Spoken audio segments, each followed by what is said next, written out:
Okay, so imagine if you will for a second. Yesterday's stream was really great. I got 1 million viewers and nobody showed up. I hate all of you. I love being completely by myself in a game I'm not enjoying. I blame all of you. This is on you. I thought we were all gonna enjoy my suffering together, but I did it by myself. If I wanted to do that, I would just in solitude inside my room and stare at the wall. I hate every single one of you. I hate this. I hated this. I hated the fucking Metroidvania shit. I hated the enemies, and I hate pineapple on my pizza. 2025 is the worst year. Goodness gracious. And I hate pineapple on my pizza. So we're doing tier lists because people actually like those. We're finally doing the long-awaited TF2 weapons tier list. I have Kip here with me. Hello. The one and only. And how you're leaving. Go away. No, I want to stay. Let me stay. He is allowed to be here because he's an avid TF2 player too. Well, really only playing when I play. I only really play when you play or others play. I don't play like as religiously as you do. Yeah, but if you played if you played like when I play it, wouldn't that imply that you play it religiously? Touche. Fair point. Very fair point. Nah, it's only like if he has time because he has this stupid thing called a job, and I do too. So we're doing weapons, and I also have the. Why do I have this open? Close. Thank you. I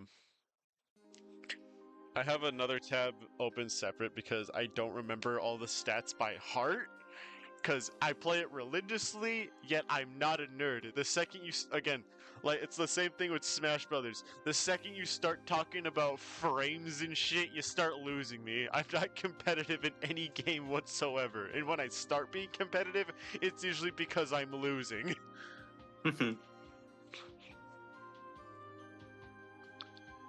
Okay, so we're gonna go in order from what the list is. So we're gonna start with the scattergun. Where are you, scattergun? Here you are. This is the Scout's default primary. I don't use it, but it is pretty good when I do. You can fucking shred almost anybody pretty quickly if you're fast enough. Let's look at the stats. Okay, scattergun. Loaded. Carried. Point blank. Ammo.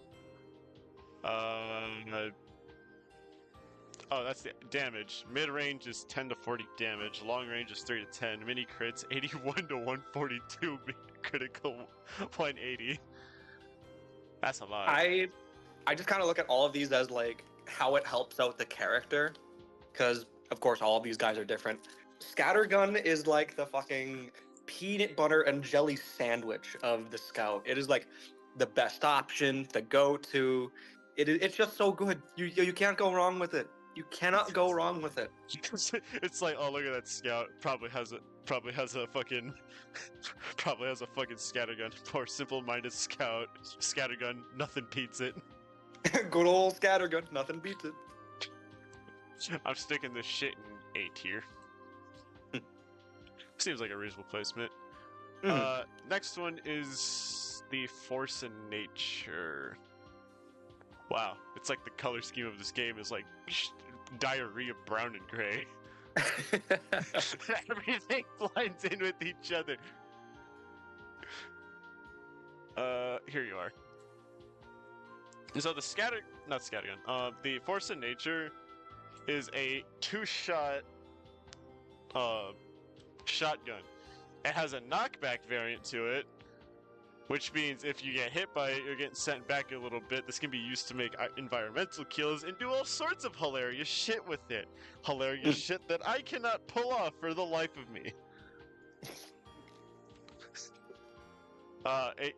It can do 11 to 43 damage at mid-range, At long range, 3 to 11 damage. Mini crits, 87 to 153, and 194. That is nearly the health of a fucking soldier. Oh my god. But that's with critical damage, and if you're not playing with random crits, or if you're a really unlucky bastard, you ain't getting that shit. But you can still do some pretty devastating damage regardless. You could. Cause like again, point blank, you get like 92 to 113 damage. They kind of on the wiki they kind of botched the placement of like point blank. They put it in the ammo category and not the damage. Why? Okay.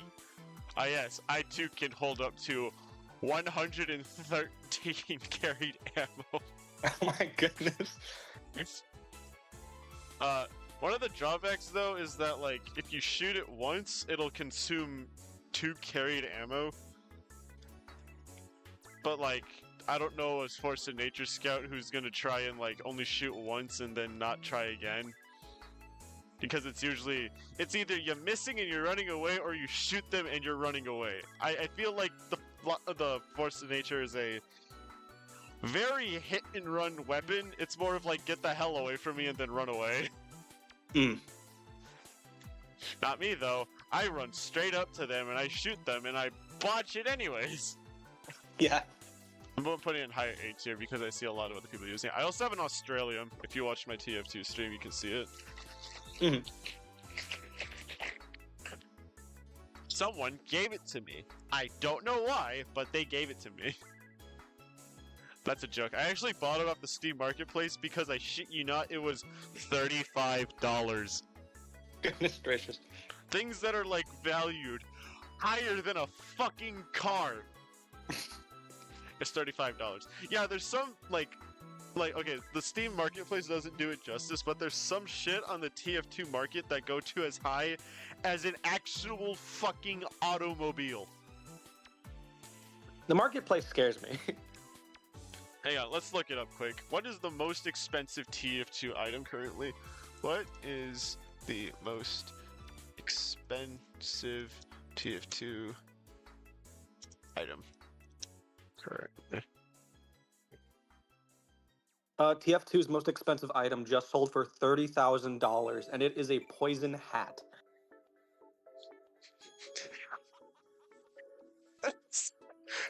Point, you could buy a really nice fucking car with that, and you spend it on the hat. That's the TF2 players are amazing. I love this fucking community. I mean, hey, you know hey. As Mr. McMundy said, professionals have standards, and clearly this man is not a professional. Not truly.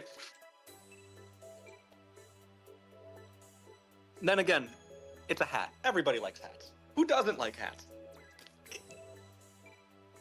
I have a strange parka on my heavy, and it's like my favorite cosmetic. I want one in real life, but I don't know where I'd get one. That is very fair. So if anyone could point me in the direction of that, that'd be real nice. Anyways, next weapon. The shortstop. I also use this thing sometimes. Where are you, shortstop? I saw you, like, down in the corner here. So the shortstop has 4 shots in it. And it's not a very high damage weapon, but it's good for, like, running in and out. It also has this really funny mechanic that a lot of people don't like. I sure as hell like it, but like a lot of people don't. You can shove people with it.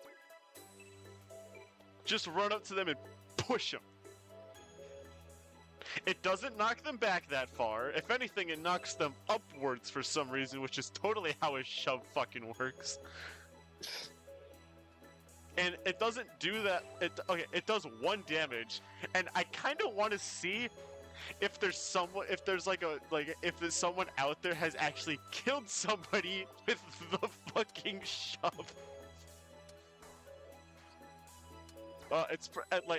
There's no kill icon for it, so it leads me to believe that there's like the developers themselves didn't even anticipate somebody actually doing that. So.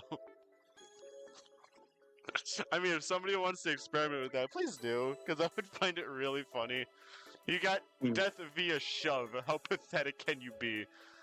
I do use it sometimes. I used it instead of my fucking Force of Nature for a while. And then I got sick of it, because, like, I liked the Force of Nature, just, like, pushback mechanic more than the shove. The shove is also rechargeable, you can't spam it, which I wish you could spam it, because that would be mad funny. It would be very funny. Just bully the fuck out of any stinking medic that comes your way. I'm gonna give it B tier, though. Next one is the Soda Popper. This was the first weapon I've ever used, and it's also the first weapon I've ever war painted. The humble green goo.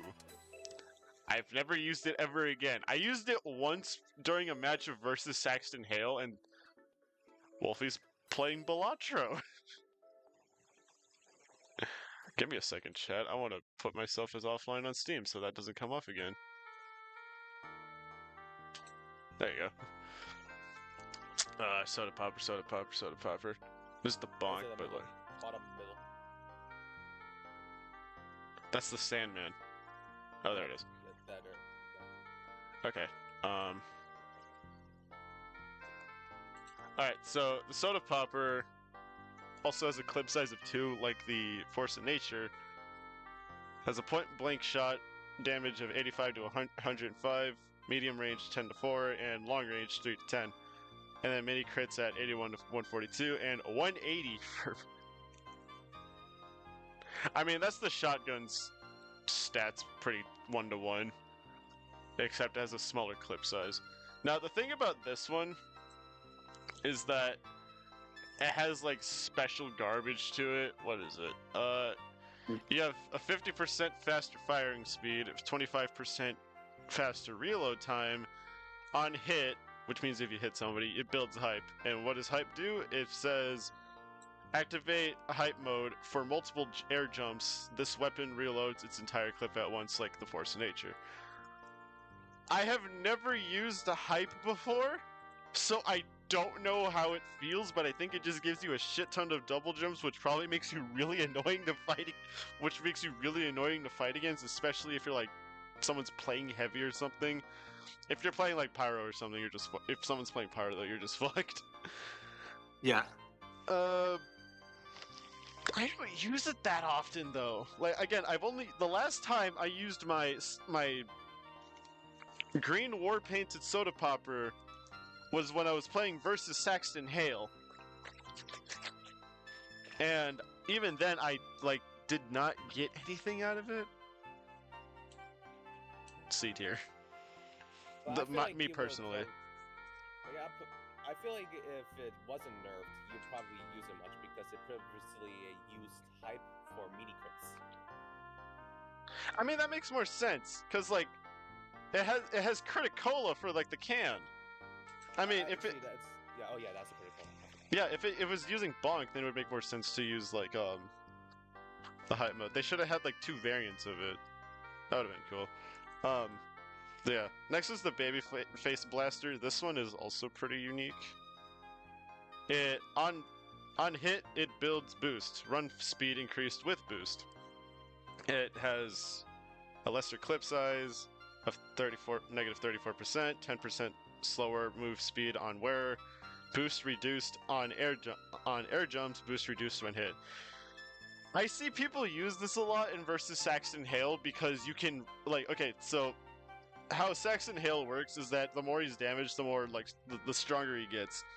And, like, what happens is eventually he, actually starts running faster too. You can outrun him if you have this thing. There's this guy that's a regular on the versus Saxton Hale server I'm on, named Supreme. When he's playing Scout, he whips that fucker out. I can hear myself on your other end. When he whips that fucker out, he, like Saxton Hale, cannot fucking catch him. He's just too quick on his feet. He's a fucking legend.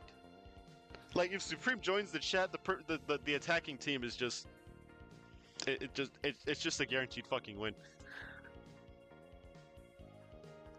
But me personally though, I used it once, and then never again because as much as I play TF2, I am not good at lining up my shots. This is why I play Pyro. Or Demo Knight, because if I can just rush at them, and I like Demo Knight. Babyface Blaster's going in C tier. It's not terrible, but I'm not gonna call it bad just because I don't use it. But like, yeah. The back scatter though does kind of stink. Okay, so this thing's whole deal is that, I mean, it's in the name. If you catch somebody from behind, it does mini crit damage. But the offset is that there's no random crits. And it's 20% less accurate and has a lesser clip size. What the actual fuck? Also, it's really ironic that you put it in D, even though because when you put it upwards, it looks like it balls. It's based on something. What is it? Trivia. Here we go. Wait a minute, The back It's based on a real weapon, but I don't know what the weapon's called. Oh, okay. Like the two things on the side are a reference to something, but I don't remember what it was called. I remember seeing it. Oh, diggity damn! Well, overall, the design of this, the backscatter, it's really interesting. It looks really fucking weird. Like that looks so awkward to hold. Also, I'm unsure if the two cylinders are meant to be like ammo capacities. Again, they're a reference to something, but I forgot what. Whatever, it doesn't matter. I'm not gonna sit here and try to figure it out. Next is secondaries. Okay, so like Scout has the pistol.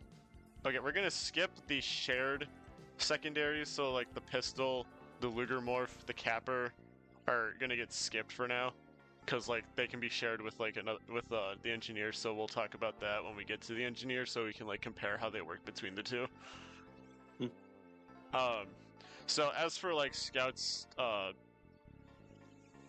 Scout exclusive primaries, we have the Winger, which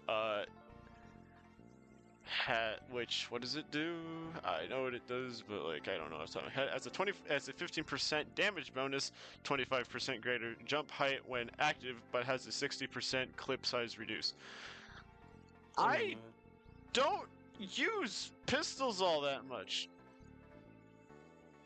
I really don't, but like when I do whip out the Winger, the jump height increase feels so fucking weird. Just like, why am I so floaty? The Winger. It's more of a utility device for me. I'm gonna stick it in B tier though. I do like its design. That's giving it brownie points right now. If the Winger doesn't have like a reduced ammo count, then it'll be a really good upgrade. I think that's why they put it on there though. Well, yeah, because of the damage bonus. Yeah. As for damage though, it does 23 to 26 on point blank, 12 to 17 at mid range, 9 to 11 on long range, and then mini crits is just 23 to 35, and then crits it does 52 damage. It's not bad. Could probably get a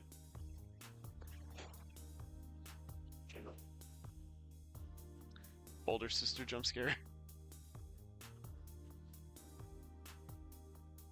Forget she's here sometimes. Where's the pocket pistol? Again, I love the color scheme of diarrhea brown and gray. Next to the power jack, and above the there it is. Sandman. Okay. So the pocket pistol. Yeah, I don't pocket pistol. I don't use this one that often too. Again, I don't use pistols all that much unless I'm playing engineer. Okay, so what does it do? 15% faster firing speed. On hit, gain up to 3 plus health, 25% clip size. Less clip size. Okay, I tried using this thing this one time, and again, I can't line up my shots properly because I can't shoot to save my life.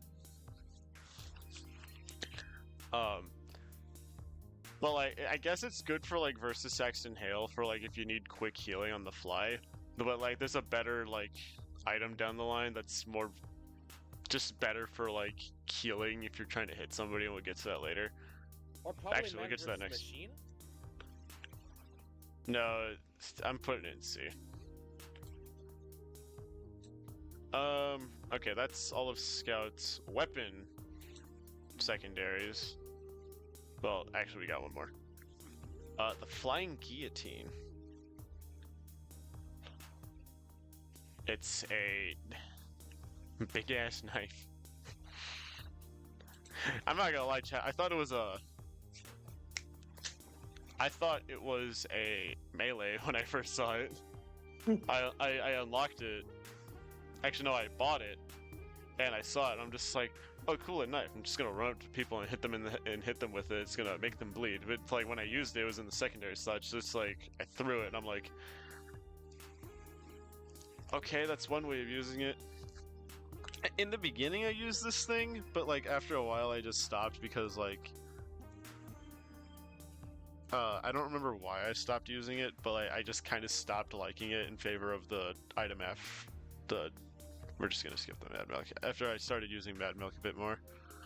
I mean, it requires like aiming, while for the Mad Milk, it just requires like not only aiming, but I like, mean, it's good on heavies because it scares them away.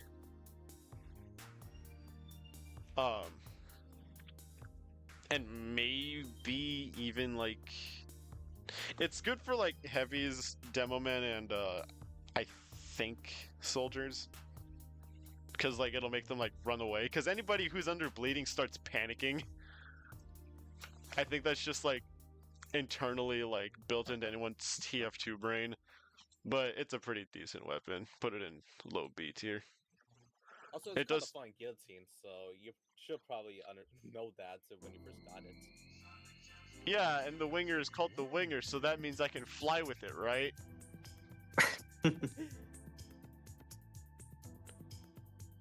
Okay, so we're just gonna skip the Mad Milk because I want to do all of Scout's throwables.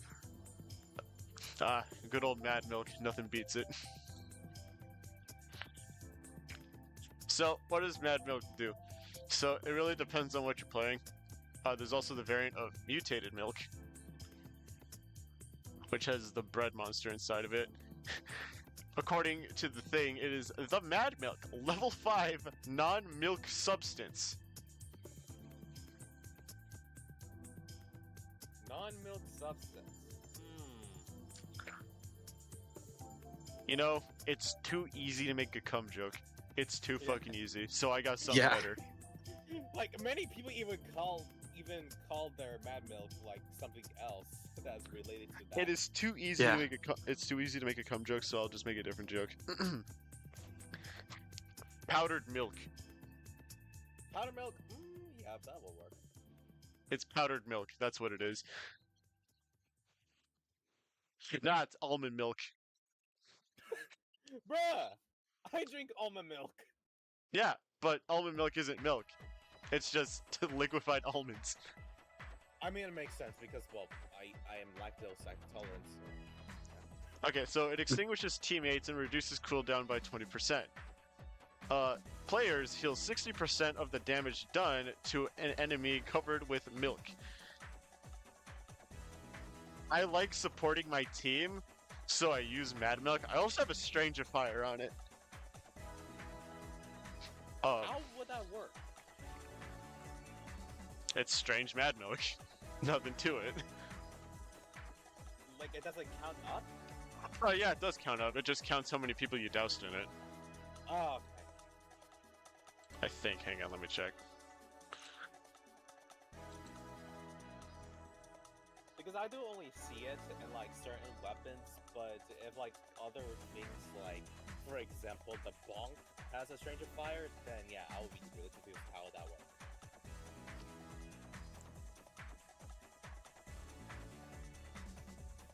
Yeah, Mad Milk can be strange, but it's more about like how many people get impacted by it. So yeah, I always use this thing. Like, it's pretty handy. I'm gonna stick it in A tier. Again, good old Mad Milk. Nothing beats it. Nothing beats it. I mean, I have mutated milk, but I like the idea of having a strangifier on the Mad Milk, so I started using that. So I guess I just have the mutated milk for no reason. It's literally just the same item, except there's a bread monster inside of it. And also, like, it makes people mislead that the bread monster would deal damage. It does not. It's just for like, Yeah, it's just cosmetic. yeah, which think sucks because I was one of them. That would have been cool if they did that. Like, if like, okay, let's try to think of weapon stats here. So like, it functions the exact same as the Mad Milk, right? It has like but instead of players heal 60% of the damage done, it's only like 40, and Bread Monster lashes on to nearest opponent to it, and it deals like 1 to 2 damage every few seconds, and then after a while it falls off. That's just quick thinking. I don't know how that'd be balanced, because balancing weapons is a lot harder than I thought. Anyways, Bonk Atomic Punch.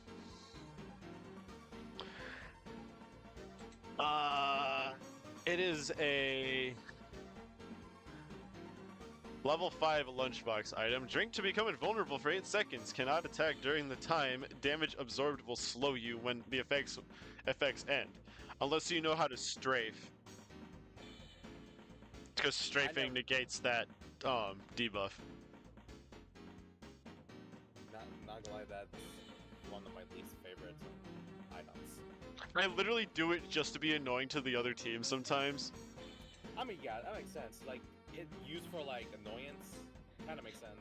Because like, I think the intent was like, oh, you can get behind enemy lines, but like if they know you're there, you're gonna get shredded the moment that that thing wears off. Just absolute meat grinder. Like, the bullets are literally just the blades of Blender. You just like become fucking like minced meat. I mean, it's also funny in versus Saxton Hale because like he'll chase you down and like end up super punching you and knocking you across the map, doing the exact opposite of what he intended to do. So like it's more of a like to me it's more of a novelty item. So put it in C tier. Criticola fucking sucks. The mark for death is like, why? I mean, I get it, but like, I mean, I Jesus get it Christ. because then they're dealing as much damage to you as you're dealing to them. Yeah. But Scout doesn't need a back pocket mini crit dealing thing. Scout's already pretty annoying to deal with already, and you give him that. As somebody once said, if you use the Criticola, you are a baby punching, old lady shoving, making plans and backing out at the last second, kitten punting piece of shit. However, if you are using it merely to go ham with your melees, that is completely respectable. Yeah. But I used it once and then like never again. So like D tier. Alright, so that's all Scout's secondaries. Now we go on to the melees. Stock Bat.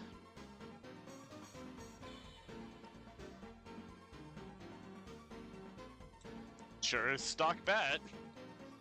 Stock Bat. You should make like a tier where it just says stock, because well, they're stocks. Nah, there are some stock items that I do like. Or stock reskins that I like. Scout's melee output isn't that good. If you're rushing a fully healed heavy, what the fuck are you doing? I mean, if you're going after like a spy or a medic, I mean, it's fine. Maybe not a medic though, because like... Yeah, if you're going after like a spy or something, I guess it's fine, but like... It would get more brownie points if they let you war paint it. I'm just gonna say it. They should just let us do that. Because I would totally use a war painted bat. But it sure is the bat. Next up is a stock reskin. Where are you? Where are you?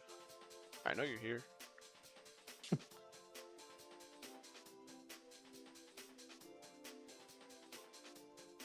Where's the fucking fish? The fish. Where is it?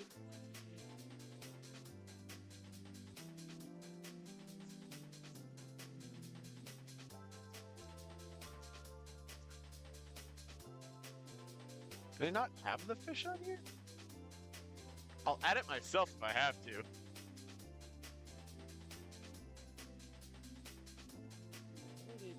Probably the person who made this did not added a holy mackerel. Yeah. Damn. Fine, I'll do it myself. That motherfucker may have forgotten about the holy mackerel and not put it inside of the tier list. Yeah. They forgot about all of Scout's stock reskins. I mean, Because they're like I do, reskins, so... yeah, they're reskins, but like I still like them. That makes sense. All right, no, not saving. Download. Go to hell. Also, I don't know what the fuck that one, the weapon is next to the Tommy Slap.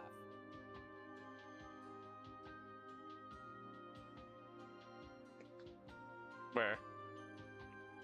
Next to the Tommy Slap, right, all the way right, bottom. No, not that. That's left. Right. Oh, that's the Tribleman Shiv. Tribleman Shiv. I never seen that in my life. Okay, so the holy mackerel. Okay, so it is literally just the stock bat, which is, I did not say its stats. It does 35 at point blank. I don't know how you hit someone from across the field with a stock melee weapon, but if you are, I hope you get kicked for cheating. And mini crits 47 and 47 damage, and critical hits is 105. However, the holy mackerel does have a hidden kick to it, and that is getting hit by a fish has got to be humiliating, which means if you hit somebody with it, it'll display in the kill feed that you got hit with the fish. That is amazing.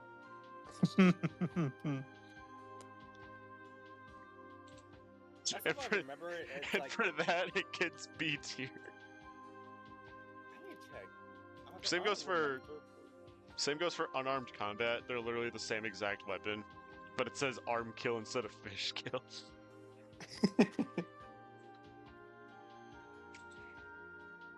I wish more characters had weapons like these. I love the description for this one too. Unarmed combat, level 1 to 100 severed arm. So nice of Spy to lend an arm. Like, I saw this thing on the marketplace and I'm just like, I need to have this thing. Because it's funny.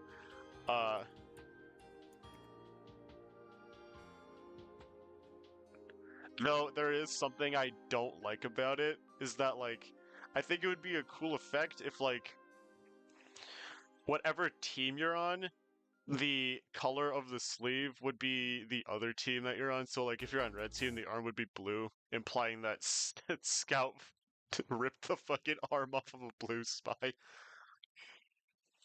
just wondered, why spy specifically?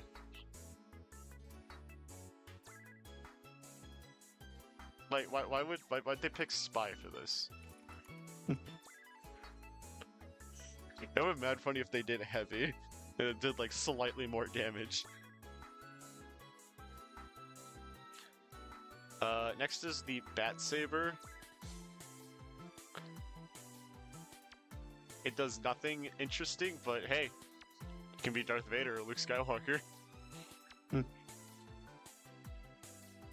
I don't have one though, but it is pretty cool, so I'll give it like B tier. And also, it can be expensive as shit.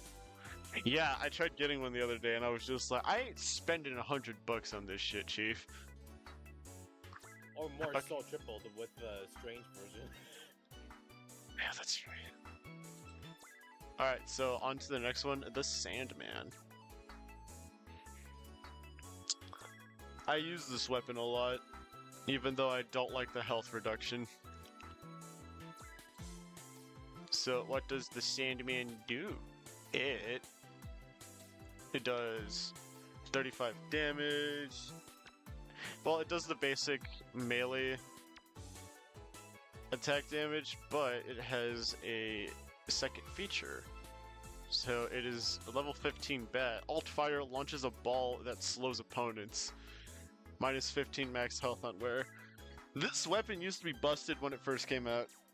Like, it would stun people, not in the way it does in the game, of like slowing them down. No, they would come to a screeching halt and you couldn't shoot back. And the stun lasted for a really, really long time. So like a scout could just fuck you up in seconds if they felt like it. I'm gonna give it a high B tier. I still like it though. I have a Festivized Strange one. As of course I do.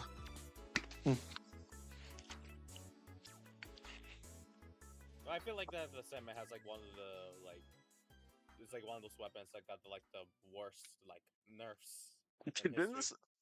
Yeah, I think it got like the nerf to hell and back. Ah! Yeah, My neck, that hurt. Especially that it also like after the whole stun nerf, it was like still like a really viable one where you like when you hit someone with a baseball, they still move, but yeah, they cannot use their weapon. Just like how you touch a ghost and you cannot do anything, just run around. Yeah. But now it just flows. It's just fine. I guess it would be good for fighting against another scout or maybe a soldier or demo man or something. I don't know. I just like chucking the ball at people and making them mad. Okay, next is the candy cane. Not gonna lie, I use that weapon like This weapon dozens fucking of times. sucks. I think it's really good, despite like being because it does work with it's like shared with other weapons. Okay, listen. I'm gonna talk about why it sucks, okay? Okay, the candy cane. Level 25, quote-unquote, bat. On kill, a small health pack is dropped. 25% explosive damage. Vulnerability on wear. Welcome to Math Lessons with Mr. Donathan Conathan. Today we'll be going to be talking about this one. The average exploding thingy does about 100 damage, adds 25%. Oh, that's all of Scout's hell. One pipe, one rocket, and you are just done. Is that why it sucks ass? Yes! You have this thing out, and a soldier or a devil man gets a whiff of your busting butt cheeks. Oh, you're dead. I don't remember like getting a one-hit death from that. Scout's health is 125. The average exploding thing does 100 health. Do the math, Zeno. I do know that, but like I don't remember like dying like insta kill from a bomb just from like having a candy cane.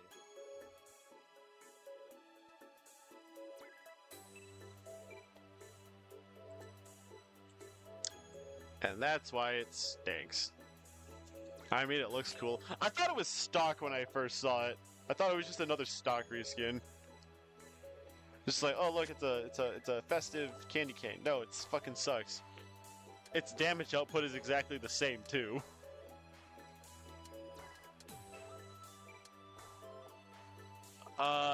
The Boston Basher is next.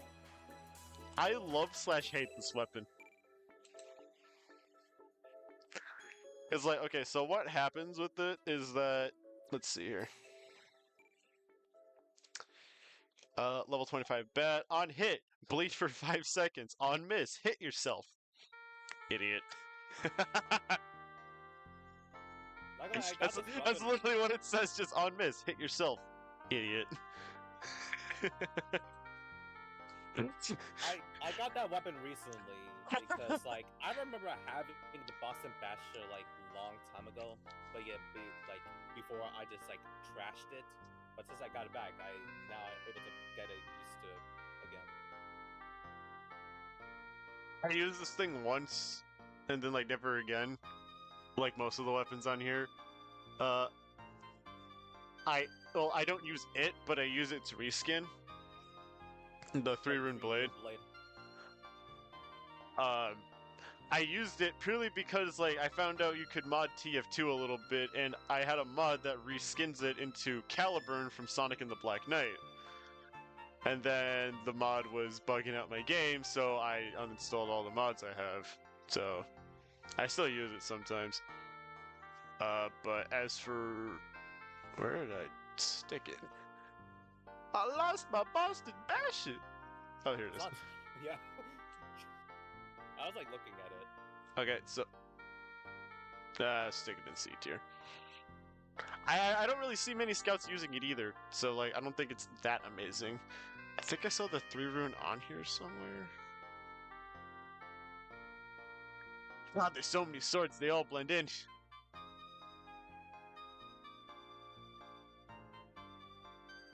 Yeah,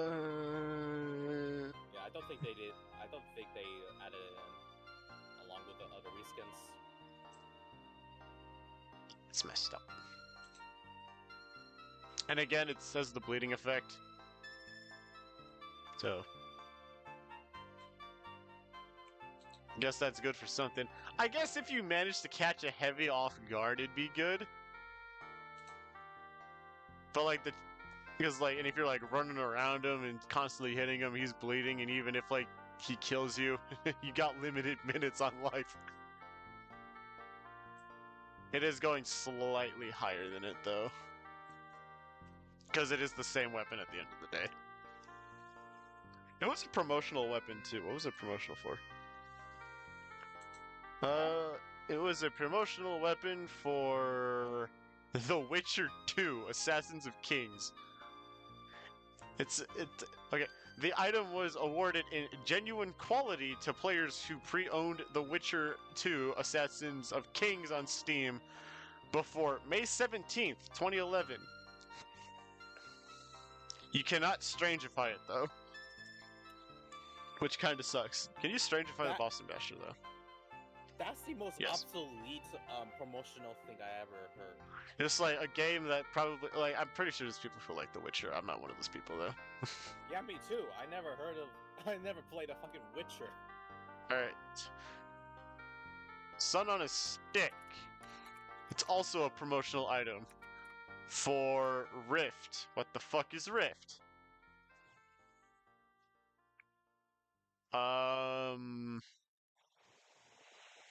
Rift is a fantasy-themed, massively multiplayer online role-playing game developed and published by Trion Worlds.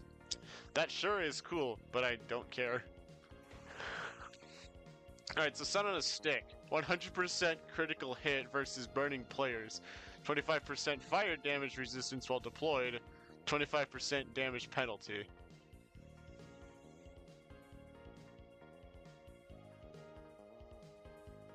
This just sounds like a better extinguisher.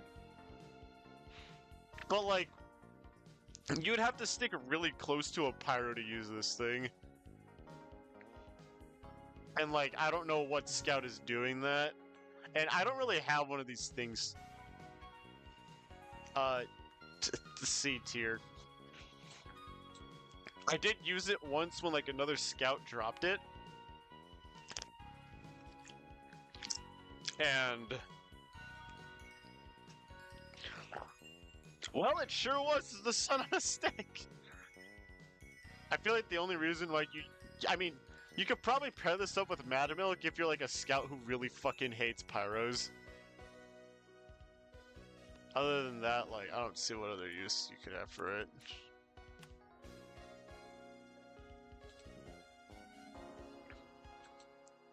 I love how Kip's not talking because he can't say shit until we get to like Demo Man or something. I'm listening. I'm right here.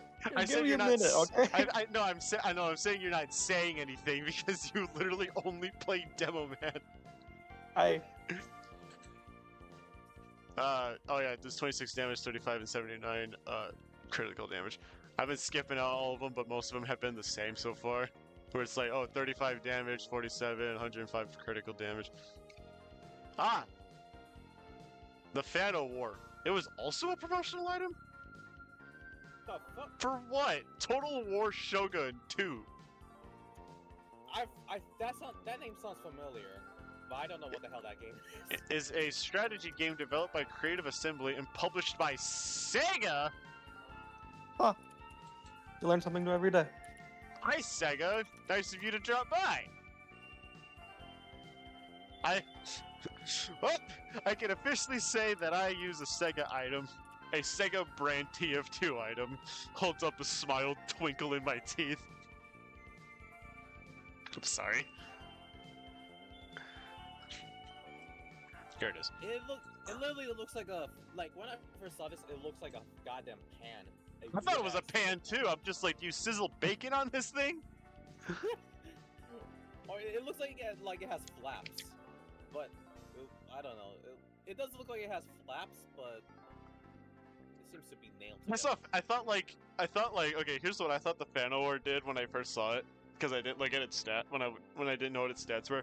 I thought it did very little damage, but however, if you tried hitting them from a distance that was outside of where your thing was, you could like blow them away like it was like an air blast or something. That's what I thought it was, and like you could extinguish enemies with it. Because it's called Fan-O-War. It's a fan. You know, fans create winds. Mm-hmm. But no, what does it do? It's a level 5 gun buy. What is a gun buy? Gun buy is a type of signal baton and Japanese war fan. By the way, it's called the Fano War. Once held by military leaders and priests in the past. Oh, that's cool. But what does it do in TF2? It crits when it would normally mini crit. On hit, one target at a time is marked for death, causing all damage taken to be mini crits. 75% damage penalty. Okay. I always like read this top part and get really excited, just like, oh boy, I'm gonna get crits on every single hit, but you do shit damage. Oh, here we go. Winds of the gravel pit. Scout brings his deadly fan. You are marked for death. This is more of a support weapon. Like you can use this in like versus Saxton Hale or versus Saxton Hale or Man vs. Machine. I use it in regular games. Like I use it on heavies who are giving our team a hard time. Yes, there are heavies that can give people hard times. I know people like the shit on heavy for being a quote-unquote bad class, but I have seen top-scoring heavies that have like fucked up entire teams before. Yeah. Chip can attest to that. Yes, I can. Yeah, I usually do it on like heavies, demo man. I've even done it on a few snipers and even a spy once. Is this my go-to weapon? No, but like I use it sometimes if like one specific person is giving us a headache. I do really like it though, so I'm gonna put it in A tier. Not gonna lie, this is like the more you know meme. I never I never knew this was a promotional weapon. No, apparently it was an entire pack. Like the Shogun pack. What was in this thing?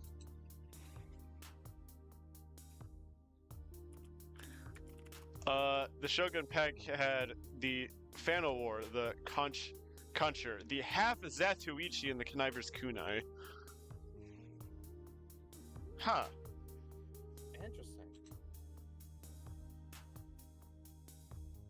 Wait, there's a noisemaker? Yeah, There's a noisemaker of it. I never knew that. I only have like 2 noisemakers. I have a noisemaker, but like it just kind of happens. Okay, whatever. Next one is the Atomizer. It. Pick my own drum roll for a second there. Level 10 bat grants triple jump while deployed, melee attack, mini crits while airborne, 15% damage versus player.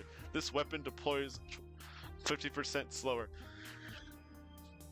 Okay, so I only see this being used in like versus Saxton Hale because it really is annoying to jump scouts with this thing. However, I do use it sometimes. I use it sometimes, but the last time I used it proper was during Serene Fortress when like the infection game mode was still out. Because I would be like staying up high, nobody could fucking catch me. I was the last one alive. People are cursing me out in the voice chat.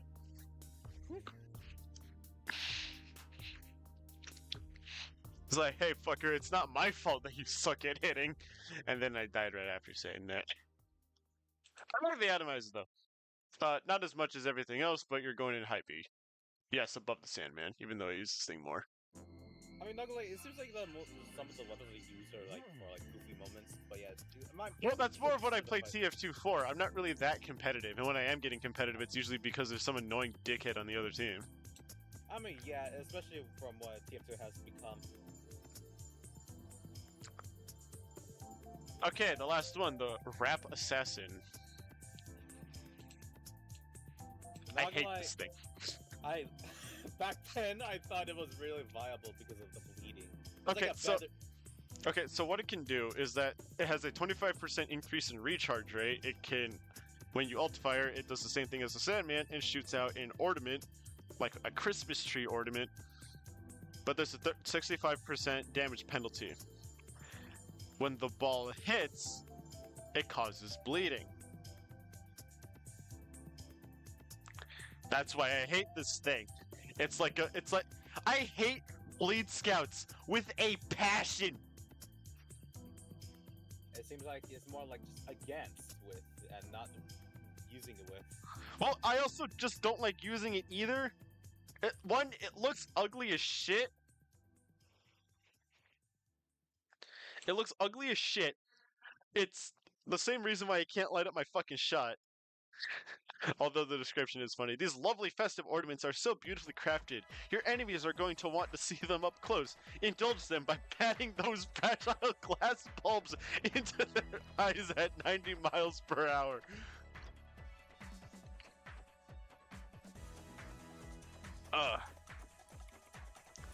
You can also strangify these things, which I'm pretty sure like every Bleed Scout has. I just don't like Bleed Scouts, but like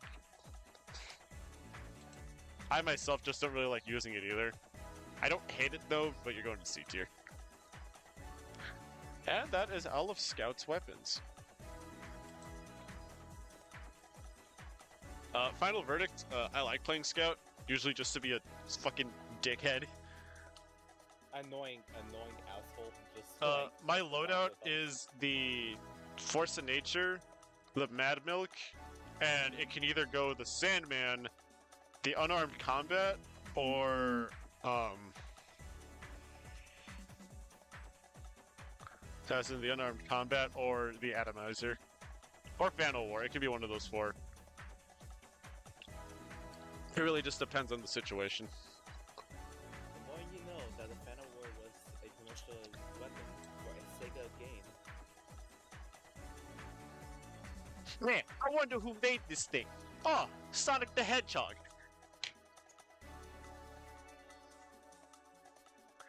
Shitty ass Scout impression. Okay, on to Soldier. Okay, stock rocket launcher, along with the classic, which I don't. So you have the classic on here, but you don't have peak novelty items such as the holy mackerel, I mean, spy's arm, okay, and the bat okay, saber. okay. Hear me out. Hear me out. It acts differently than a stock because It is of literally how the it's same wired. thing, except you can make a dick joke about it. No, it's not only that, but like the way it's like fired is way different. So yeah, it just like I know how it is, but that's how Your I shots think are fired from the middle of the screen regardless. It is the same fucking weapon, except it just looks different. I don't know why people swear up and down that it is something different. It is the same fucking weapon, except it just positions itself different on your screen. I mean, playstyle is one of them. It is the Don't be same forget- fucking weapon. And I'm going to prove it when we look at its fucking stats. Let me talk. Now, where's the regular fucking rocket launcher?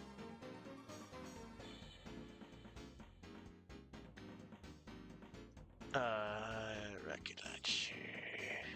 I'm stupid. Where is this thing? That's the direct shit. Did you just call it the direct shit? Yeah, and I'll get to that. And I'll get to why I call it that in a second.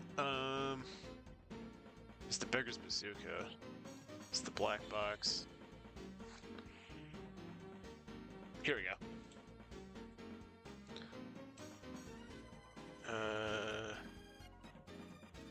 Grab you while I'm at it. Okay, so the stock rocket launcher. It's the stock rocket launcher. At point blank, it does 105 damage and 112. 50 to 90 at medium range and 24 to 48 at long range. It does 122, 151 and mini crits and critical damage of 135 or 720. That is literally an entire everybody except heavy. God, no wonder everybody. No, it's so easy to fucking top score a soldier.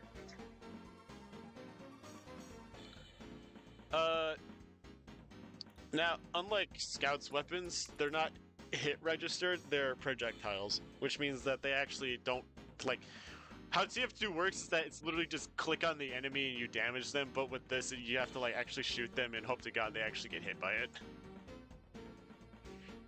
Well, it's stock, and you can't really go wrong with stock weapons. They're kind of a all-arounder. Nothing really terrible about them, nothing amazing, nothing terrible, but like stock rocket launcher is actually really fucking good. B tier. And now the classic, someone who's supposedly, the original. That's what it's called. Original. What's so different about it? Oh look, the original. Level 5 rocket launcher. No other stats. Let's look at the other thing in the wiki. The original is the promotional item for the soldier. It is based on the rocket launcher from the video game Quake. Bulky tan rocket launcher with the metallic tubular exhaust port, metallic and tan handles, as well as a distinctive oversized barrel. This weapon functions nearly identical to the rocket launcher except for a few minor changes, as well as the rocket launcher in Quake. The original's first-person view model is at the bottom center of the screen, and its rockets are launched straight ahead of the soldier as opposed to Oh, it's a hidden stat. Yeah. Now you see it? Yeah, but it still functions the exact same. It's just slightly different.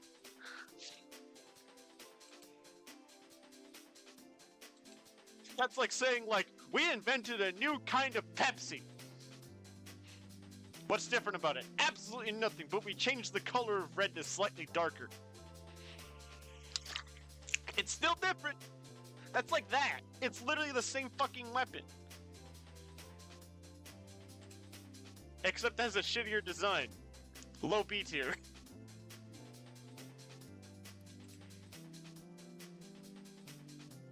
Alright, the direct shit.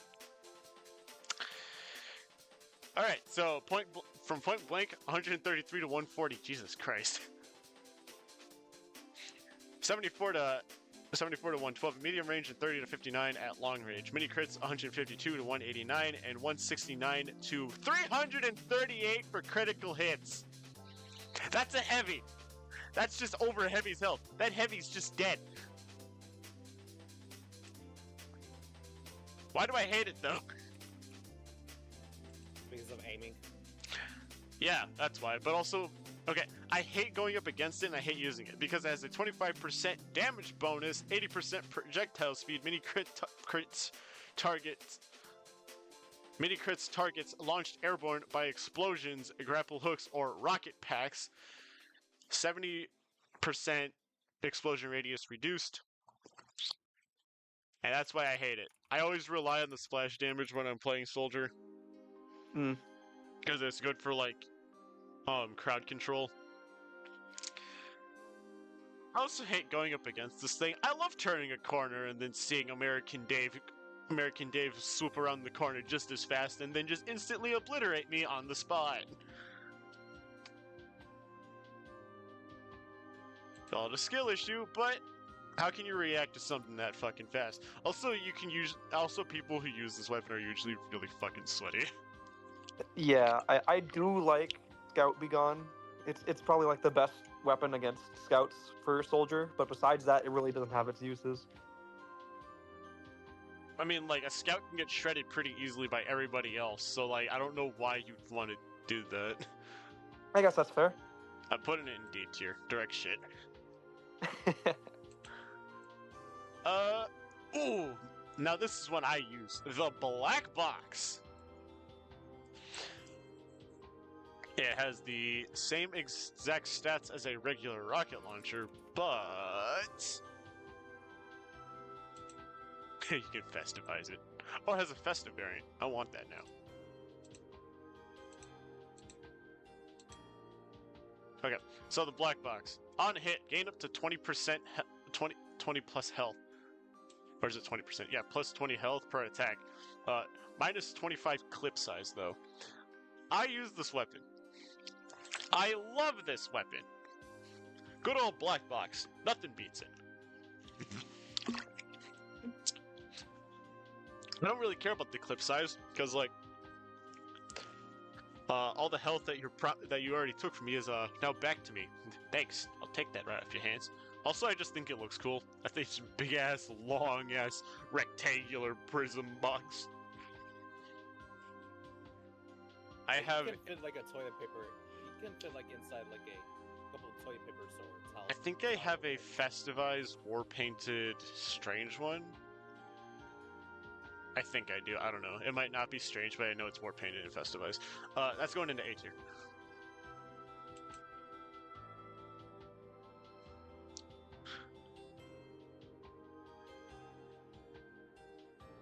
This one was okay, so the black box was also a community member added one, right? Was it? No, it wasn't.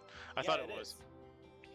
It's community created, and I think you missed that one part in the wiki. There's usually a fucking workshop icon for it, and there isn't.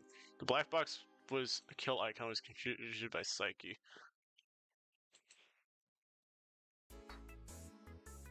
Oh, it is community created. Weapon for soldier, rectangular. Okay, yeah. I see it. But whoever made that, you're fucking amazing. That's a rocket jumper.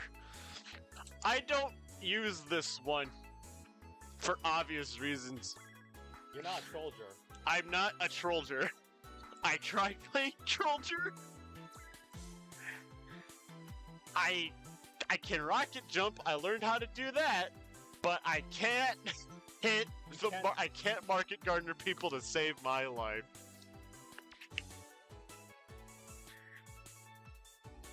I have a loadout of it, but yet I don't always hit I watch what's his name?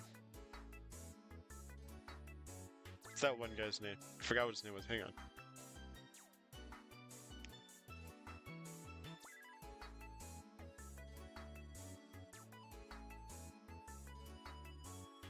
Soundsmith. I watch Soundsmith sometimes, and I see his compilations, and I'm like, damn, I want to try that. It's like aerial demo night. I can't hit my shots. I'm like, where's the rhythm to this? How do you do this shit? Practice. And understanding the map layout on like when to like time it. So like, it's not a bad weapon. I mean, I'm not going to talk about its stats because it literally has no stats. It does no damage. So it's like 200% max primary ammo on wearer, no self-inflicted blast damage taken, 100% damage penalty, no random crits, not like you could crit it anyways. Wearer cannot carry the intelligence, briefcase, or pastime jack. That's for pastime. I never played Pastime a lot. I never played pastime too, but I've like seen footage of it. It looks really cool. It's more of like something I would. It's like a sport. It's like more of something I'd watch more than like play. Even though I don't watch sports all that much. It's not bad, but I don't use it. I'm gonna make a tier specifically for weapons that I don't hate, but like I don't use.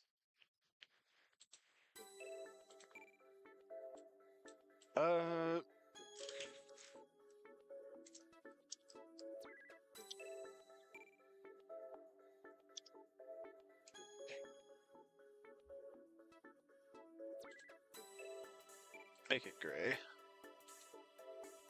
Alright, yeah. So, yeah, Rocket Jumper. I do like its design, though. Next up is the Liberty Launcher. Oh, the Liberty Launcher. At point blank, it does 79 to 84 damage. At medium range, it does 38 to 68, and at a far distance it does 18 to 36. When it mini crits, it does 91 to 114, and 101 to 203 at critical. I have... Oh wait, what's the stats on this thing? It has a higher clip size of 25%, it has a faster projectile speed of 40%, the blast damage from rockets is minus 25%, but it has a 25% damage penalty. This is one of those weapons in the game that kind of gets shifted under the rug, and like I say, nobody fucking used. I used it once, and thought it was okay. It's like, yippee, question mark.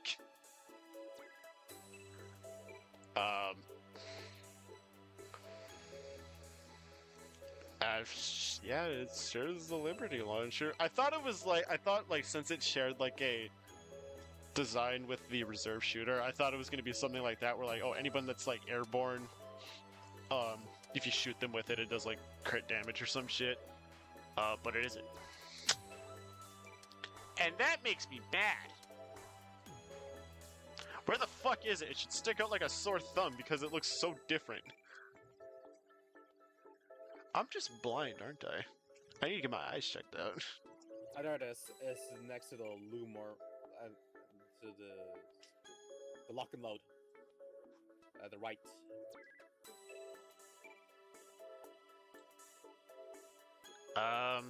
C tier. Oh, the Cow Mangler! Let's fucking go. So the Cow Mangler does the basic soldier stats. Does the basic soldier stats.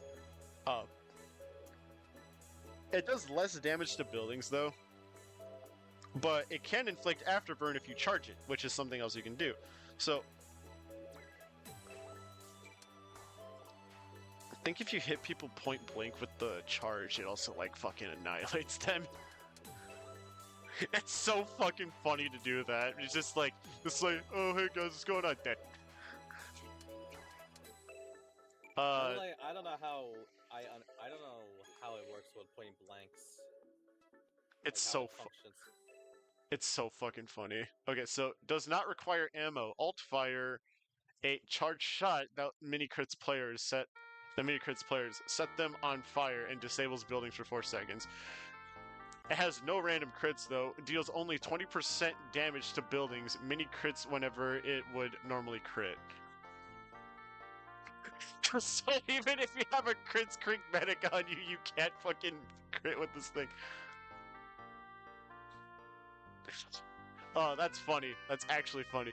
I used this weapon quite a bit before, like, I moved on to the black box. It has a very special place in my heart. I called it the non-existent gun because it disintegrates people. So it gets a nice spot in B tier.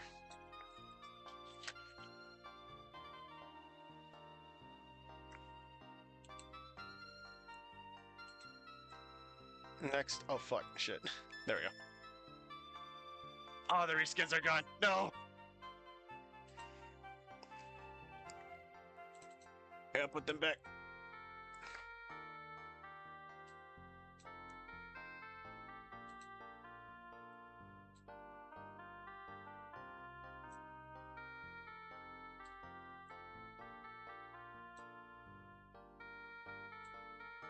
That is not one of Scout's bailers, that is a knife, and he can't use knives because his dad said so.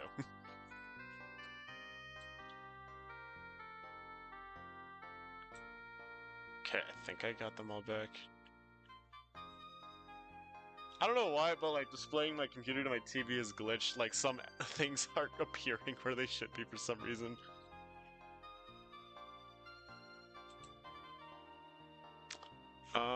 Okay, so next up is the Beggar's Bazooka. Let's go. I love this thing. So this thing works different from other rocket launchers. It has the same stats in terms of damage, but in terms of what it can do is hold fire to load up up to 3 rockets, release fire to unleash the barrage. That has a 20% less explosion radius, plus 3 degrees random projectile deviation. Overloading the chamber will cause a misfire. No ammo from dispensers when active.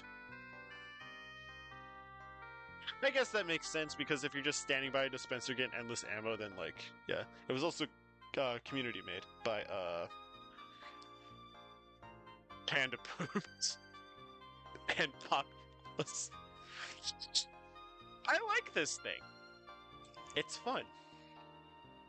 Also, it's really viable crowd control.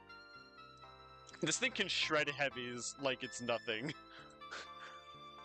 As long as they're not pocket medicked, like what I've been able to come across.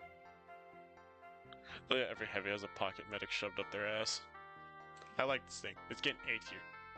Most of my matches always have heavies that always have a fucking pocket medic. It's always annoying. Rearrange these a bit. There we go.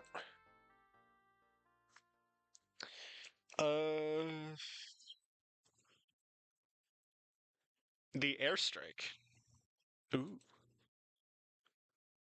Why did my music stop? There we go. Okay, I also use this thing sometimes. I also pair it up with the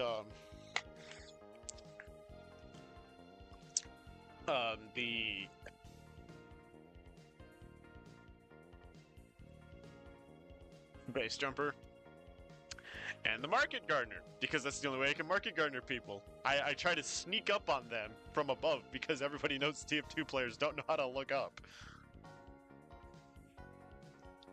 And like, I get them, I'm just like, huh, I finally got someone. Then I instantly die right after to the pyro that came around the corner.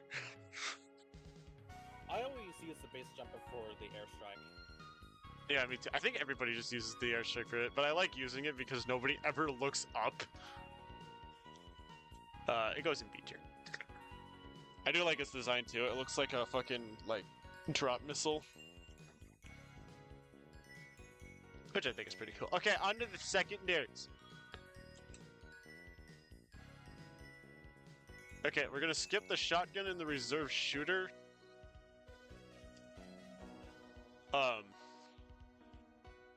Cause they're shared with both the engineer and pyro. And we'll get to them when we get to the end of like pyro, or like when we get to engineer again. The buff banner is one I personally use the most, because I like being a support to my team. But what does it do? It provides an offensive buff that causes nearby teammates to do mini crits. Rage increase through damage done. I think giving a bunch of your teammates in one row in one place mini crits is kind of busted, and I love that. And that's why I use it. Also, I just like being helpful to my team. I once won us a fucking game because of this damn thing. Oh, it was amazing. It's gonna get A tier. It also looks nice. I feel like it makes sense for support players since I'm the type of person who likes to get kills because of my greedy ass. Yeah, it's really hard. Also, the fact that getting rage is kind of hard for me. Because I always be in front. It also has a festive variant. Which is just, you know, stick a bell on it and Christmas lights. That's about it.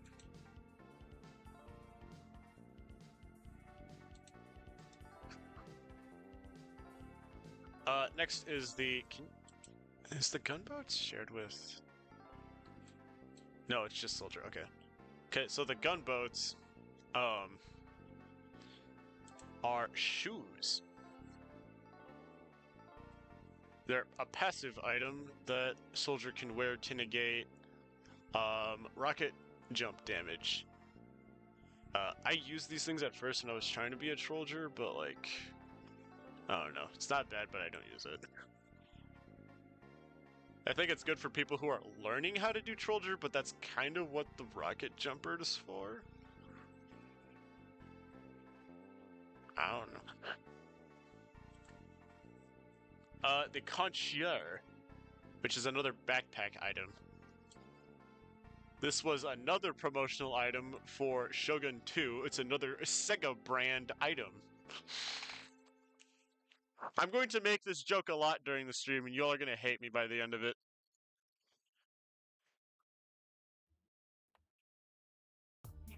Can you, like, not die on me, please, you fucking phone? You fucking...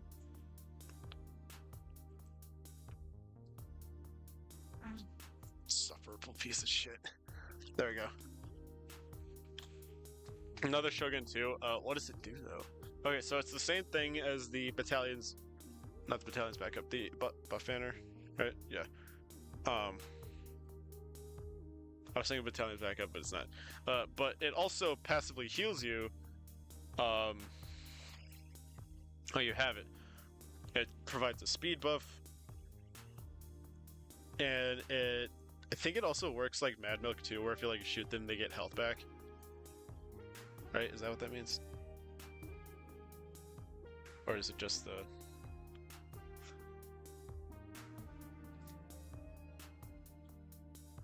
Let me see.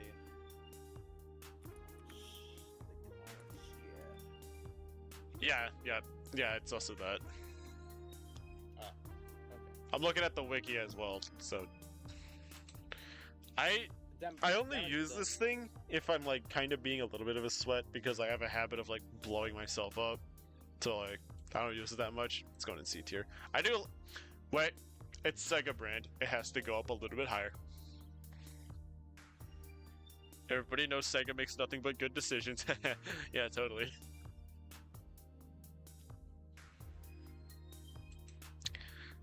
There's a joke to be made there, but nobody's making it. Man treads. Where's the man treads? They're boots. They're more boots. Here's the man treads. The fucking Stomper. Stompers 3000. The Goomba Clobber 700. 75% reduction in push force taken from damage. Deals 3 times falling damage to the player you land on. 75% reduction in air blast vulnerability. 200% increased air control when when blast jumping. I wonder what kind of people use this thing. Not me, because I don't play Trollger, so it's going in yeah. I mean, all that shit sounds really... It's nothing but positive stats. There's really no downside to it, but it's like more for like one specific kind of person. And you're not one of them. Yeah. Like okay, cool. I'm like less vulnerable to pyros and shit. And I can land on other players. But I don't play Trollger. That's the biggest kicker here. I don't play Trollger. Oh. What? Oh, I skipped the battalions back up. By accident. Alright, so... Ah, shit. Got my ear. And it was itchy.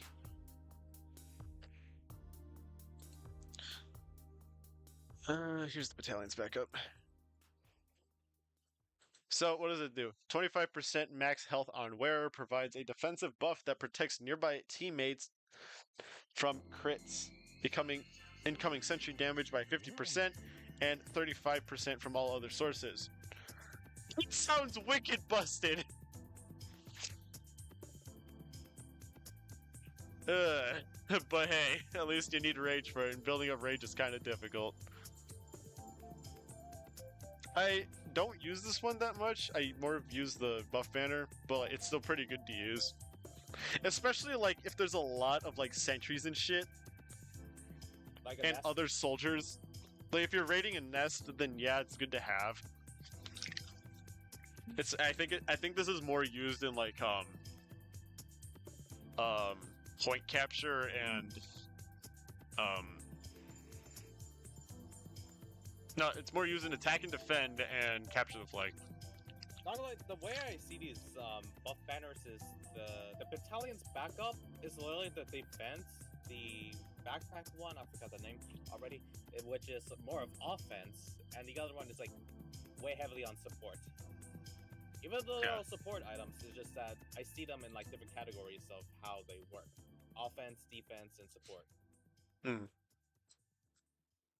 Finally, for like non-shared weapons is the Righteous Bison. I've heard many tales of this thing. Yeah, me too. So what does it do? The Righteous Bison does not require ammo. The projectile penetrates enemy targets, projectiles cannot be deflected, and deals only 20% damage to buildings. I want to highlight this thing's update history. Yeah, you should. And not the fucking nerfs. I personally am gonna go put it into don't use it, but I'm gonna put it personally and don't use it because I don't use it. I have one, but I've never used it.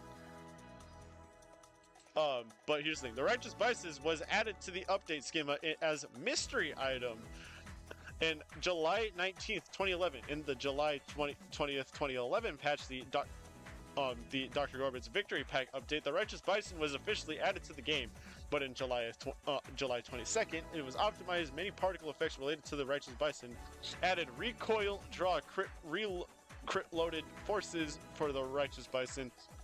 August 2nd, 2011, fist crash bug related to the Righteous Bison. August 3rd, 2011. All previous promotional Righteous Bisons are now genuine quality. I heard this thing back in its heyday used to be really fucking good, and then they fucked it up. And Meteor Match, especially this time, the fact that the Meteor Match update is like the one of the worst updates that Valve has ever created, really shows, especially when they done to the Righteous Bison. I played after all that shit. Like, I played around when the bot crisis was still a thing. That's when I started playing. A Jungle Inferno? Yeah. So, like, I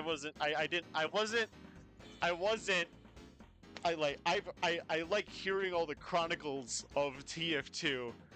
Like, It's like that one meme of like Mr. Krabs and SpongeBob by the campfire, by the fucking fire inside the Krusty Krab, just like, here, let me tell you my epic tale. Yeah. Yeah, John. I was one of those people who I am able to learn the darkest tales of the righteous bison. Oh yeah, that's all of Soldier's non-shared secondaries. As for melees, there's the shovel. Does 65 at point blank, 88 mini crits, and critical is 195. It sure is the stock shovel.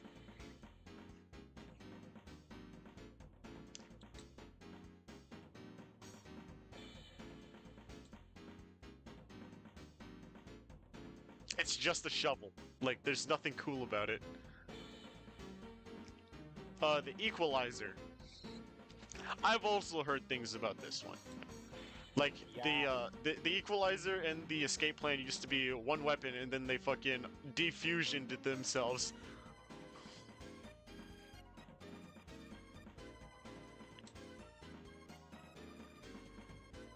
And the damage on the equalizer previously was crazy. Okay, so like, here's how the weapon works. Damage is increased as the user becomes injured. 90% less healing from medic sources. Okay, okay. So,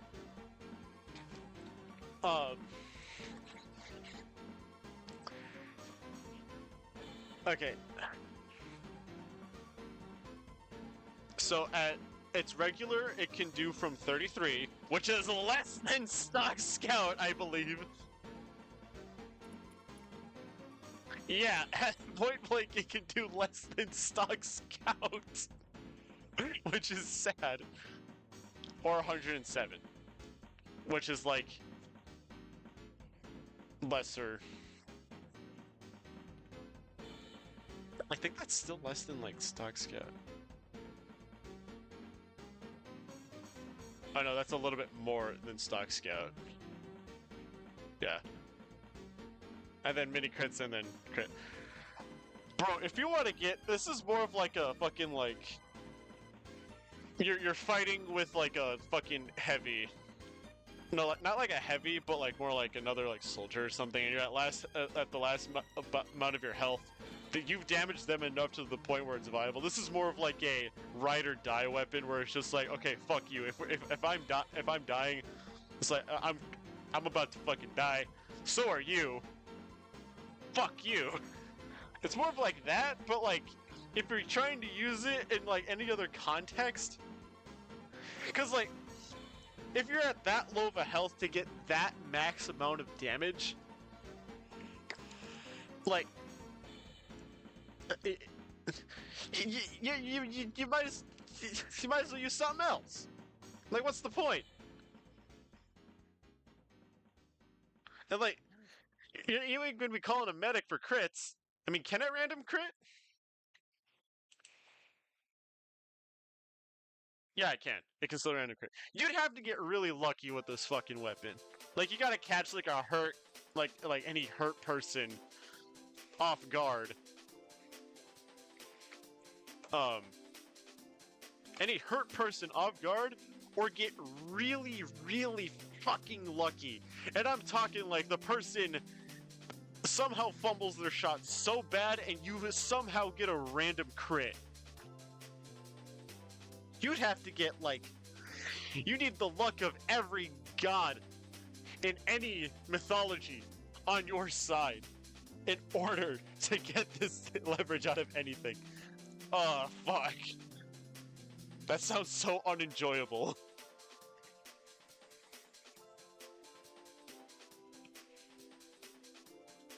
So I'm putting it in D tier. I'm giving it some brownie points for the blood on it, though. I need to find how much damage it did back then. I cannot even find it. Pain Train. Same as stock in terms of damage. However, its other stats are +1 capture rate on wearer, which means instead of one person, if you're standing on it, instead of one person, there's two like scout. Can you imagine if like scouts could use this thing too? That would be fucking busted. Yeah. Oh, this thing is shared. Ah, whatever. That's literally the same weapon regardless. But 10% bullet damage vulnerability on wearer. I guess that makes sense. I used it in the beginning when I first started out because it was more of like, instead of like what the stats were, it was more like what it looked like. And I thought it looked really fucking ghetto and I thought that was funny, so I used it. Pretty sure that's how most people start out, but like, I feel like it's really situational. And I'll talk about like how I would use it as Demo Man first. When we get to Demo Man, because I use it sometimes when I'm playing Demo Man, and I'll talk about why when we get to that point. Other than that, it's just kind of a weapon. Skipping the half Satuichi. The disciplinary action, you know, the bitch whip. Yeah, actually, not gonna. I have something to say. Tell me why does it feel like it has high chance of, it gives me guaranteed high chance of crits? Because I always use that weapon, and yet somehow it gives me, like, crits. I don't know. Just me. I think it's just you. Yeah, probably, because, like... It feels like that, too, because I see, like, a soldier whip it out, and I'm instantly like, nope. Especially that it just gives you speed as well when hit. Okay, so on hit, teammate boosts both players' speeds for several seconds, but it has a -25 damage penalty, which it leads into the damage, which is 49 typical, 66 mini crit, and 146 max crit. I use this thing sometimes, but it's again more of a support thing. Other than that, I don't really use it that often, but I still think it's pretty good, so I'm gonna shove it in B tier. Despite the damage that I got, it somehow still feels strong because of the RNG I'd be having. Well, not just that, it also feels strong because the fucking Johnny Test whip crack sound effect it makes. Yeah.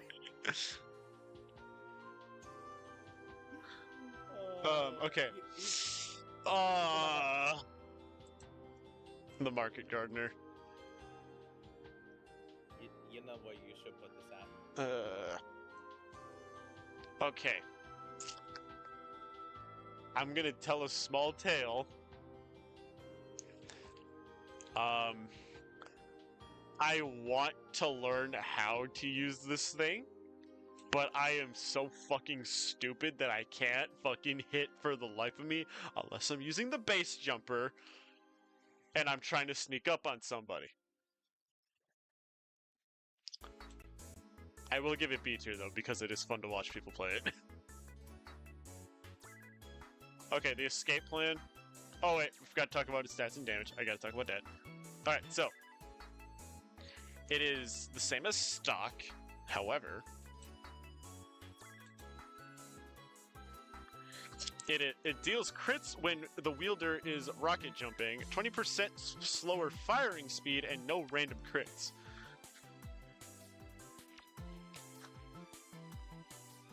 I wanna, but I can't. Because I'm stupid, and I make it too obvious when I'm coming. Then again, all soldiers do. Not a bad weapon, though. Okay, the escape plan. It is the same as stock, once more. However, it works kinda like the equalizer, except instead of like dealing damage, it moves. The movement speed increases as the user becomes damaged, but you are marked for death while active, and for a short period after switching weapons. 90% less healing from medic sources.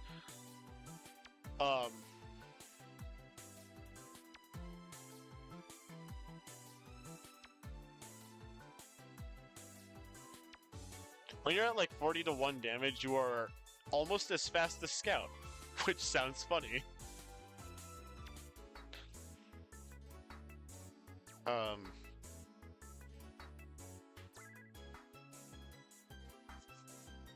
I don't use this thing. Like I used it. I know it's like the go-to weapon for soldiers, but I don't like the marked for death thing, so I'm putting it like not bad, but don't use.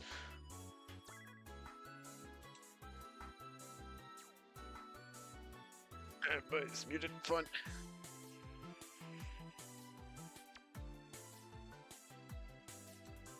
That is all of soldiers' melees. Oh yeah, the equalizer and the escape plan have a taunt kill, and it's funny.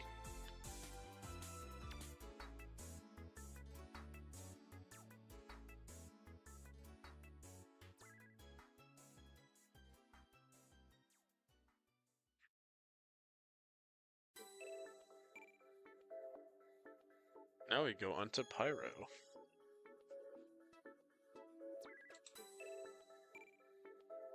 Actually, I'm going to take a short break because I have to use the bathroom.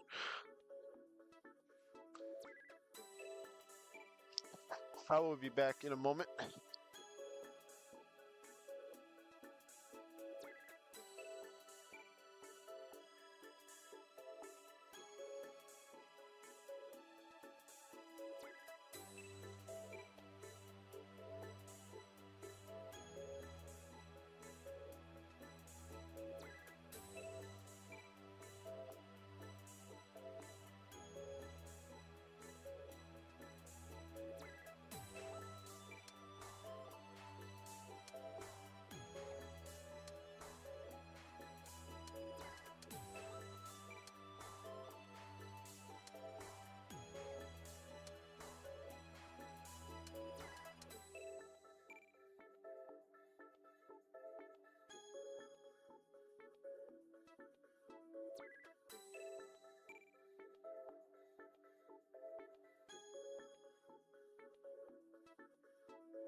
Yeah, I'm back.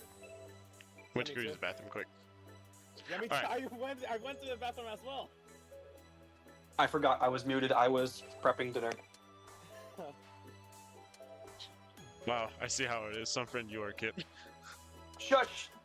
I'm making a good fucking meal. Ah, yes, panned hot dogs. Shut up. Alright, next is Pyro.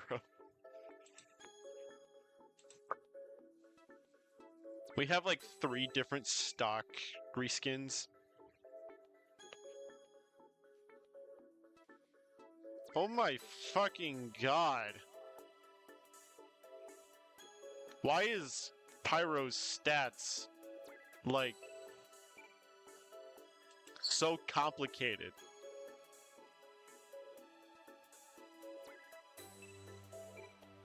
Okay, so the stock flamethrower. It's the stock flamethrower. Nothing beats it. Kinda.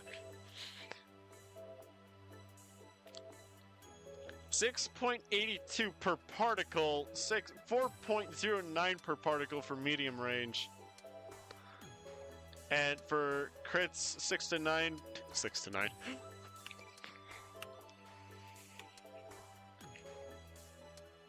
Six to 9 for particle for mini crits and criticals 3 times the base damage, so that's like around 12 to 20. Why is this so complex? And then there's Afterburn, which does like 24 damage to over 3 seconds, 80 damage over 10. My music stops again. God fucking damn it.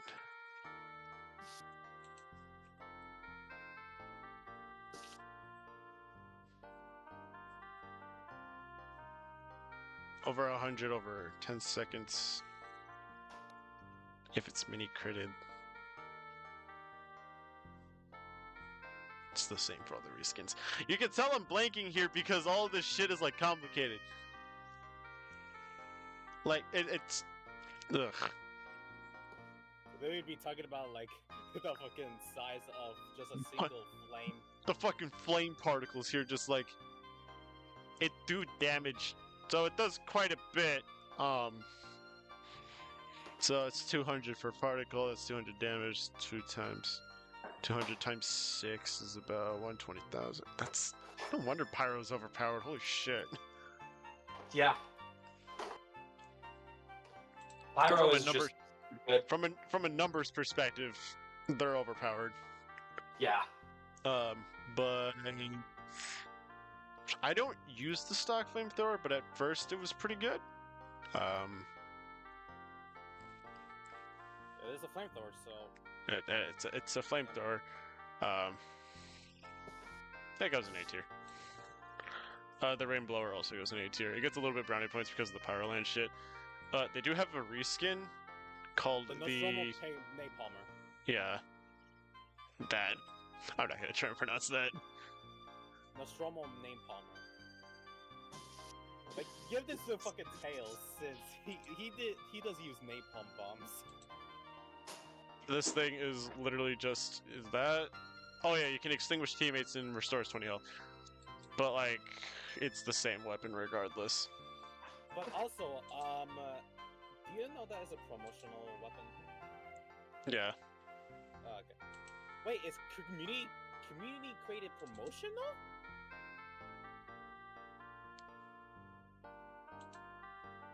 The fuck? I never knew that. Community created a promotional item. It was based on a custom flamethrower on the. Oh! If Mal was here, he'd be freaking out because it's based on the alien flamethrower. I mean, yeah. And also, it has a really neat hidden thing whenever a scout is wearing like the. Whenever a pirate's using the MK50 helmet, and a enemy scout is using the Xenomorph cosmetic set, it deals more damage to them. Huh. Yeah, so That's it is really really obscure. interesting, actually. Yeah, it says it right here. Like it. Yeah, I see it. It's a really obscure hidden stat.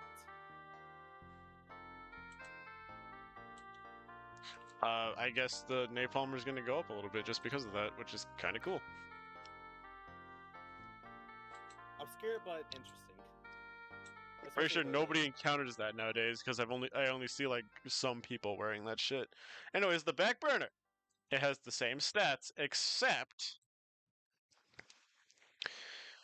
100% critical hits from behind, extinguish teammates and restore health, 150% air blast cost.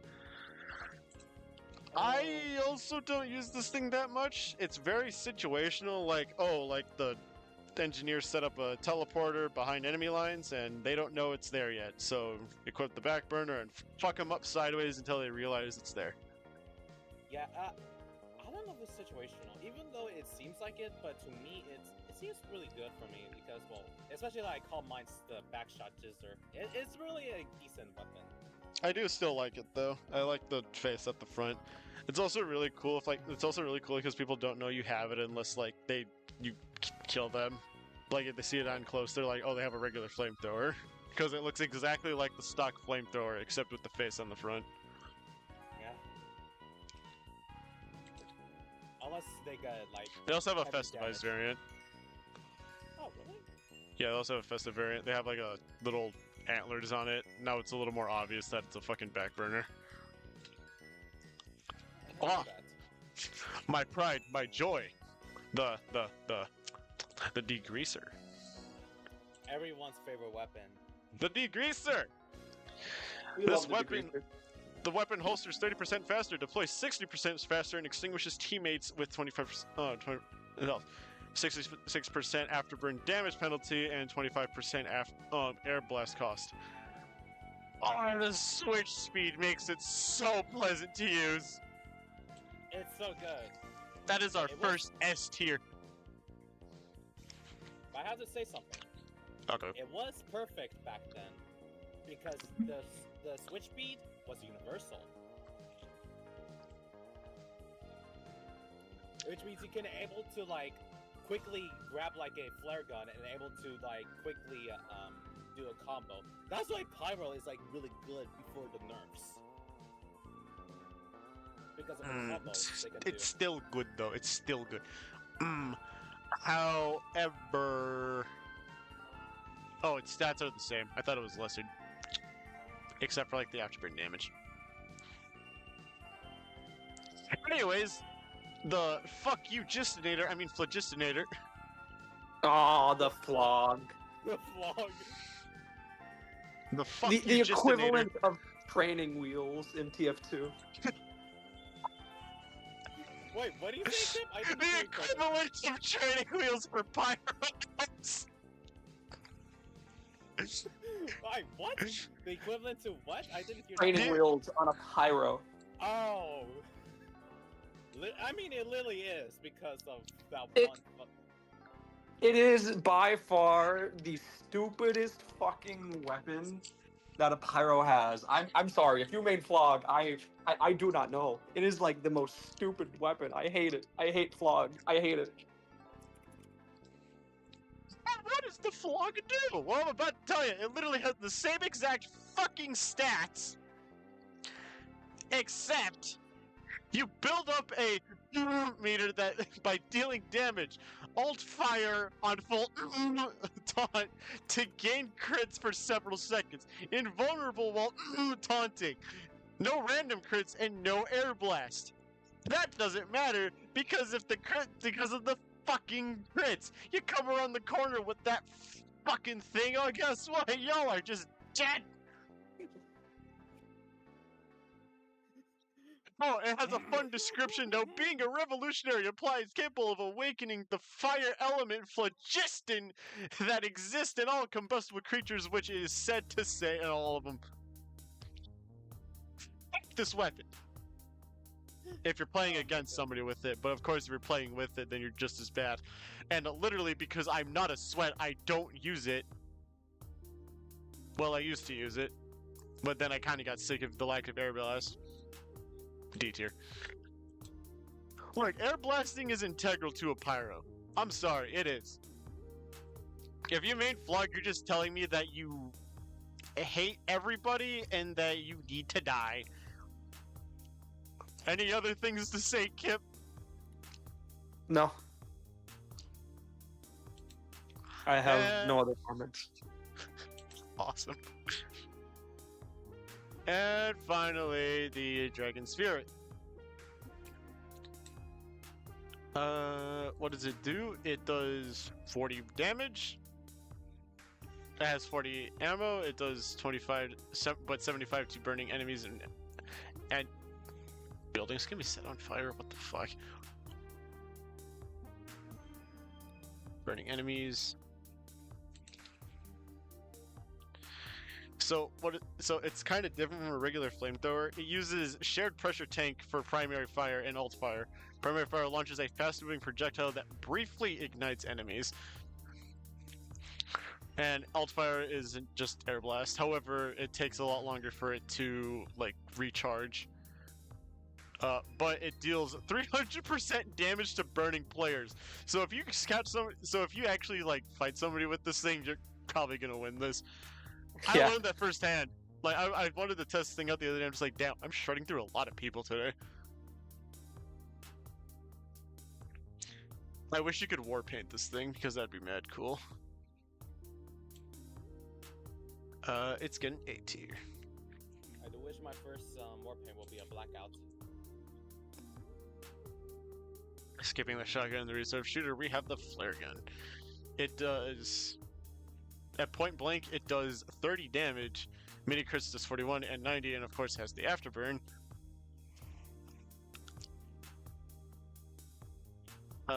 It looks like, oh yeah, flare gun.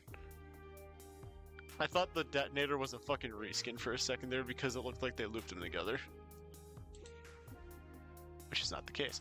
As a festive variant, which has it wrapped in a nice, has a candy cane and wrapped in a nice sheet of paper. Oh, it's so cute. I kind of want one of these now. Whatever. Has the flare guns are really interesting to me because I like how they can do like crit damage to burning players. It also reloads when it's not active, which is interesting.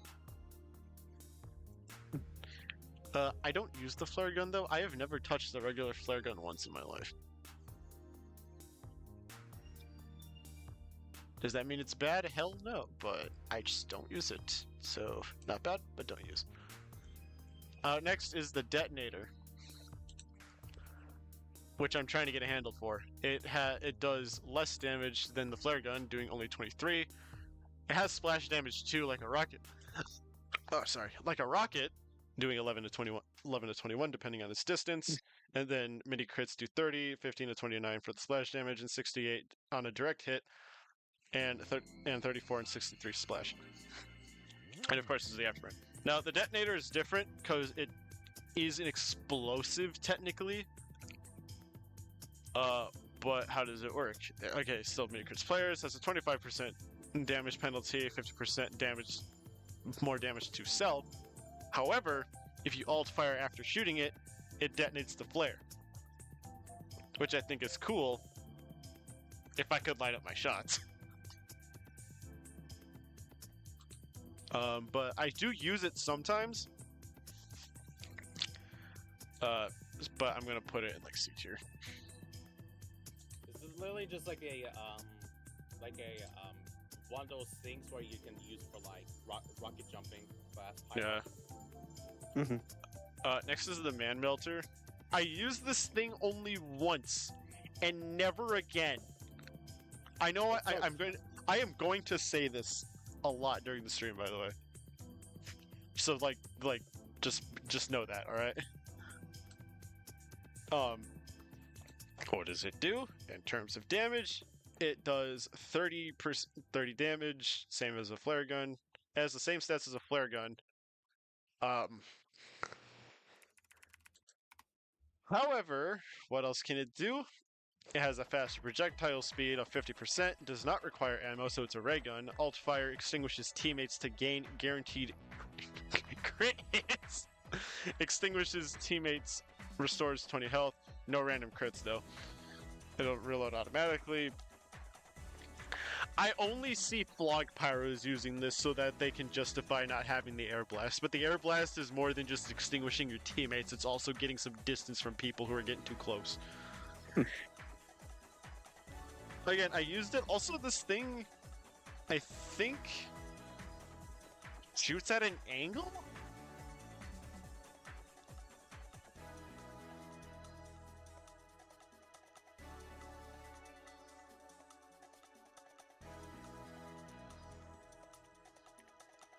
I guess it doesn't. I thought it did. It looks like it's particle-wise. Probably just like a little part. Inflicts additional damage to it. Limited ammo cannot. Huh, I swear it did. Whatever. Oh yeah, it's It seems to situation a little bit. again, I only see it ever used by Flog Pyros. Because again, they don't have the air blast, so they can't extinguish their teammates. It does that.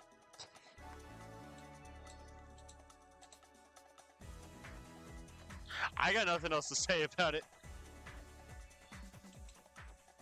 But it is going in like D tier because I didn't like using it because like I think there's a delay on the vacuum function because like I have to like hit it twice in order for it to actually work. Which is mad annoying because it's just like, oh, that heavy's on fire and about to die. Why isn't it working? Dead. Fuck. Yeah. Oh, this one I use. My beloved. My Sheila. The scorch shot. Everybody fucking hates this thing and I love it. Yeah, it's like a... I use it a lot as well. I love being annoying! Alright, I mean, where's my baby? There you are! High A tier. Why is it so good? Well, let me tell you, stupid. It has the literal same stats as a flare gun. Kinda. 10%, 10 less damage. It does only 20, 26 for mini crits, and 59 for crits. However, it is like the detonator, except.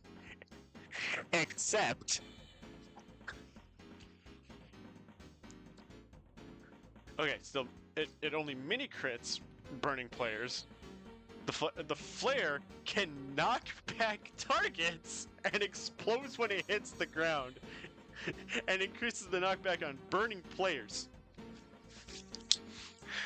I love shooting this down corridors, and it just fucks up their entire game plan.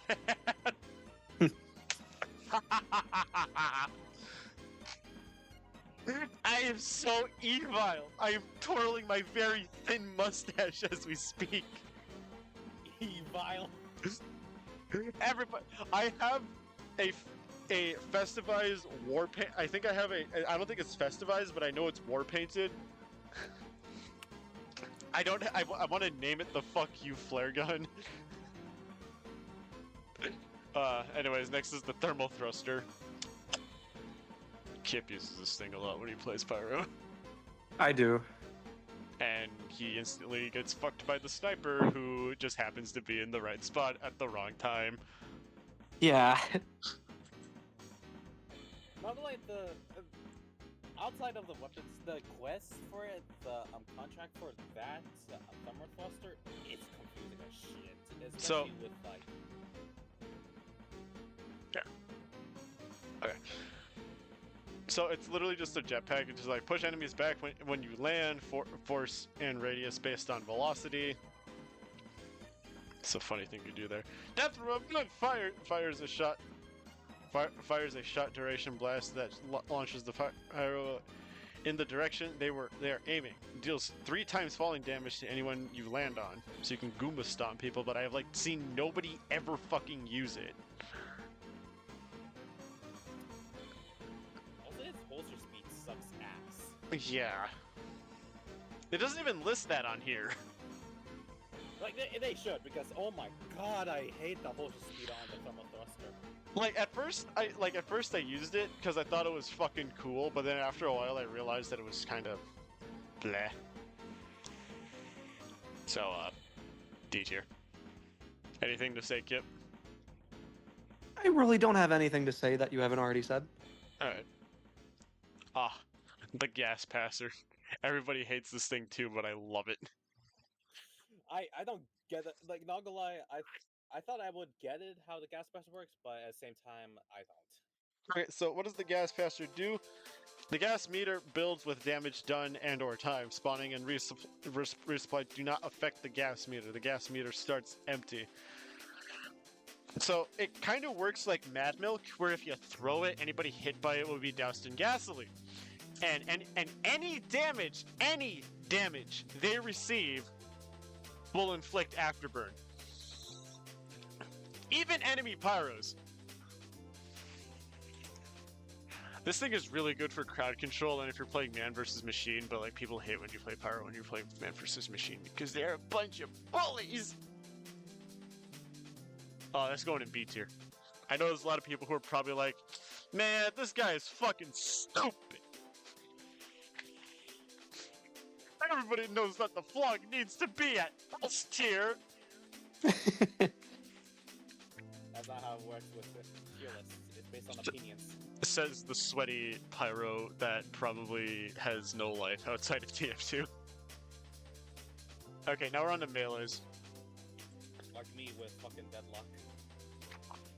Fire Axe, 65 point blank, mini crits 88 and 195. This thing is kinda lame. It's literally just a regular ass fire axe. I don't use it. The lolly chop I do use sometimes when I want to like have pyroland but not like change my weapon to the rainblower, like where the fucking pyrovision goggles. So it's gonna get like D tier. It's literally just the same, except it's a lollipop, and I can shoot rainbows out of my flamethrower, which is fucking cool. Next is the Extinguisher / Postal Pummeler. I prefer the Postal Pummeler. Because it's funny to hit someone with a mailbox. Yeah, and I like the kill feed effect. So here's the stats for it. Mini crits, burning targets, and extinguishes them too. Damage increased based on remaining duration of afterburn. Killing blows on player grants a speed boost. 33% damage penalty, no random crits, and this weapon holster is 35% slower. So it does 44 point blank. Non-burning players with mini crits is 95, and burning is 86 to 167, and critical is 131, and burning is 191 and 371. I like this weapon. I like these weapons, just in general. Now, where are they? The Extinguisher. They probably don't have the Postal Pummeler. Do you want to know what the stats for the switch to speed on the Extinguisher during the tough break update? Sure. 75 slower switch to speed. What the fuck? God, I see these stats for like previous updates sometimes, and I sit there and I stare at them and I'm like, damn, it's a good thing I hopped on when the bots were still around. They like it was a good weapon before the tough break. They really nerfed the hell out of the holster speed of the switch speed for the Extinguisher. 75%. 75%. Even the speed is slowed down to 20 during the update. God fucking damn. Okay, so you're going in B tier, but the Postal Pummeler is not on here, and it needs to be on here. Like, I don't know why you put the Lollychop on here, but not the Postal Pummeler. Like, who doesn't like ripping a mailbox out from the dirt and then smacking people with it? I don't know, but like, you gotta be some form of like idiot in order to not like that. They really excelled the Extinguisher. Put that A tier. This is part of my loadout, but sometimes I'll use another weapon that gets mentioned on the line. Which is up next, the Homewrecker! I love being a pie bro. I prefer the Maul than using the Homewrecker. I don't have a Maul. I do have one too, like, I just got it from the shop, from like cheap dirt. So, what does this thing do? It does 49 damage, 66 mini crit damage, and 146 crit damage. But it has special uses, don't worry. 100% damage versus buildings. However, what's the point when Pyro's flamethrower is enough to destroy buildings? But here's the kicker. Here's the kicker. It is the ultimate fuck you spy device. Oh, what? You're the nefarious Frenchman coming to harass the poor innocent Texan that's merely doing his job? You're just gonna fuck up all his buildings with your little sapper? Ah, fuck you! Here's my sledgehammer. Anyway, I started laughing like Oh, and then there's the Maul, which just kind of exists. Yeah, I use the Maul more because I do like this design. I am going to stick this in A tier. And the Maul in A tier too, because it does look cool and it functions exactly the same. Probably higher than the Homewrecker because of the not my humble Homewrecker. It is my patented Fembro hammer.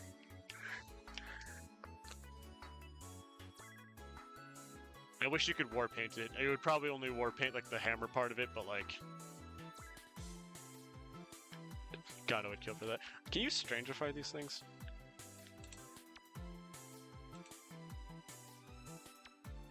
You can strange it.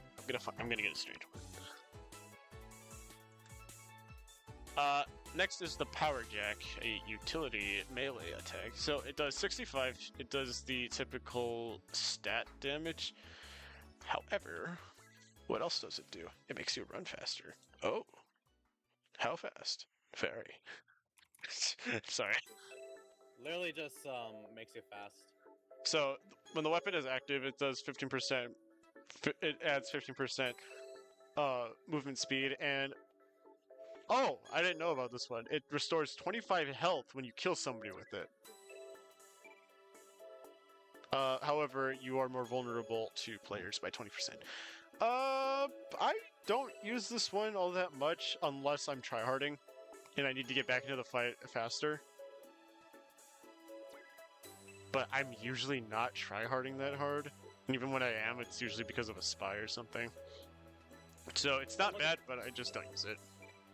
Take a look at that. This is another community-made beta weapon by Psyche. Oh, it is. Nice. Oh, was it? It was made by Prague.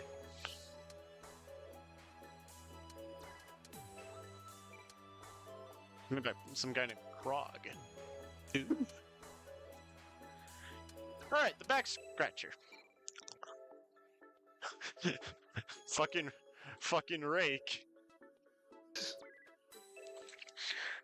After I'm done with these leaves, I'll take your fucking spine!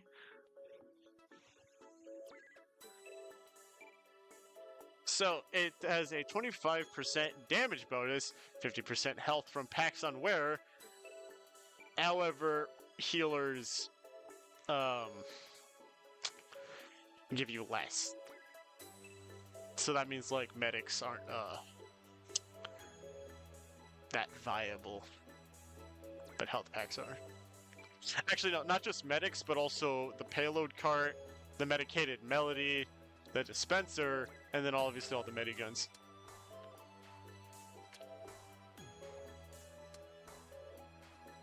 Warp thing? Huh. I don't use this one all that much. I only use it when there's like no medics on the team. Which is pretty common, but I use my postal pummeler more, so I'm a sticky in C.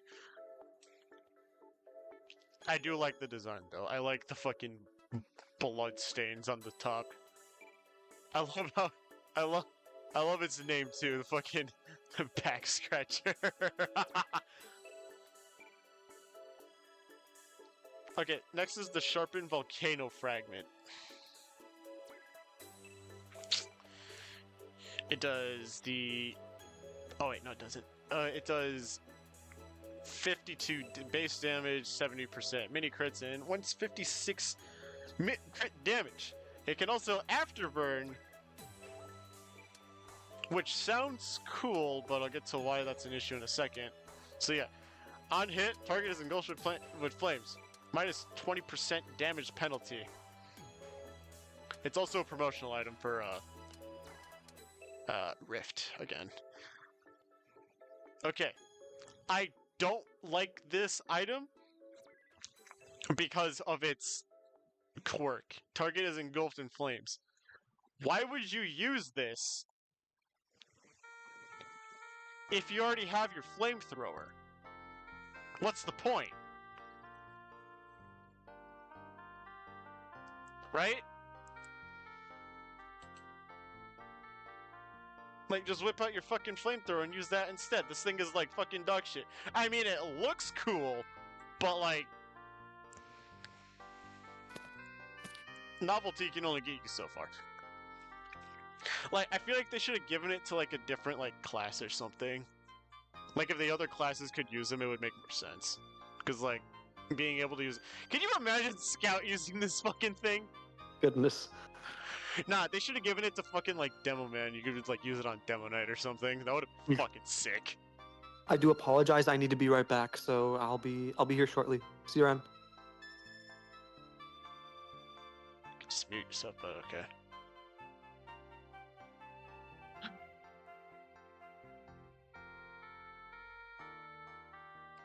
Alright, the third degree. It is a Okay, what does it do? All players connected via medigun beams are hit.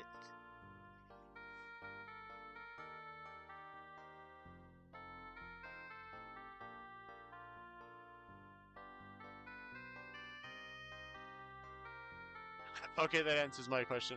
I thought that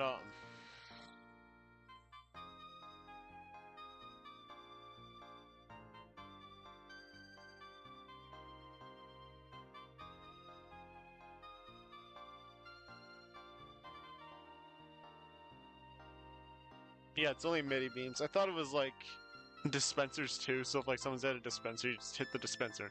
Yeah.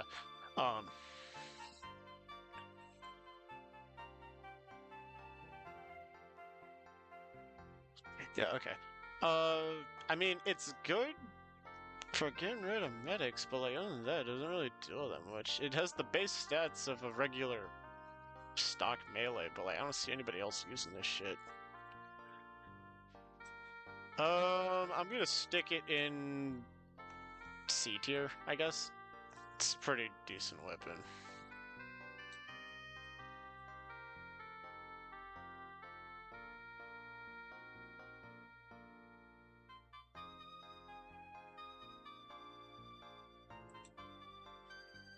Oh, the Neon Annihilator. I like being a dick with this thing. Cause like I love maps with water and it's like easy to hide. Like I'm thinking of not Double Cross, it's the one with the train. That's one. You can hide under the bridge and like nobody can see you. So like you can like shoot flares from underneath it and like brah.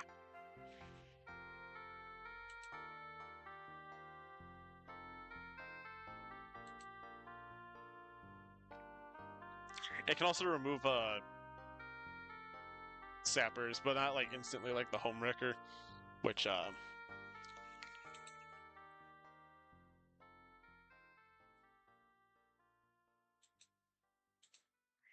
but yeah. What does it do though? I didn't list that off. Okay, so damages sappers. It was 100% critical hit rate on versus wet players. So like anybody hit with Mad Milk, Drade, Cast Passer, even though it's not water, will just instantly die. It has no random crits and it does less damage to other players. So it only does 52 damage, 70 crit, and 156 crit damage. I, for one, would stick it in B tier.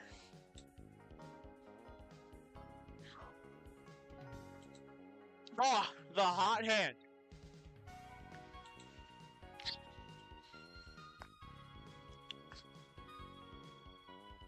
It does 28 damage, 38 mini crit, and 84 crit damage. It is like the Holy Mackerel, where if you hit somebody with it, it'll show up on the kill feed. And it says, gain a speed boost when you hit an enemy player, does 20% damage penalty. This melee slap tells your opponent and anyone watching the kill feed that your hand just gave some lucky face the gift of slapping it stupid.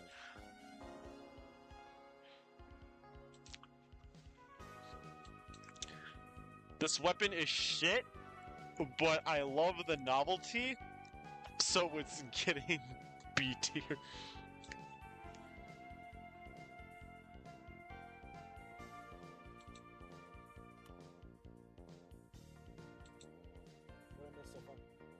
You missed like all of Pyro's melees. Except for, you missed like the second half of it. We just got done with the hot hand. The definitively best Pyro. The fuck ass like wanna be Holy Mackerel? Well, it's funny because you run up and you slap people with it. I mean, yeah, especially that it does the same thing as the Holy Mackerel with the humiliation thing. Like, I love the description so much. This melee slap tells your opponent and anyone watching the kill feed that your hand just gave some lucky face the gift of slapping it stupid. So that's it for Pyro, but they do have some taunt kills like the Hadouken, the Fuck You Flug, the Armageddon, extinguisher and gas blast. I hear if you do it as Fempire, you get plus 20 shame added onto you. I would assume it's a thermal thruster taunt. Yeah. Yeah. I would assume Pirates in the Plus 20 shame. I mean, have you seen what Pirates in the Cool fucking had? Yeah, I'm not stupid. Okay, just making sure because No, don't fucking lecture me about the dark text. About the dark text. I was there when it was written. I've seen shit, man. I've seen a lot of shit. The worst of the worst. And I'm not getting into it here. Alright, on to Demo Man. what's on my Ewing into its rare, so probably weird. Okay, Demo Man. So we got the stock grenade launcher. Yeah, another stock weapon. I have one war painted, but I usually run Demo Knight, so like I don't use it that much. It can do 100 direct hit damage and 30 to 60 splash, 135 for mini crits and 141, and you can just one shot a heavy with mini crits.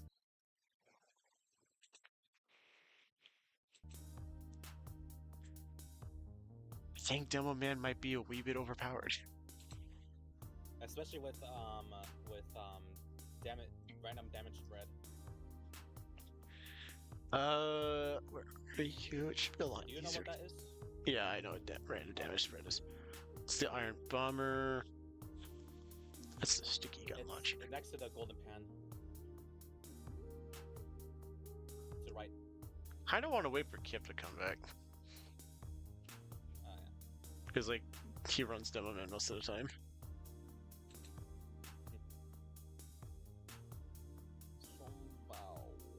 No, we'll skip him for now. So,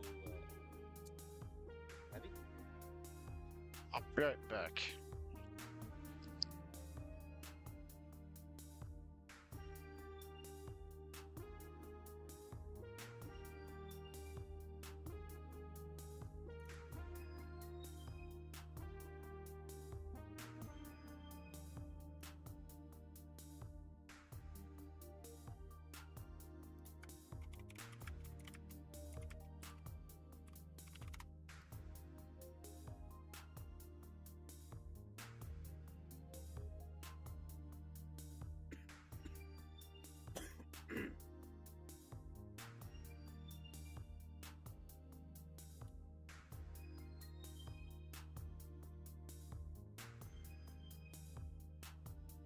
Not gonna lie, Don, I'm right now really hyped for outcome memories to come out, since right now it's not happening.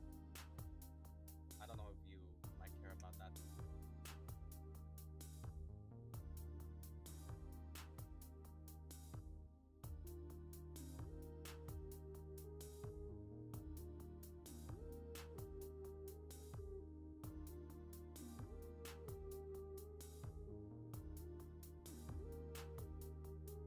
Ooh.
But he voiced as Allfather? Oh shit, that's gonna be interesting.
I returned.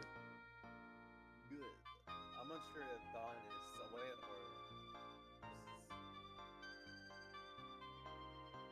Hmm. Oh, you know cheese tots, right?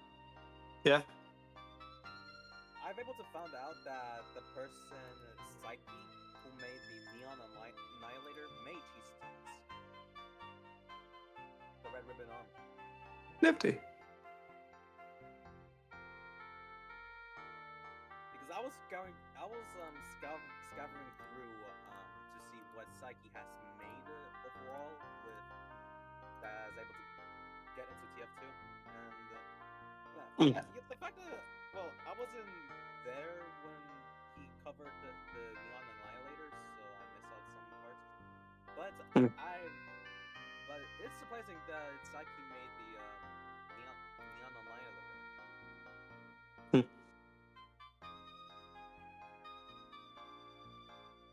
Let me check what other weapons.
Back. Sorry for taking so long to come back. It's all right. Things happen. Yeah, I suppose they do. Mm-hmm.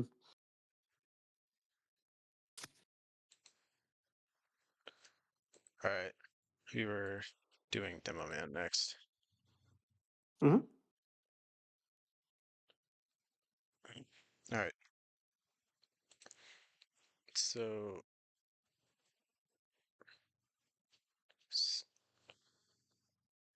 give me a second. No worries. Alright. The stock. Make sure I. Okay, yeah. The stock grenade launcher right here. Put all of these right here so it's easier to find them.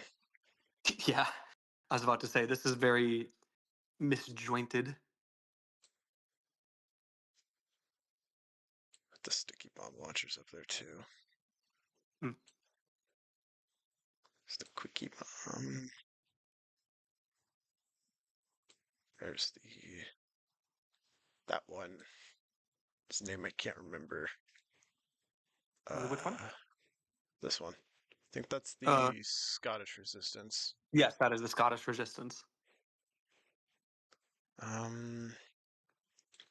Yes, and the sticky jumper.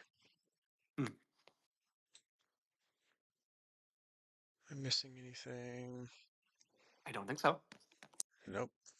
Does like it. Alright. And all the swords stick out like a sore thumb, so it shouldn't be hard to track those down. Yeah. Alright. So starting with the regular. I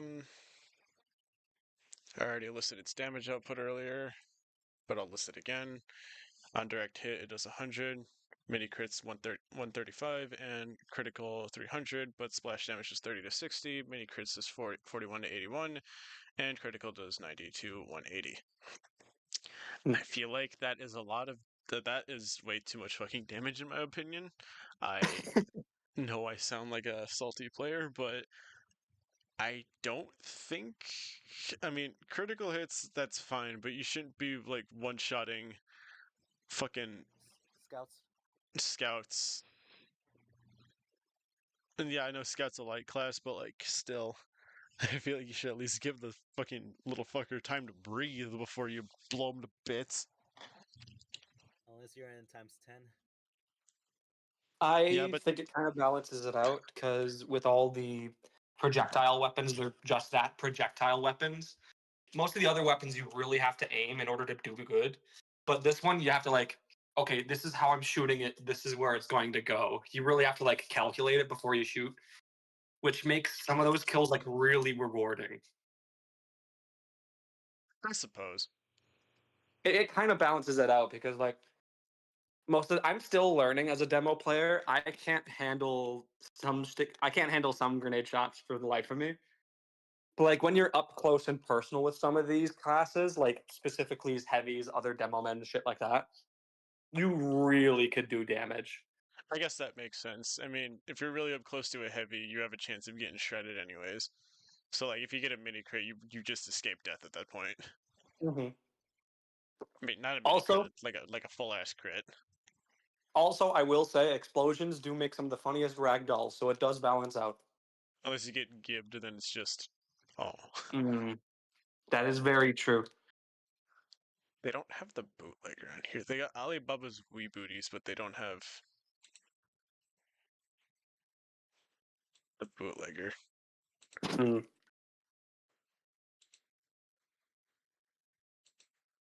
I don't know why sometimes whenever I get like, I remember getting the bootlegger instead of Louis Buis, Mm-hmm. and thinking that the bootlegger was just the original, but no, it was just a reskin to the Wee Booties. Alibaba's Wee Booties. God damn it.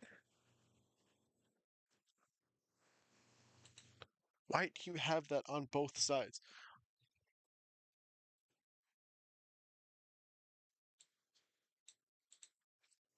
It's whoever made this goddamn tier list can't put on the reskins to save their life. And now we gotta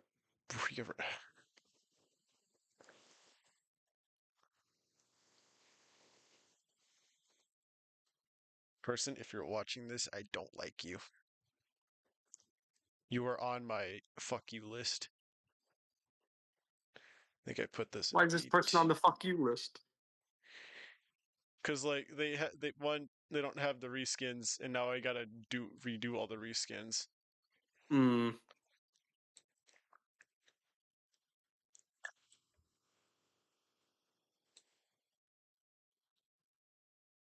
Like, it's so much easier. Like, it's not that hard. They're literally just like this. I know they're the same thing, but some people like them more than just stock. Mm. Like me. I'm a selfish prick. Why can't you? Why can't you? Why can't you think about me? My opinion matters. Not really, but let me put the.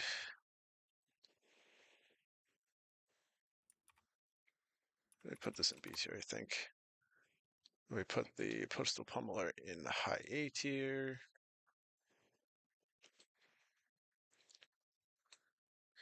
And I lost the. Here it is. But like again, it's stuck and it works, so I don't play regular Demo Man that much, but it gets an A tier. Any objections, Skip? I have no objections. Alright, great. Next is the Lock and Load, which does 100 damage. Actually, no, it's the same stats, however, it does not do splash damage. Let's look at its other stats.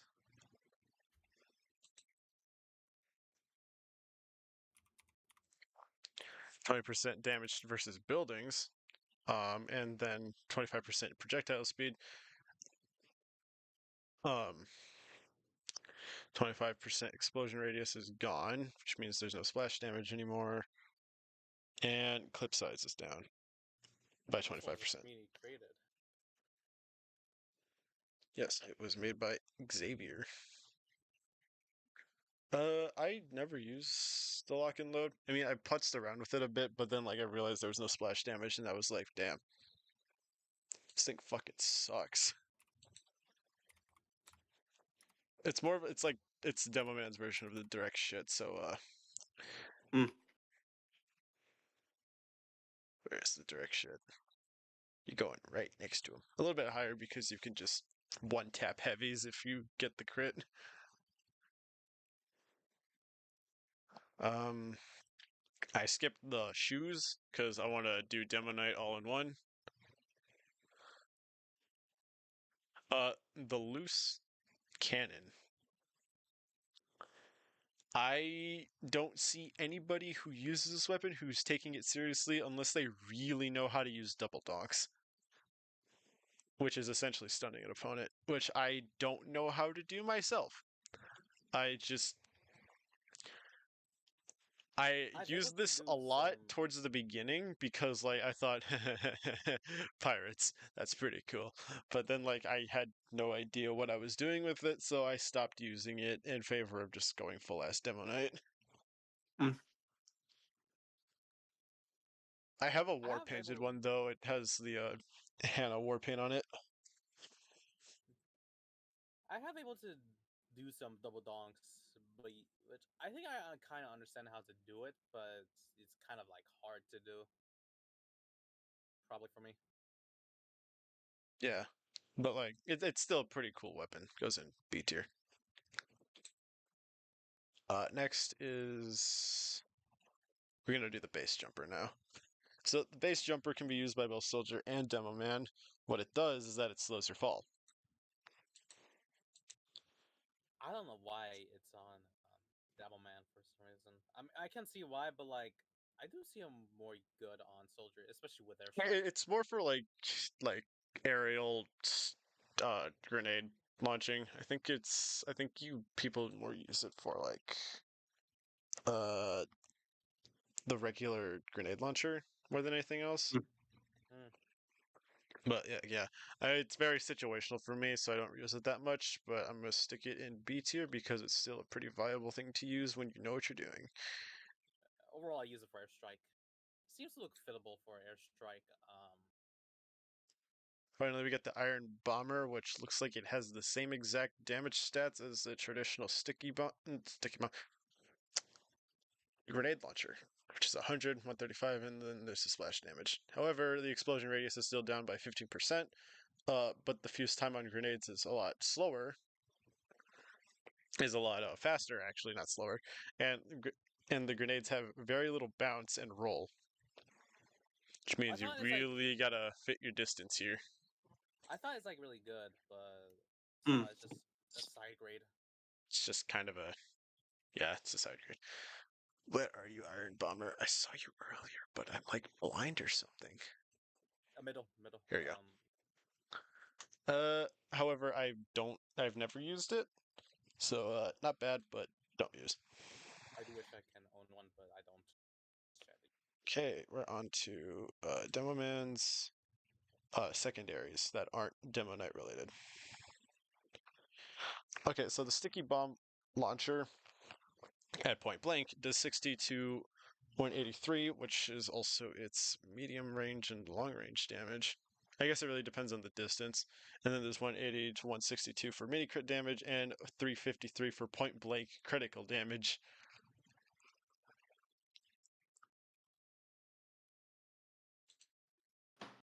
What What say you? else? What else can it do? Anything else? No stickies. I think it's a good trap setter. I don't know why people use it as like a regular projectile. It's just like it's more of a trap setting thing, but I think it does Yeah, detonate if it does just hit somebody while it's still midair.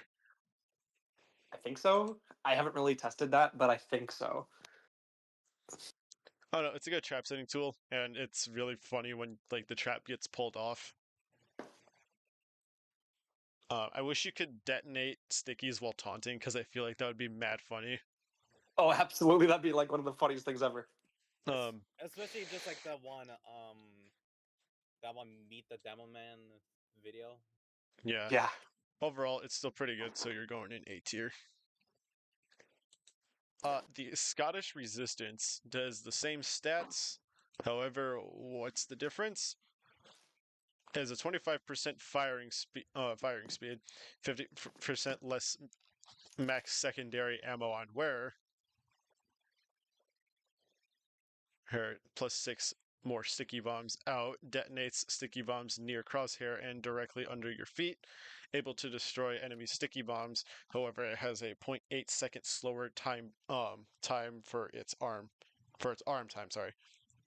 Sticky bombs have arms. I used this once, but I got kind of annoyed with the having to look where the bombs are. I mean, it's good for setting Mm. traps in like specific areas, but like I don't know, I'd When rather it just comes down to it, I think the biggest flaw of the sticky bombs, no matter which one you're using, is the fact that you have to like pay attention to when it's happening. The original sticky bomb launcher, that's not much of a worry because if you're looking at one, you're looking at all of them. If you detonate yeah. one, all of them are going to fucking detonate. With Yeah. the Scottish Resistance, if you're looking at one, that just means those ones are going to get detonated. So you have to like pay attention to like, okay, this one's over here, this one's over here, and honestly, you're just asking to get backstabbed. Yeah, unless you have your back to a wall, but reminder spy is a gun. Yeah, So yeah, I'm gonna put in C tier. It's not it terrible if is. you really know what you're doing with it. Then like you could get some damage out there, but like it's not It is really. not worth it. Uh, the sticky jumper. It is literally just the rocket jumper, but for demo man. It is Yeah, good for training wheels or for like specific things. Uh, I don't use it though.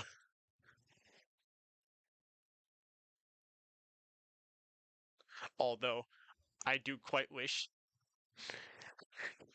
you could put more than just 2 down because the height you can get with Demo Man with all the stickies down and you sticky jump is ludicrous and it's hilarious. yeah.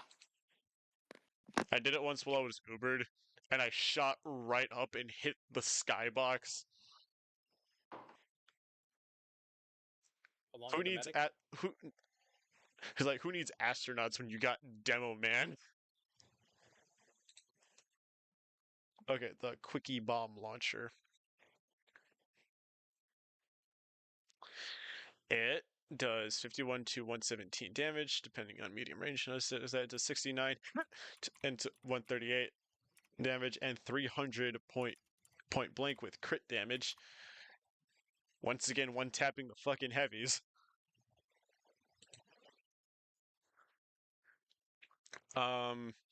It is able to destroy enemy sticky bombs 0.2 second faster bomb arm time, max charge time decreased by 70% up to 35 plus percent damage based on charge, although 15% a 15% damage penalty and a 50% clip size loss. I also never use this thing. Yeah. Another, uh, sorry, another sticky bomb. community-made item weapon by SV Dil. Okay, onto the melees, the all of three that we're able to cover right now. The stock bottle and the Scottish handshake, which is not on here. Of course it isn't.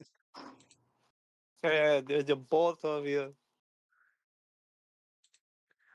It is probably my favorite stock melee in the game purely for the comedy factor of it. Where's the Get that. bottle? Here you go. I like how like if you hit somebody with it, it breaks. No, the damage does not increase if the bottle is broken. Some think that for some reason.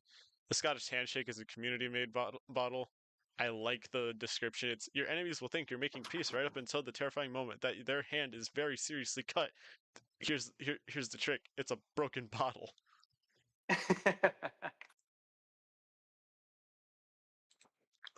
So I'm gonna put stock bottle in B tier, which as of right now is currently the highest ranking.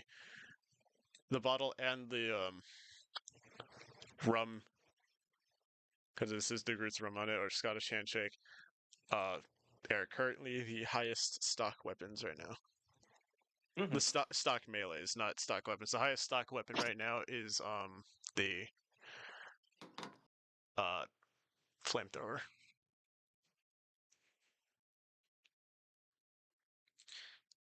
Next is the pain train, but we already covered that. I feel like this would be good if you're playing Demo Knight, because you could just run to the point as fast as possible and hit it. So, not much to say there. So scaling all the way back to the top, we have Demo Knight. Yeah. Now, the bootlegger and the wee booties are exactly the same, but what do? Well, they take away your primary, so you can't shoot shit. But you have 25 max health on wearer, 200% increase in turning control while charging, plus 10% faster movement speed on wearer, shield required. Melee kills refill 25% of your charge meter. They are pretty identical. No, they're the exact same thing. I like the bootlegger more because it fits more with my cosmetics. The pirate theme. No, not pirate theme. It's a hooded dude, but like the boots, the wee booties kind of fuck up like how the boots look. So I put the bootlegger on, so it's like barely more noticeable. So you're going in A tier, and you're going in don't use, even though they're the exact same. It's just like you prefer like the looks. Yeah. Okay, so the secondaries are the shields. Now this is where like they're actually different. These are both exactly the same, but these are different. So the charge and targe uh actually does have stats. Uh Now it has no ammo. However, um at point blank AK just running up to them, um it'll do 50 damage, but with the Eyelander, it'll add up. Careful echoing. Apologies. It's alright. Plus 5 more heads, depending on it, so that you could range up to 75 health on a basic. But with the mini crates, that's 35. About 108, I think. I don't know, but like, yeah. Pretty good. But what does the charge and charge do? My music is paused.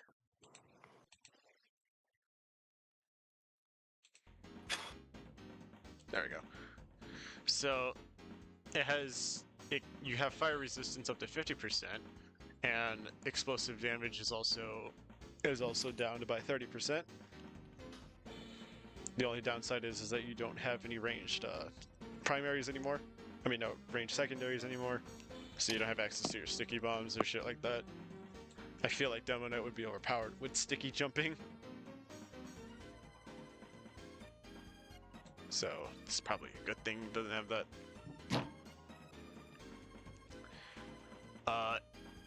I will get to their shared stat after that, but as for the charge and charge, I used to use it, and I think its resistances are good, but I kind of stopped using it after a while. But it's still a very viable thing to use, so B.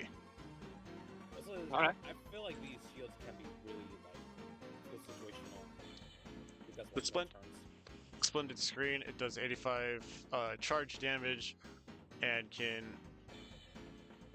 it can add 8.5 to each of those with each head with the Eyelander, and can do 115 without heads, and then add 11 to that 5 times. 2 for the mini crits. It does not basic crit though. Splendid Screen. What are your other stats? It increases resistance to fire and explosive damage by 20%, 75 increase in charge impact damage, and 50% increase in charge recharge rate. I use this one,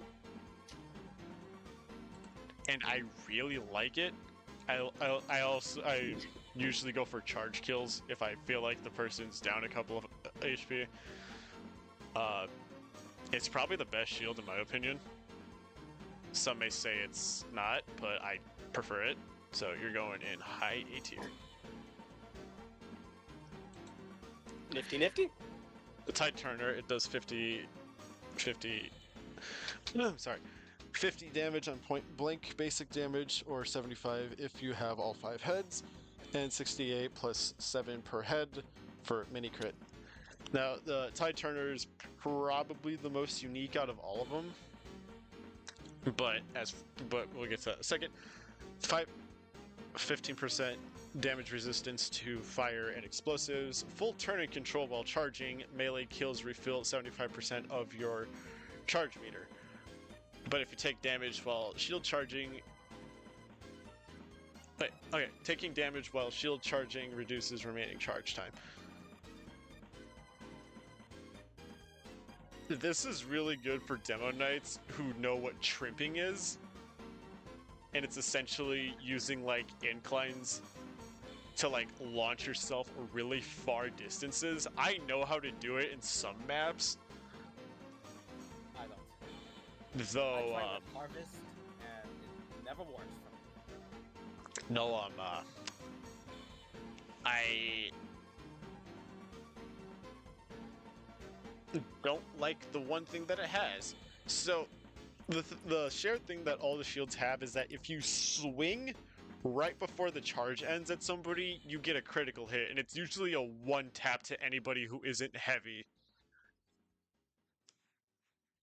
Except for the Tide Turner. It only does mini crit damage. That's why I don't use it. And also because of if you take damage while charging, it'll, stop.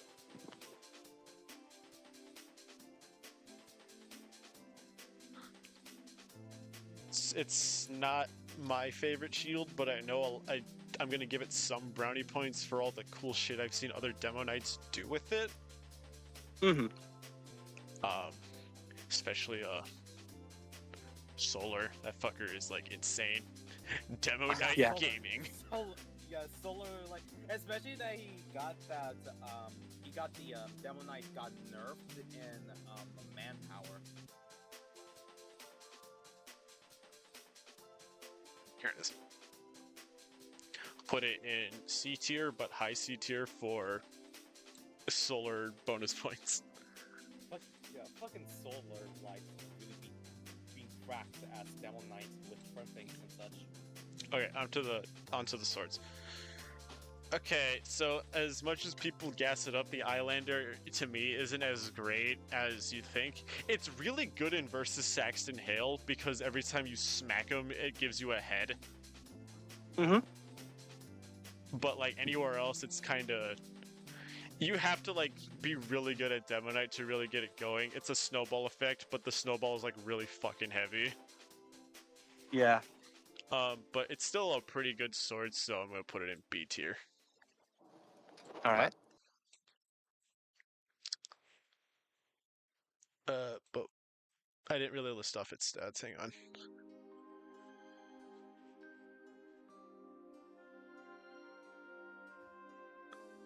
I forgot it has a festive variant. So you don't get any random crits from it, and you get less health at first. So with it, you start out with 175, which is less than Demo's usual health. But as you keep getting the heads, you'll run faster and you'll get more health. The max health you can get is 210.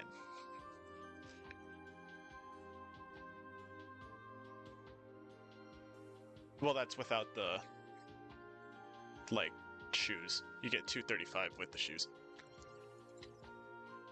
It also has reskins. We'll add those here in a second if my computer would stop being a butt face.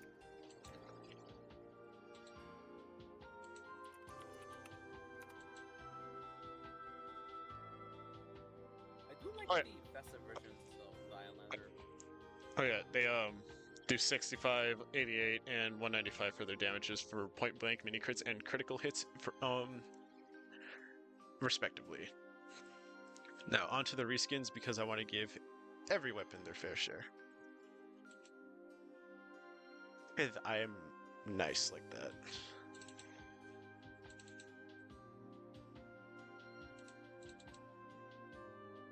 Alright, so this is the horseless headless horseman's head taker. Try saying that 10 times fast.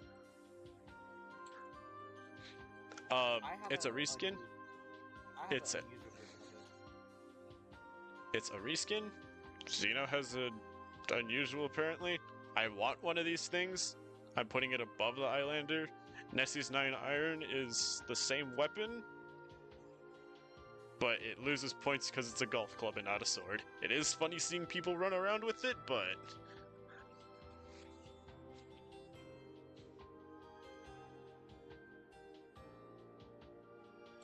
that's all I gotta say about it. Okay, the Scotsman's Skull Cutter. It does 78 point regular damage, 105 mini crit damage, and 234 crit damage. That's a lot. And this is one of the only few of the quote-unquote swords that can random crit. And you might be wondering, well, why is that like something to point out? Well, melee weapons crit more often than secondary and primaries. So you can shred through so many fucking people with this thing. And especially with the plus 20 damage bonus. If you see a Skull Cutter Demo Knight, pray to whatever god you believe in. I tried using it, and not gonna lie, with how it makes me so slow is painful.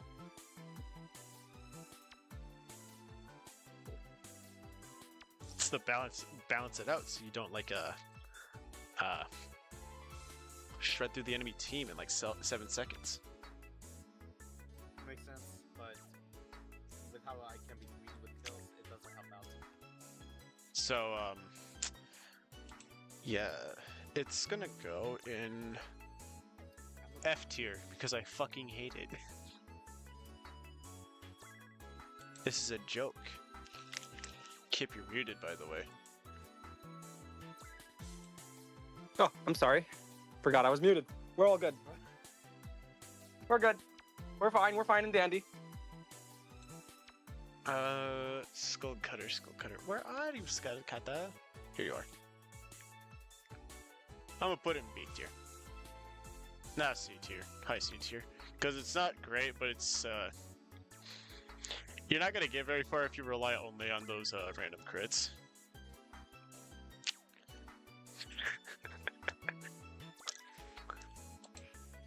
Presenting a new product from Manco. From the idiots who brought you the sticky bomb comes the bomby stick.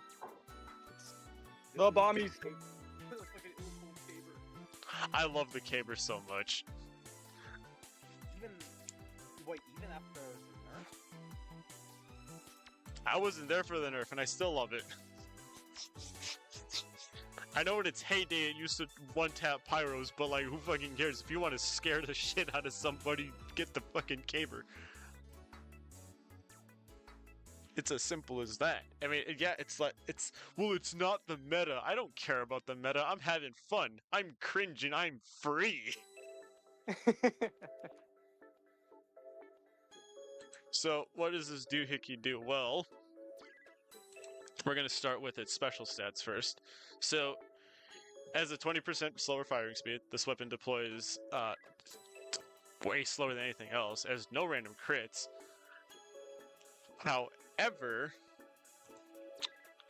when you hit something, like anything, it could be a building, it could be a wall, it could be the ground, it could be another person, it will explode. And this explosion damage can do up to 66 to 83 damage, 89 to 112 damage, and 22 to 25 damage.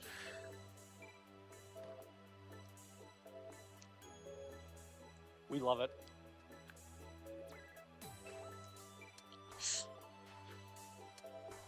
If you charge at somebody, you can one-tap a freaking like a scout, a sniper, a scout, sniper, spy,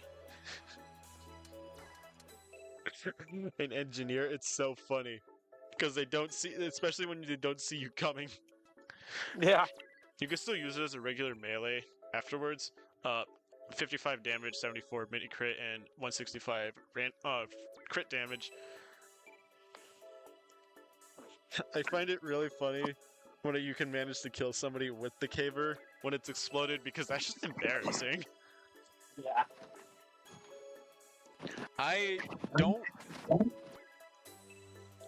kind of wish it recharged. Like, Solar Light suggested a really cool idea that, like, when you kill somebody with a broken caber, it'll recharge. I like that idea because it incentivizes you to, like, not kill bind. And, like, keep trying to kill people with it instead of, like, just, yeah. Especially with how slow the is. I love the description so much. A high-yield Scottish face removal. A sober person would throw it.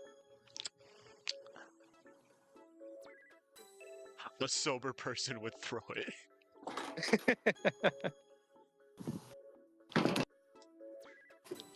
Onto the... Oh wait, I didn't rank it. Oh yeah, I did. I put it in S. The Clade Hemore. I don't think I pronounced that right. What you building, Kit? I am making dinner. Slamming a lot of pans over there. Yes, I am. Wait a minute, I just realized. What time is it for you, Kip? 2:10. Oh, okay, makes sense. Before you ask, I'm hungry. I want food. I want food now. I'm hungry. How dare you? It's fucking 12 over here, and Alright. One weapon is active for the Claymore. Claymore? Claymore.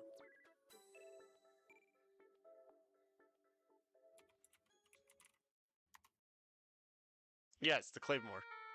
Yes. Oh my god. It has a festive variant too. That's pretty cool. The Clade him more.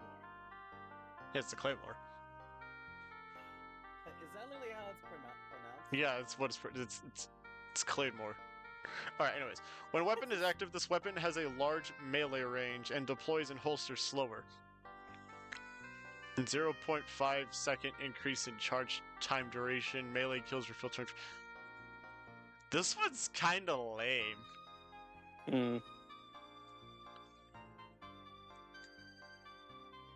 You're going in.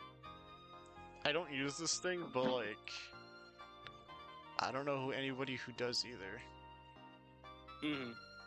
Fuck you. Really just a big ass weaker version of the Islander. Okay, the half Zatuichi, which is another Sega brand item. I'm gonna rename my Zatuichi to a Sega brand sword. Yeah, it's also for Total War Shogun too. Now the Zatuichi can be used both by Demo Man and Soldier. Says this weapon has a large melee range and deploys and holsters slower. Gain 50% of base health on kill. So that's like max overheal, I think. No random critical hits. Honor bound. Once drawn, sheathing deals 50 damage to yourself unless it kills. Noman and soldiers can duel with katanas for a one-hit kill. Yeah, I'm able to come across some have Zatuichis and able to get like. I was wondering why I'd be like having such great kills, but that's because I was facing off against them have Zatuichi Demonites, while I'm also a have Zatuichi Demonite. I don't really use it all that much, but like when I do, I like using it. It's a pretty decent sword. A little beefier. To me, it's really good, especially with like the overheals it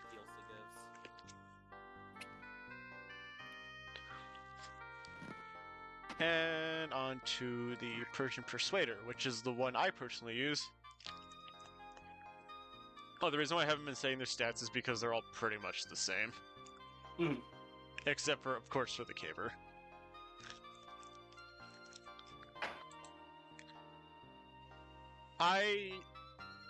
Oh, wait, I need to read off its special stats.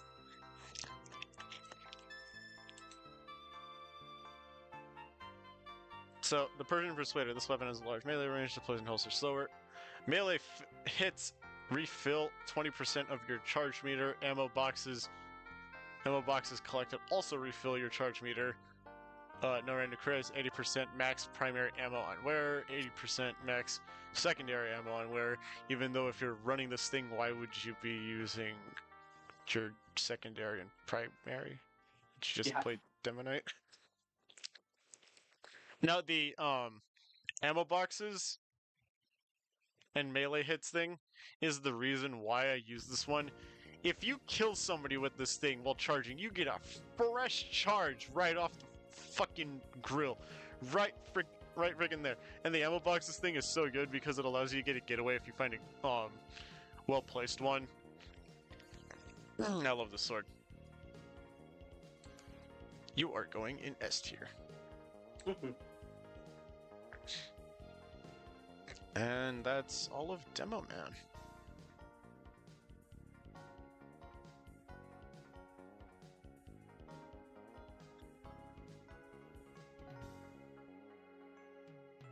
Anyways, on to Heavy.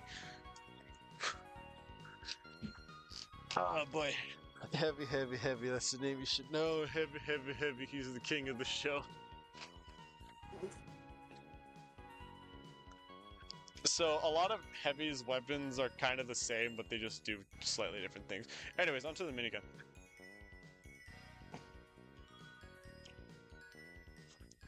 So, the stock minigun is just the minigun. You know it, you'll love it. Yeah, you know, you'll love it. It's pretty good all-arounder. B tier.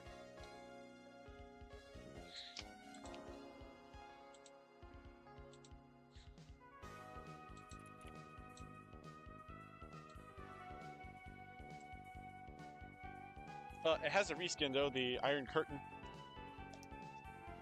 Mm-hmm.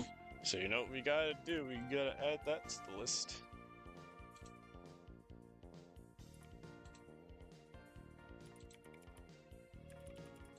Tickety tack on the keyboard. Clickety clack, clickety clack. The best sound ever. It looks cool, I suppose.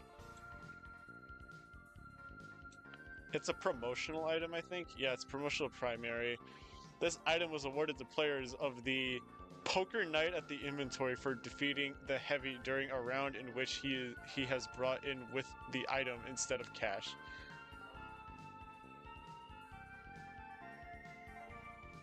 Dog, I wish I had Poker Night at the inventory. Mm-hmm. But it's like unavailable on Steam. So like people who have this, like I have a great deal of respect for because it's just like, damn dude, you have the cooler looking minigun. I'd rather Yeah. you get hired. Especially the fact that this game is a Telltale's game. I was like looking for ways on how to play it, just like is there like a Steam key I can input? It's just like, no.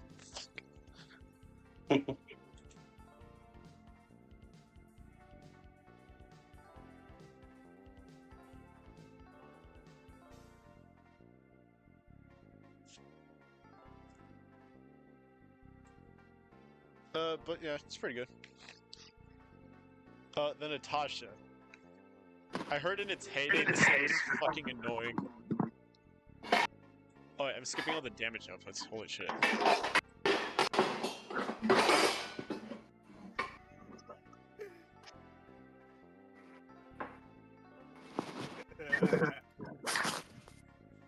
Yep. Yeah. You good? Yeah, I'm never better. Doesn't sound like it. Oh. Don't bother me. I'm doing good. Okay, so the stock miniguns do 50 to 54 point blank damage, mid range 5 to 30, long range 5 to 10, but mini crits do 48 to 72, 12 to 18 per bullet, and critical does 108, 27 per bullet. Same goes for the Iron Curtain because it's a fucking reskin. Mm-hmm. So Natasha does. Why did I click it? 37 to 40, 4 to 22, 4 to 7, 36 to 56, 9 to 14 per bullet, and critical does 81, 20 to 25. Now, I heard back in its heyday, the Natasha used to be like really insufferable. Because like you could like slow enemies down to a crawl from across the goddamn map. Yeah. So on hit, it 100% chance to slow target, 20% damage resistance when below 50% health, and spawn up, 25% damage penalty, 30% slower spin up time. Can you imagine playing that like times 1,000 mode? That would be insufferable. Yeah. More like type 10.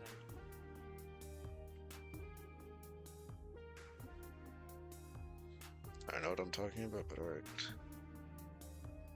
I don't use the Natasha. I mean, I used it once for versus Saxton Hale, and that was it. C tier. Okay, the Brass Beast. I always hear people say they don't like this one, but I don't know why. But, like, whatever. So, point blank it is 60 to 65, medium range it is 6 to 36, and long range is 6 to 11.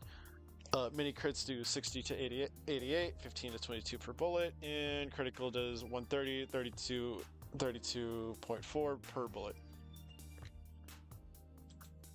In terms of other stats, it 20% damage bonus, minus 20%, 20% damage resistant when below 50% health and spun up, 50% slower spin up time, and 60% slower move speed when deployed. I don't know why people don't like this thing.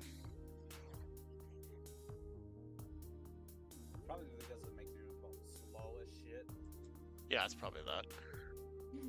But I've never I want used it. some like I think probably like using it with really hard because of how slow you are, but against, yeah, you're like fucking done whenever you're going against a grass beast heavy. Ah, the Tommy Slav.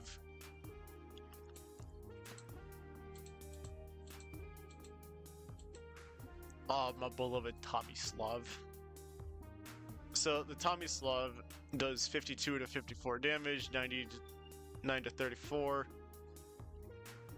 and 5 to 10 and 5 to 10 at long range. 48 to 72 for mini crits. That's 12 to 18 damage per bullet, and 108, which is 27 per bullet. So it's pretty.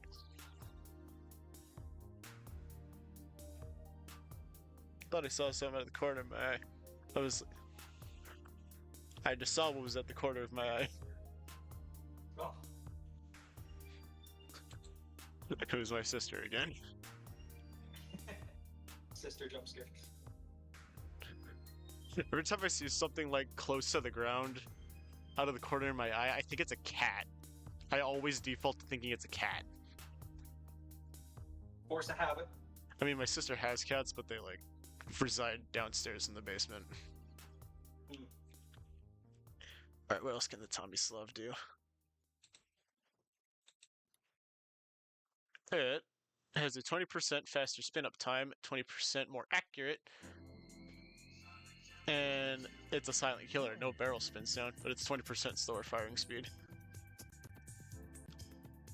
I love this thing. This is my favorite gun to use. I have it war painted with the Jazzy war paint, and I even gave it a name. It's Shayril.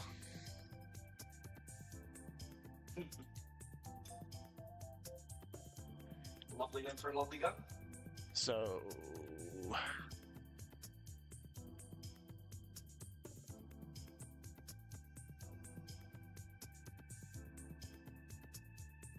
Man, it's like the worst game of I Spy.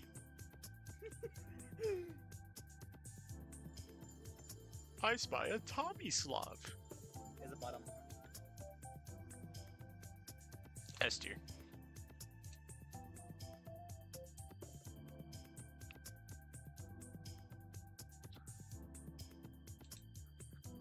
And finally, we have the Hulong heater. It does 200. It does 41 to 48 point blank damage, 55 to 27 mid range damage, and 4 to 9 damage. Long range 44 to 66. That's 11 to 16 per bullet with mini crits, and 97 damage. That's 24.3 damage per bullet for crit damage. It can also afterburn, 64 damage over 8 seconds, and 8 damage over 8 seconds, and none for crits. That's the special thing about the Hulong heater, is that it creates a ring of flames while spun up, 25% damage bonus versus burning players. However, minus 10% damage penalty, and consumes an additional 4 ammo per second while spun up. Now, people usually use this thing to like deter spies, even though they realize that spies can just jump over it and stab you. Yeah. Also, I've seen that weapon a fuck ton during times 10 matches I've been in. Now I don't use this thing seriously. I only use it when I'm playing Hoovy. So it's literally just the shitpost gun for me.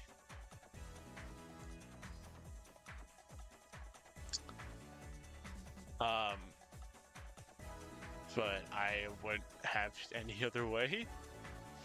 Because like, okay, so like to A-pose, you gotta deplete all your minigun ammo and then pick up another minigun so that you can A-pose.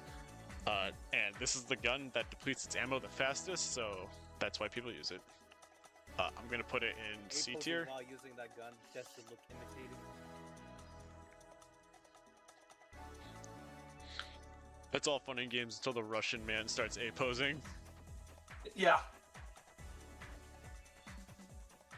Alright, that was all of Heavy's primaries. They're all the same. I kind of wish I want to go back in time and make sure Pyro wins that contest so we could actually have interesting playstyles for Heavy. What the fuck is heavy update. Okay, so Nev- the first. Yeah, I have said never. Okay, so the first one we're gonna again skipping the shared weapons. The family business, which is Heavy's only exclusive shotgun. It does 74 to 76 at point blank, 20 to 52 at medium range, long range does 3 to 10 damage, mini crits do 70 to 100, and critical does 153. What is this different from any other shotgun? 33% clip size, 15% firing speed, but there's a damage penalty of 15%. I run Fat Scout sometimes, which is just using your secondary shotgun and your melee. And chat, I'm gonna be so fucking real with you. I just realized something. What's up? I skipped a weapon. Oh no. I skipped the reserve shooter. Bruh. I don't use it though. Alright, so like, I use the family business for that because I like the firing speed. I used to use the panic attack, but like the family business just works better. B tier. Alright, now we get on to the important ones. Sandwich. The sandwiches, my beloved. Sandwich. The lunchbox category. Look at Mr. Technical over here. Oh my god. There's one more. Hang on, I need to get it. Let me guess, it's the festive version? Yeah. Of course, because they look so fucking different. Well, no, they look the same, but just like, just is visually different.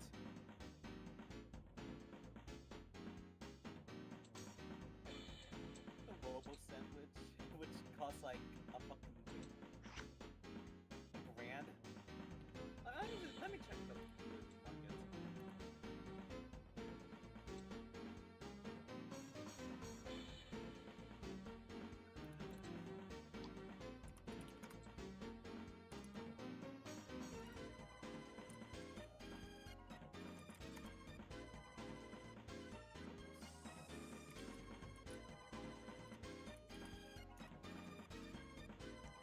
Okay, so the sandwiches, all three of them, they don't output any damage. No shit. However, you can eat it to regain all your health, or you can share it with somebody. Even enemy team members. Being a Hoovie is so fun. I love sharing sandwiches so much, even if it gets me kicked from games. It's like, our Heavy is grieving. Kick him. I'm literally a friendly. Like no one, like even some like newbies would not understand what the fuck a hoovie is. Now, the Robo Sandwich is, well, the same. It literally does the exact same thing. It just heals 100, so like, but it does have a funny description. Robots don't just run off oil, they also run off metal things constructed to assemble human food. Why? Why don't you tell me if you're so smart? If anything, eating a metal sandwich makes more sense. Why don't you and Oil have a baby that you have shared custody of after you and Oil have a messy divorce if you love Oil so much? I think the narrator might be projecting a bit. The narrator might be a clanker.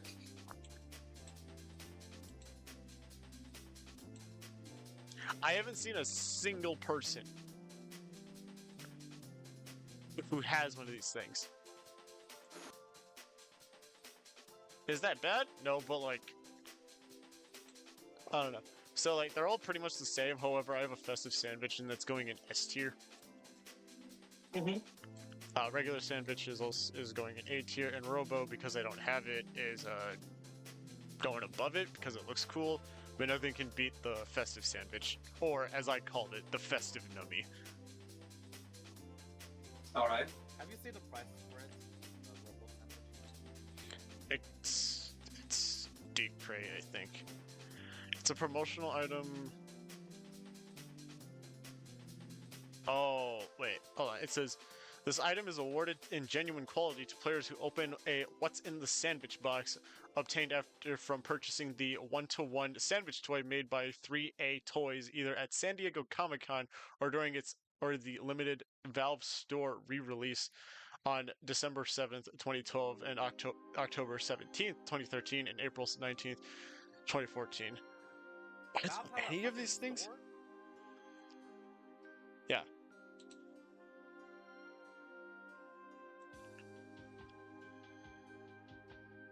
Obviously, you can't really get this thing anymore. But, like, yeah. It kind of sucks, but...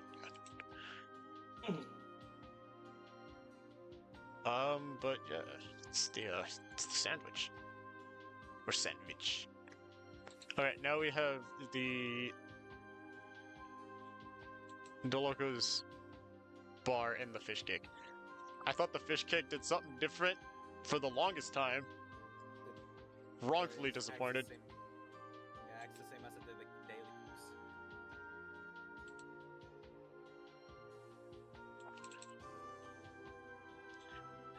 Alright. Now, what do these things do? Well, it functions literally the same. You press the button and you heal shit, but it only... Okay, but it also does something else. It adds 50 max health to the wearer for 30 seconds. No, it doesn't. Just adds it. Like I use this thing sometimes and like I've never seen the health go down. Huh. Whatever. But like instead of healing you all the way, it only heals like 100 health. But you can also share it, but it only is a small health kit instead of like a medium one. This thing is the anti-sniper device.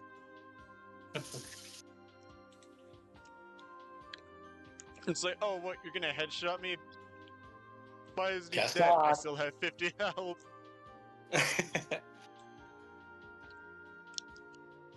It's a pretty viable thing to have, so A, I don't have a fish cake, but it's the exact same thing. Kind of want a fish cake now. Not like in real life, but like the item. Oh.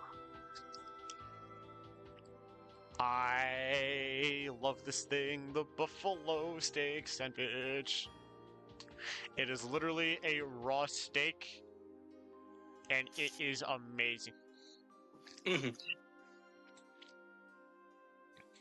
put these right next to each other.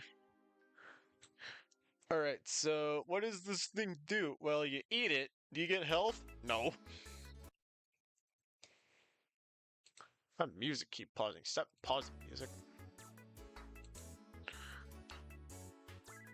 It is a community-created secondary weapon for the heavy. It's a slab of raw ribeye steak from a buffalo.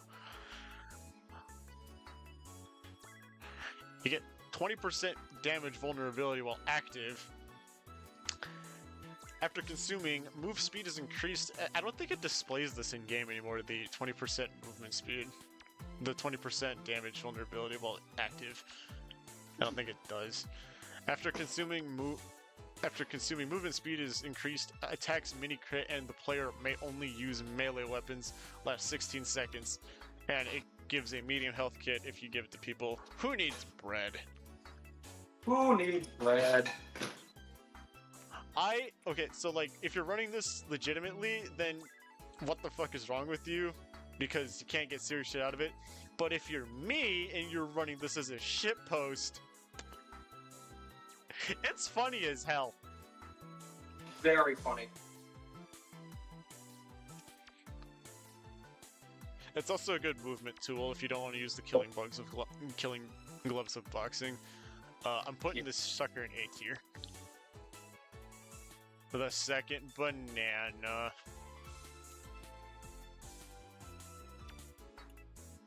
Something's gone. Is there any difference with this?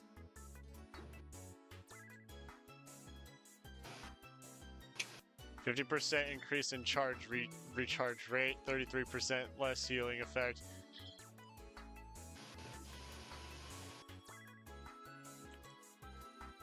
I have nothing wrong with it other than the fact that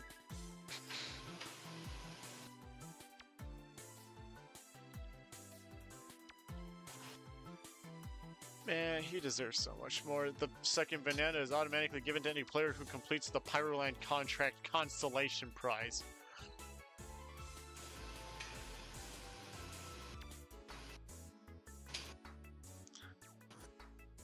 Misha deserves so much better.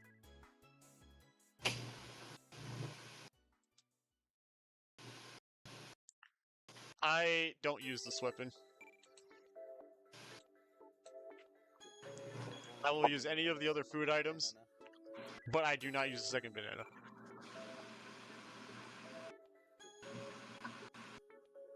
That is all of Heavy's secondaries other than the panic attack and the shotgun, but we'll get to that when we later. Now we got all of Heavy's melees, which are the best melees in the entire goddamn game. Yeah. Now we have the stock fists and the Apoca fists, which are a promotional item, and we will check those out in a second. The Apoca fists are... This item is awarded in genuine quality to players who pre-owned Saints Row the Third on Steam before November 15th, 2011. I know what these are a reference to, and I love it. I don't know what the name of the weapon is in Saints Row the Third, but I know what it does, and it's fucking awesome. Which weapon? Yeah. Oh, okay. So, as for stock stats, it does 65 point blank, 88 on mini crits, and 195 for critical hits. It's really funny to fucking crit uppercut somebody.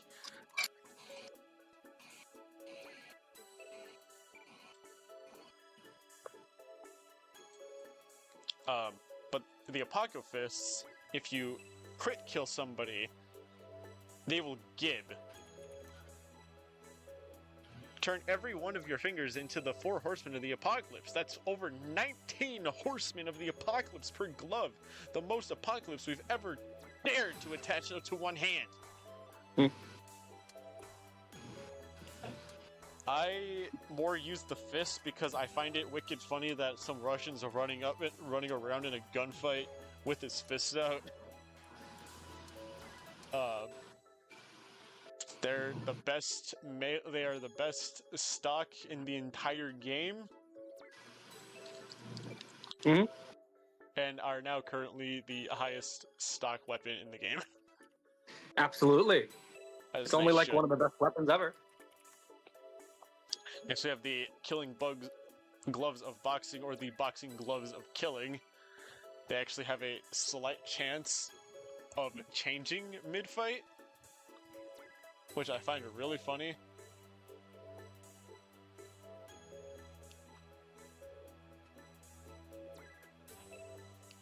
I'm trying to see where that is on the wiki, because it does have a chance of changing. Somewhere.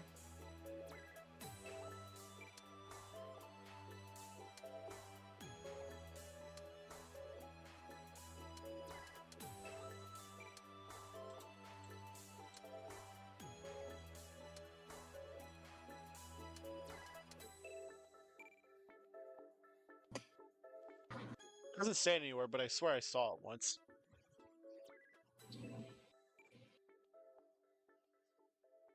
Whatever. So, like, what does this thing do? If you manage to kill somebody with it, you get 5 seconds of 100% crits. Which is absolutely insane. There was this one time I was paired up with a soldier who had the disciplinary action. and I managed to kill somebody, and anybody who was in my way, I just freaking demolished. I got 7 kills in a row before getting headshot by a sniper. Goodness. Which one? What? Which weapon? The killing gloves of boxing? Oh, that one. Oh. I'm putting these in high A tier. High A tier. I like playing boxer heavy sometimes. It's fun. So yeah. The gloves are running urgently. They do the same amount of damage as all the other ones. I'm starting to notice a theme here. They can be festive, which is pretty cool. Mhm. You get 30% faster movement speed on wearer. This weapon holsters 50% slower. Maximum health is trained while item is active. I don't use these specifically because of that, because I don't want to run all the way into the action only to get eviscerated instantly because my health is gone. I sometimes use them if I'm trying to be funny, like in times 1000 mode, because I'm zipping around faster than any scout wishes they could run. But like, I'm gonna put it in not bad, but I don't use. Same goes for Bread Bite, which is a uncrate and is based on the animation of expiration date, which I heard was supposed to be like a pilot for Adult Swim to make a TF2 show. I wish that happened. Yeah. Really interesting. It's the same thing, 30% movement speed on wearer. This weapon holster is 50% slower, maximum giant. Inspired by the TF2 movie Expiration Date. I did use these once. I have these. I'm gonna stick it in C tier because I don't know. They're still pretty viable to use, but like It's I just alright. I don't really use them anymore. But I just like the fact that I did have them. Mhm. Kind of makes more sense for Heavy's health to be draining when he has those on, because the fucking tumor-infested mutant bread monsters on his hands. Yeah. Alright, the Warrior Spirit. It does 85 damage, 114 mini crit damage, and 254 crit damage. When weapon is active, 30% damage bonus, 50% health restored on kill, 30% damage vulnerability on wearer. If you have Buffalo Steak Sandwich with these things, you're practically unstoppable. 3 taps is enough to fuck up a Heavy.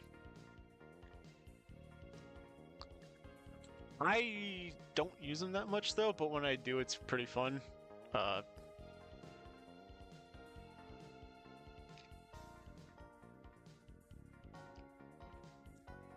Where would I stick them though? That's the question. That is a very good question.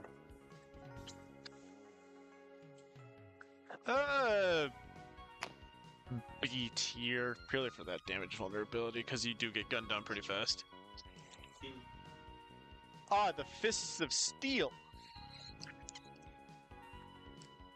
40% damage from ranged sources is 40% of damage from ranged sources is negated. However, 100% of damage from melee sources,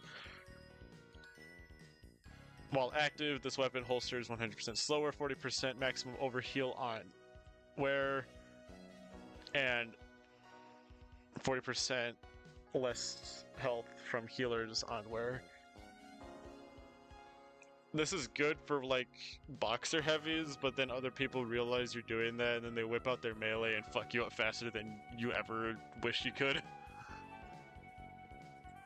I use them very situationally, especially if I'm like moving somewhere, so... C tier. They do look cool though. They do the basic attack stats.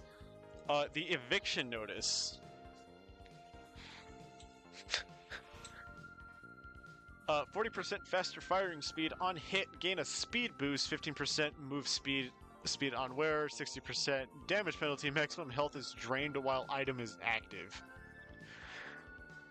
I only use these if I'm really shitposting. I've seen them like most of the times and times 10 servers whenever I see a heavy moving quick. With the So, wee long one. I'm gonna stick you in D tier. Because you're not great, but you're very, like, silly situational.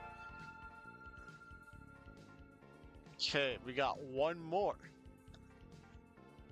The best melee weapon on the planet. In the entire frickin' game. No one does it better. Tickle mittens. Oh, I'm sorry, the holiday punch. Critical hit forces victim to laugh. Always critical hit from behind. On hit, force enemies to laugh. Who care? Who are also wearing this item.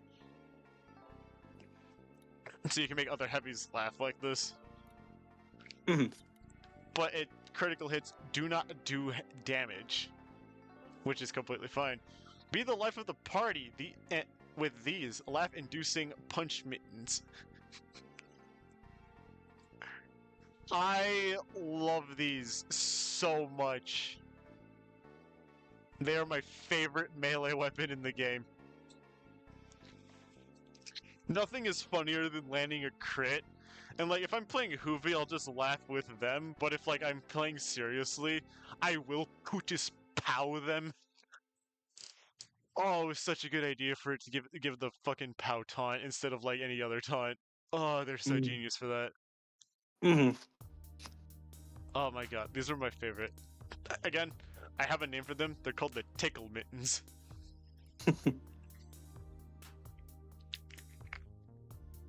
And obviously we have the attack taunt, which is called in-game High Noon, but everybody knows what it's called.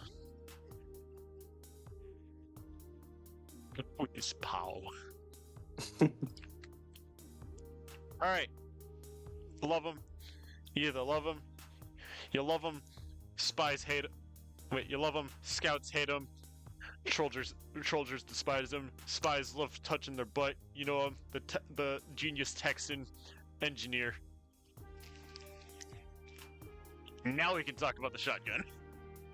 Alright, the stock shotgun, 86 to 90 point blank damage, medium range, 24 to 67, 3 to 10 long range, mini crits do 81 to 121, and critical do 180. I always find it funny when you random crit as an engineer with random crit with a shotgun because the person who just turned the corner is now mush.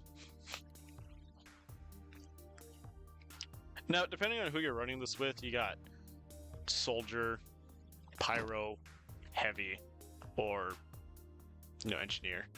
It's kind of more engineer's primary. It's secondary to everybody else, but really, it's a really viable option for like all three of them, except for like heavy, because nobody uses their shotgun. It's usually like a food item, unless you're fat scouting it. But that's a meme strat. Not everybody does meme strats. I want to see someone trying fat scouting competitive. That would be mad funny. But it's kind of engineer's main gun. It's stock. This can't go wrong with stock. So we will stick the regular shotgun in B tier. It's not amazing, it's not special, it's not flashy, but it is something. Next we have the Frontier Justice, which has the same exact damage stats, but it has a 50% clip size loss. It has no random crits, but gain 2 revenge crits for every sentry kill and 1 for every sentry assist you assist when your sentry is destroyed. Revenge crits are lost on death. So every time your sentry kills something, you get crits. So if you got a really good nest spot and you've racked up a lot and they manage to destroy it, it's like the second phase of a boss. I main this thing. This thing is getting A tier.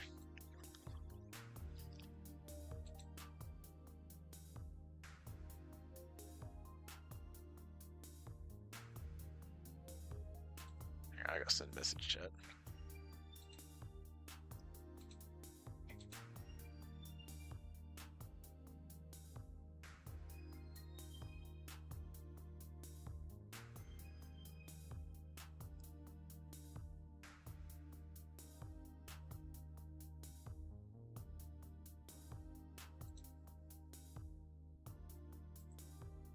There we go. So yeah, the Frontier Justice is the Frontier Coolstest. I'll save myself out.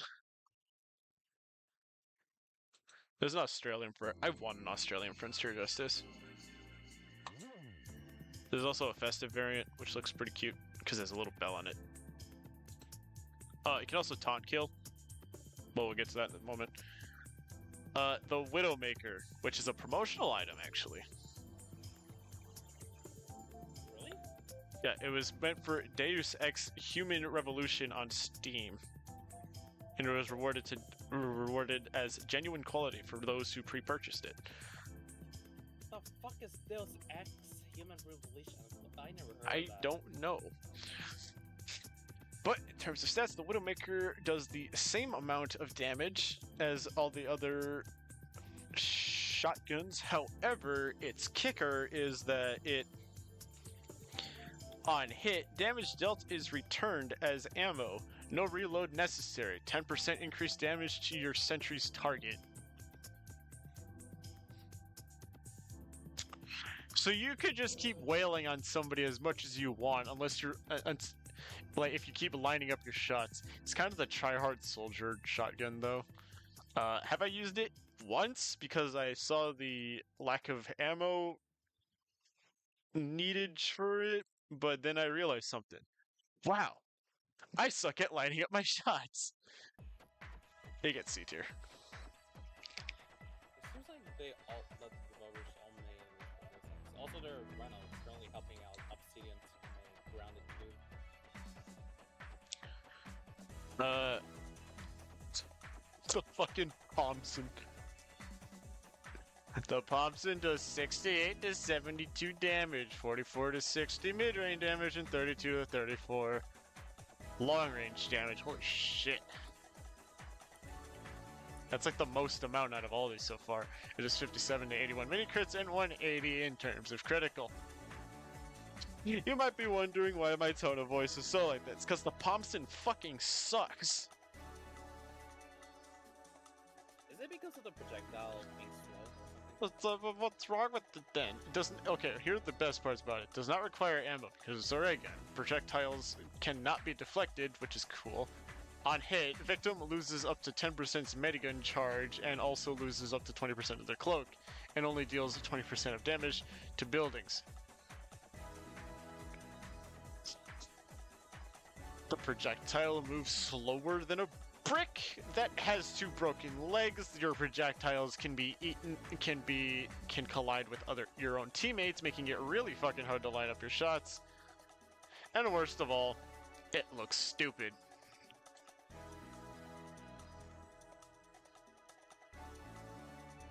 Boy. Boy. So, you know, what a workshop. You did pretty good. You did pretty good on making it, but I'm pretty sure you didn't think it was going to become the way it did. I'm sorry. I have never used the Thompson, and I'm glad I did it. Not bad. Don't use tier. The Rescue Ranger. It does 57 to 60 point blank damage, does 26 to 30 medium range, and does 21 to 23 long range damage, 54 to 81 mini crit damage, and 120 crit damage. Here's the gimmick with it though.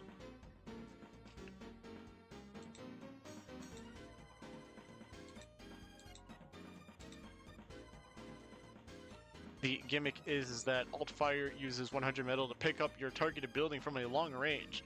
Fire a special bolt that can repair friendly buildings. However, it has a smaller clip size of 34%, 50% max primary ammo on wearer, self-mark for death when hauling buildings, 4:1 to metal ratio when repairing buildings. I don't know what that part means, but I.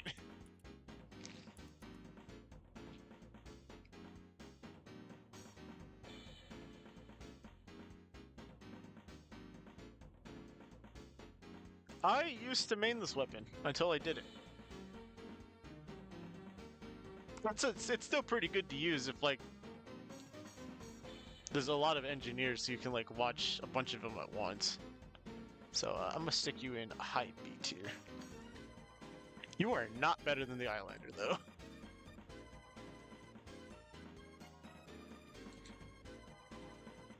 And back to shared weapons, we have the panic attack. Kip, by the way, you're muted.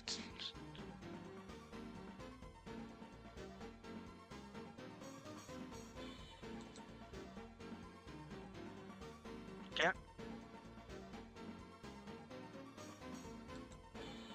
Yeah.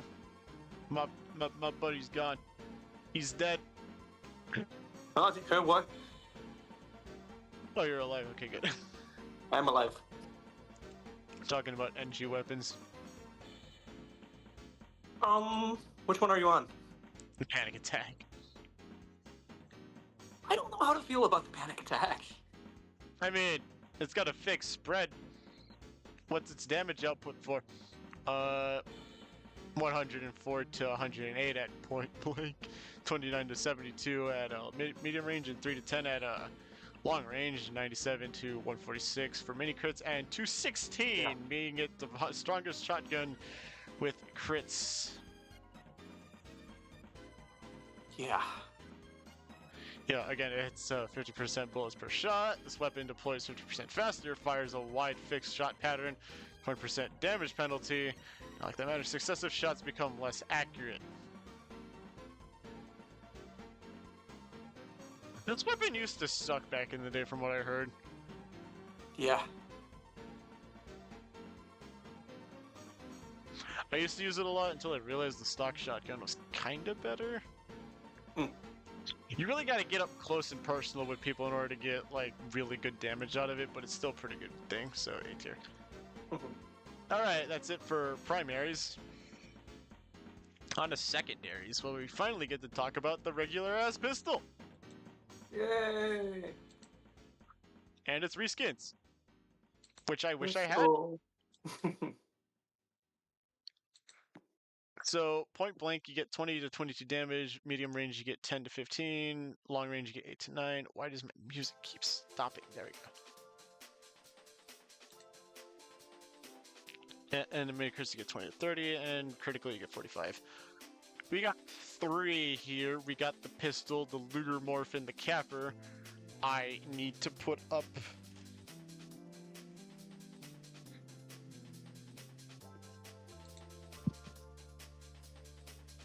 them on thing, because once again I must remind everybody that this dodo head did not put fucking things on there.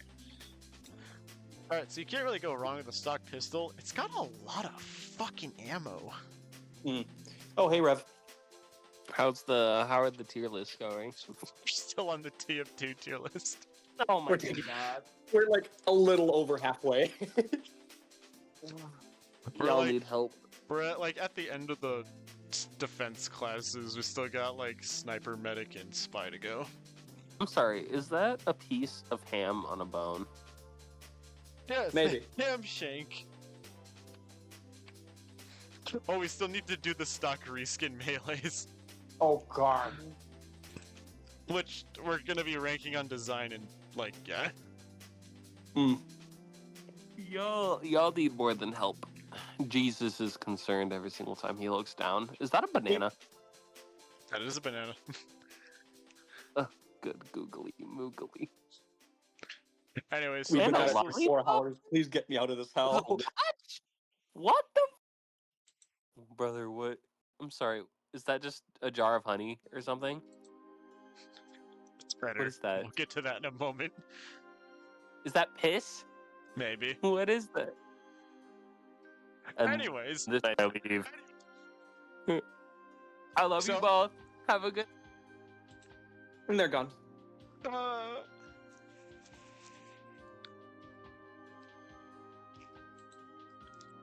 okay, as I was saying. So the pistol is just, the pistol. Mm-hmm. It can be used by scout and engineer. They pretty much work the exact same way. There's really no better class to use it with. I use it because, I don't want to use the other secondaries. But, it's pretty viable. B tier.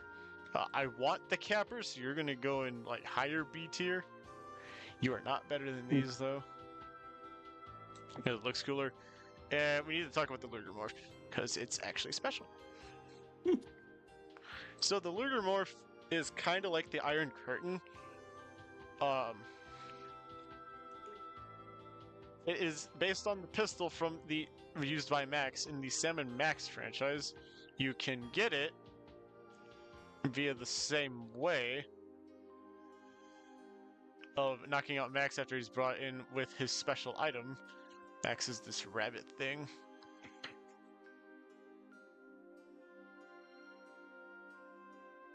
You also get with the vintage quality if you purchase Salmon Max The Devil's Playhouse on Steam before April 22nd, 2010. It is still just a pistol though, but it's from Salmon Max, and I like Salmon Max, so you're going to go into A tier. Low A tier. I see people with this thing sometimes. Oh, wait, it has a description. The ultimate in semi-concealed weaponry. There's no question you need this gun. The only question here is where will you keep it? Get it? Because Max doesn't wear any clothes, so where is he keeping it? Up his ass! The capper has a description too. Turn your enemies into ash. Ooh. So scary. Alright, the Wrangler. So the Wrangler isn't really a weapon, it's more of a utility. So it's taking manual control of your sentry. Wrangled sentries gain a shield that reduces damage by 66%. Sentries are disabled for 3 seconds after becoming unwrangled. This thing is busted, especially if you have another engineer at the helm. That gives me an idea. So it's pretty good. I don't use it often. It's more situational than anything else, so A tier.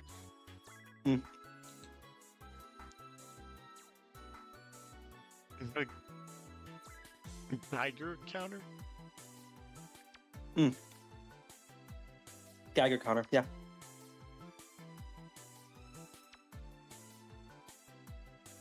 It is literally just another.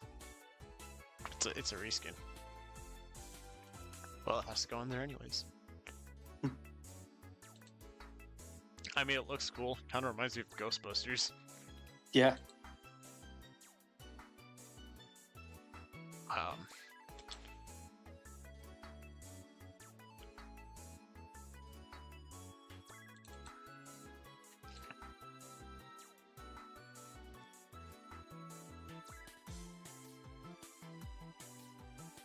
Put you above the Wrangler.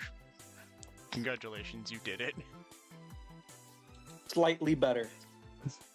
The Short Circuit is a promotional item that has a long-ass description. It's another Deus Ex Human Revolution promotional item.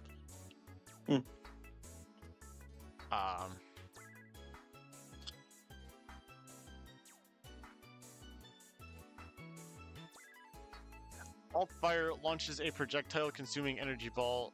It costs 65 metal. No reload necessary. No random crits on random crits. Per shot, -5 ammo. Uses metal for ammo. So I hope you have a good metal reserve because you're gonna be wasting it a lot. It does 10 damage and 14 mini crit damage.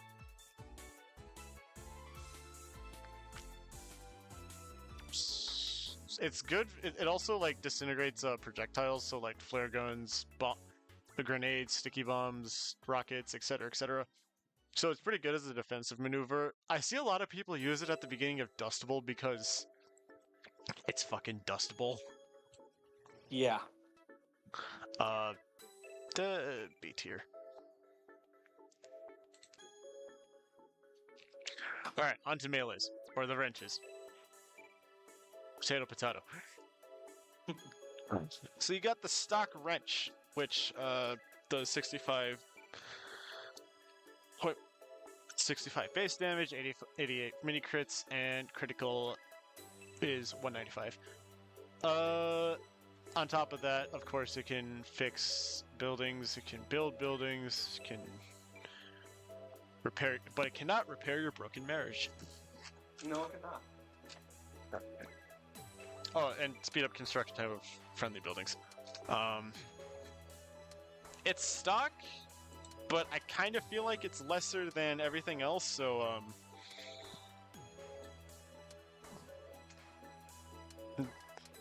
B tier. There is a variant though of it. You can you can festivize it. There's the Australium shit and stuff like that. And, like, you know, it's, you can also put like robot heads on it. I have a gold I have a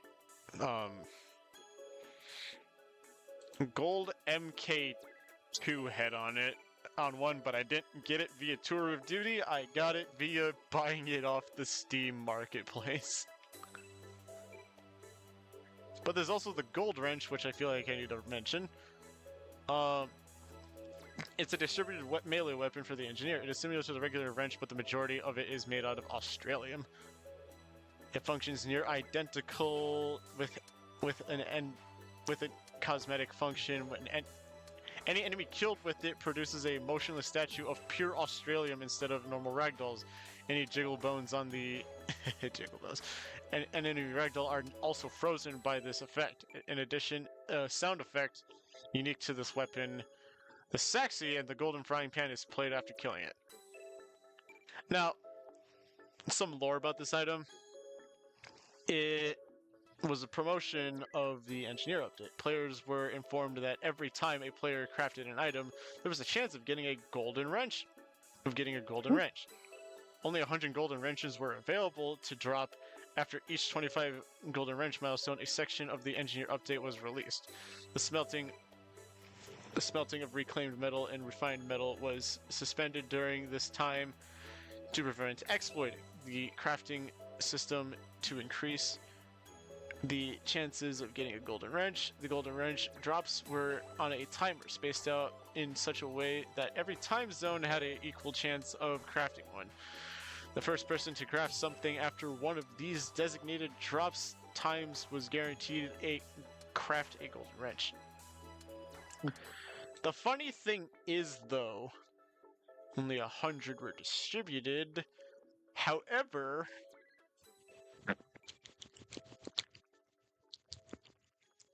give me a second.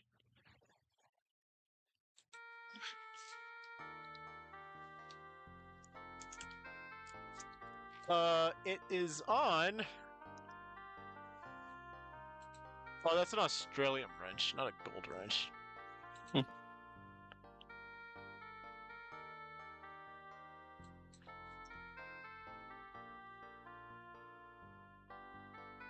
Never mind, I thought I saw it, but it was a Australian wrench, not a golden wrench. Yes, there is a difference.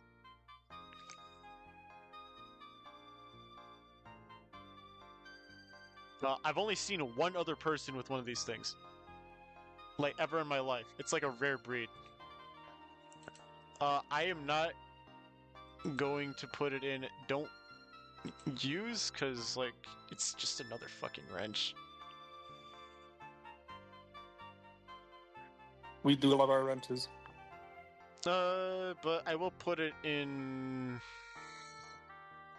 B, but above it, because, you know, it looks good.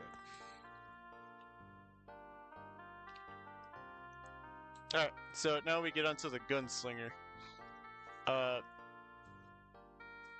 It does melee damage, of course, but it has 65 point blank, 65 base, 88 mini crits, and 195 for that. So, like, the basic wrench. However, there's a quirk with it, and that involves what you build and shit.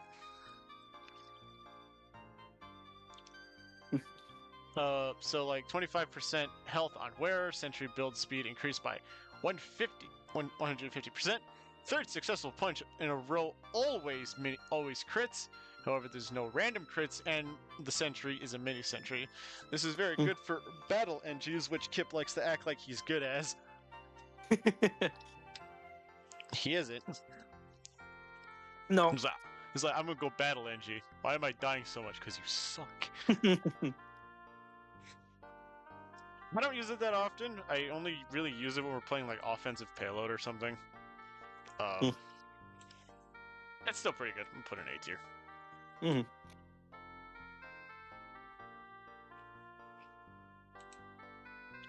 Oh, we got the Southern Hospitality, which is a bleed weapon. It does the basic stats of everything else. The only thing kicker is that it can bleed, and as for its other stats,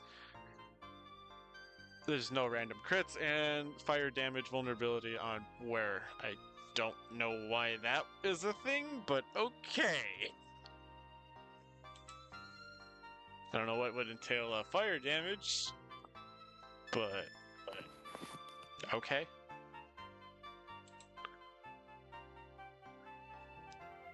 Biggest head scratching thing to ever head scratch. There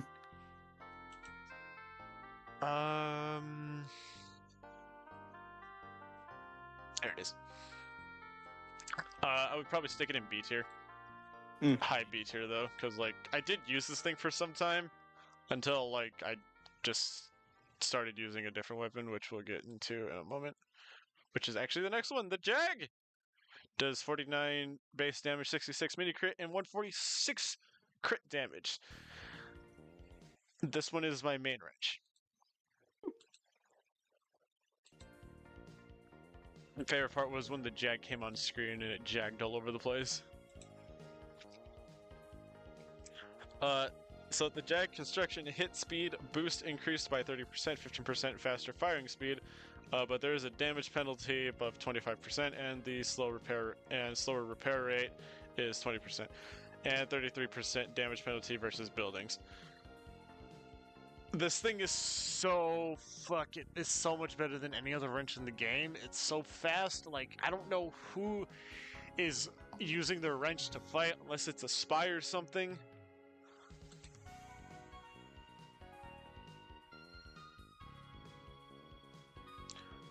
It is the best wrench in the game, and it is getting a high A tier.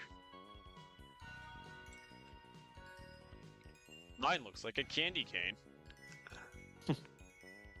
And finally, the Eureka effect. The damage stats are exactly the same as any other wrench, except for, like, you know, the Jag and... the Jag. Yeah, just the Jag.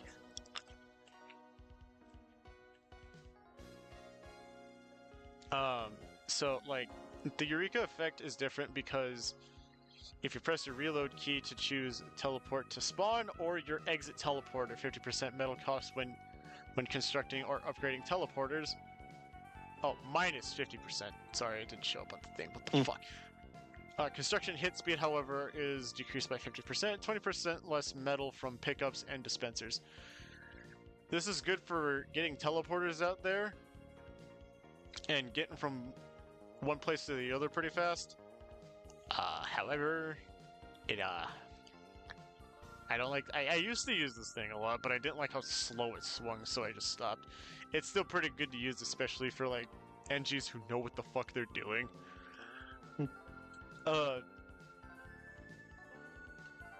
Never underestimate what an NG can do with their teleporters. It's like a fucking infestation. Yeah.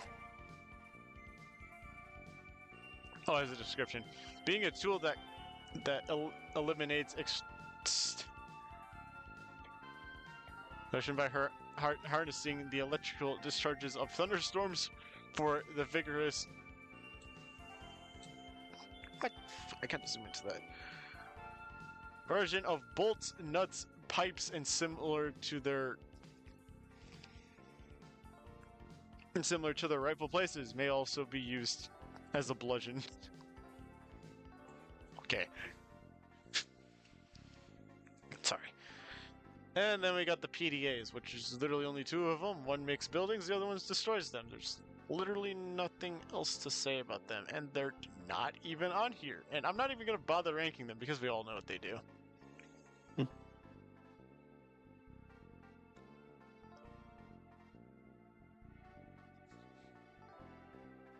Anyways, that's it for the engineer. He has 2 taunts. The guitar smash, the arm blender. Onto medic. Everybody loves medic.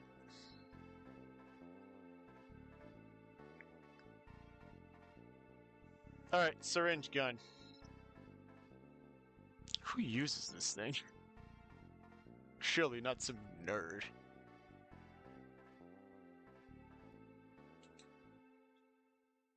Wait, I got a message.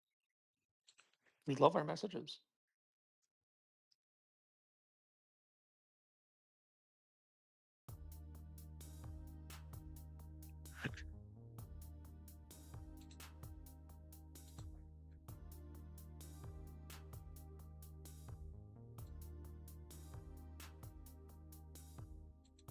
So the syringe gun is the stock primary for medic. It shoots a rapid fire needles at people.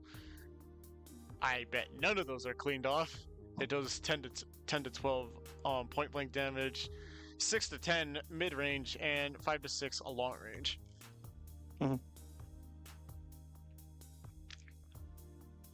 Mini crits are 14 to 16, and critical are 30.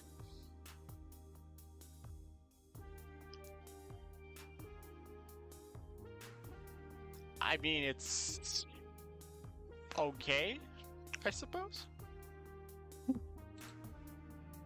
It's not really anything mind-bending, so you're gonna get C tier. It's good if you want to be defensive, but I don't know any medic who's gonna stand their ground. Anyways, the Blutsauger does the same amount of attack damage. What's its quirk, though? That's the real question. You can also get an Australian one of these things. What the fuck? On hit, gain up to 3 health. Minus 2 health regeneration per second on wear. Okay, it's pretty good. It's kind of like instant healing. It's just a slightly, in my opinion, that seems like an upgrade to the syringe gun. In a way. A tier? Nah, it's low B. I don't really use medics primaries that much. And then the crossbow crusader. Wow, this thing's really dependent on range. So Yeah. its point blank range. I mean, its regular damage is point blank is 38 to 75. Medium range is 57 to 113. And long range is 75 to 150. Wow.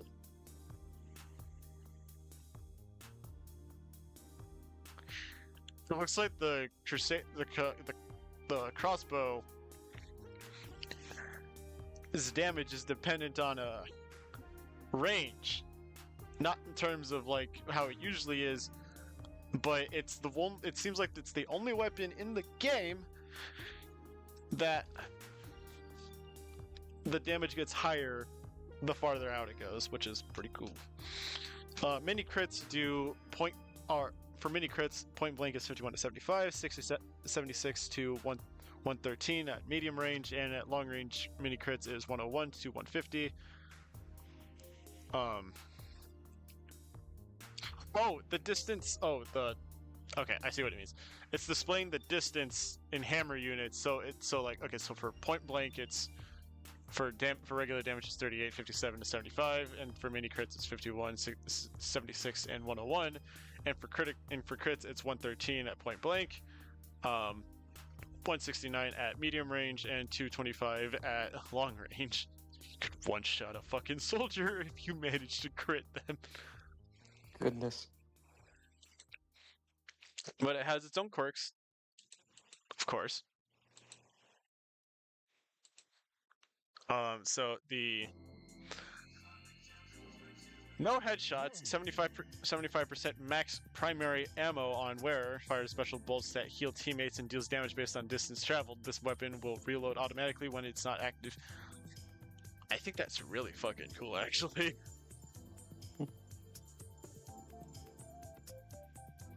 I use this thing. Do I think it's good? Of course it is. I like healing my teammates at a longer distance, and now that I know about the distance traveled is a contributor into this thing, I think I'll use it a lot more. A tier. It beats the crossbow. And then there's the overdose. Does the same. Oh wait, no, it doesn't. It does 9 to 10 point blank damage, 5 to 9 medium range damage, and 4 to 5 long range damage, 11 to 14 mini crits, and critical is 26.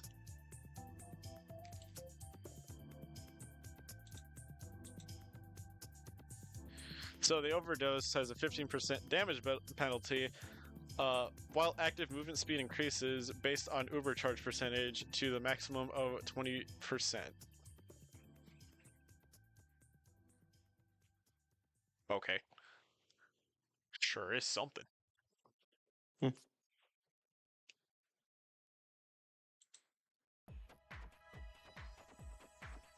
I don't use this thing.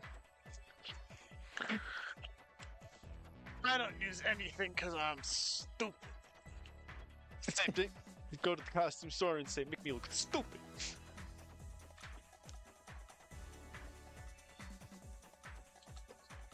Okay, the secondary, the mediguns.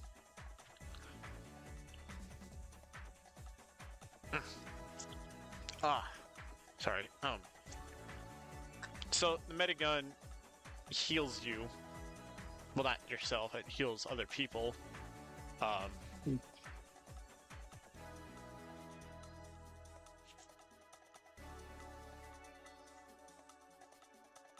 It's just the medigun. It's supercharged effect is invulnerability. Just invulnerable for a few seconds. So, good all-arounder. Can't beat it. A rank. The crits Krieg heals the same amount of like 24 HP after 10 seconds after injury, 12.5 after injury is 48, and then 15 seconds after is 72. However, it's hidden stats. Give me a second. Not hidden stats, just like its stats in general. It has a 25% Uber charge rate, which means it's a lot faster. And, of course, it grants 100% crits. So if, yeah, you traded out your invulnerability, but you get to shred down anybody who is trying to kill you regardless. Which is fucking nuts. Crits Krieg also gets 8 tier. Man, we've been at this for a while. I might just make this the only fucking tier list we do. I'm exhausted, man. I'm tired, boss. This is making me want to play actual TF2 now.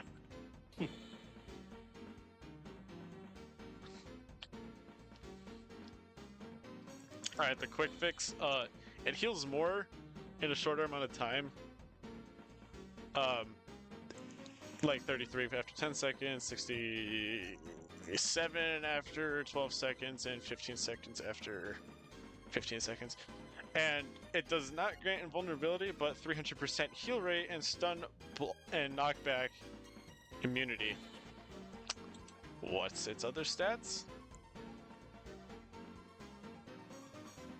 Literally what I just described. Oh, it also like mirrors like rocket jumping, sticky jumping, and shield charges. So like if a soldier rocket jumps, you'll tether onto them essentially. And if like a demo knight like charges, you'll run just as fast as them. Hmm. I feel like this is kind of good. I don't really know because I don't use it that often.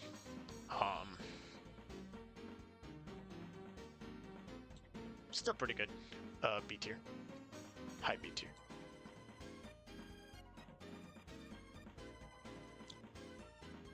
And then we have everybody's favorite, the vaccinator. You know, the fuck you Yay. device. 67 Uber charge rate. Press your reload key to cycle through resist types while healing provides you and your target with constant 10% resistance to the selected damage type. This thing's a fucking pain to deal with. And it's kind of a pain to use too. I don't use it, but like, yeah, it exists. Don't use it. Fuck you. The bone saw! It's the stock bone saw. It sure exists. It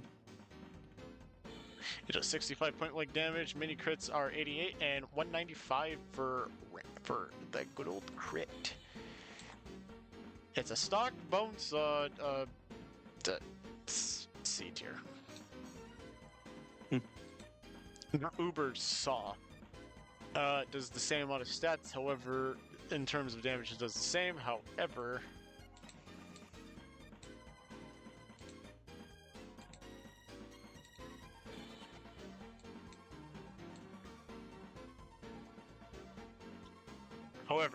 On hit, 25% Uber charge is added, 20% slower firing speed. I also use this thing. I have it war painted, and I have it called Sorry, Did That Hurt?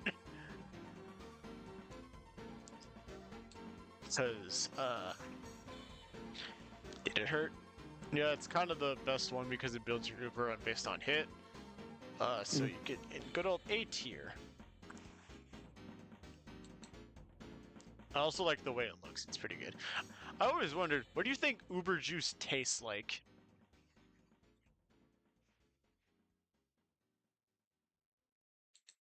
Hey, I asked you a fucking question.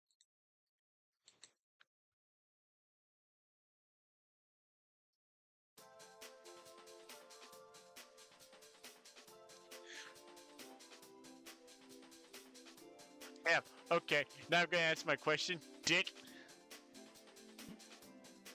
I said, what do you think Uber juice tastes like? I think it tastes like fruit punch. Yeah, the blue one probably tastes like blue raspberry. Mm-hmm. Next up we have the Vita Saw. Same exact damage stats. However, as it do, it collects the organs of people you hit. Minus 10 health on wearer. A percentage of your Uber level is retained on death based on the number of organs harvested. 15% per total Uber charge retained on spawn, caps at 60%. I see people use this one sometimes, which is pretty good. I used it once, then never again. I'm just sticking in that. Not bad, but don't use. What's next? I think it's the amputator. Oh yes, the amputator. What could...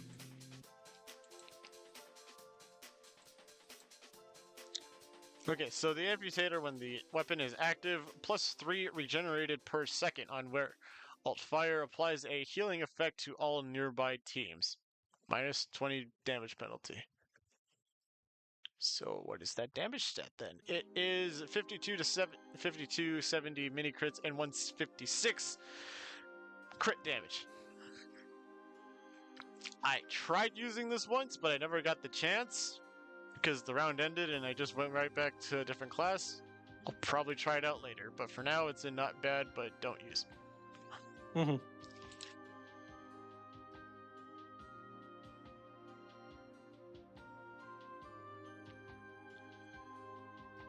Next is the Solemn Vow. same stock attack, except it has this guy's head. Another bust of Hippocrates. Of course. So the Solemn Vow allows you to see enemy health, 10% slower firing speed.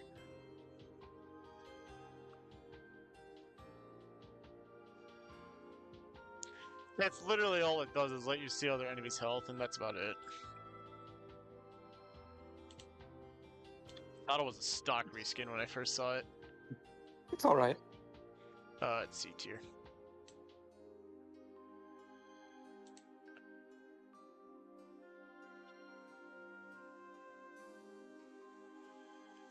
You can tell I'm starting to burn out from this. Yeah. We're done with medic. Do you know what that means? Bye. No, Australians. The most wicked and devious of people. I don't fucking know. Alright, so the stock sniper rifle. It does bullshit amount of damage.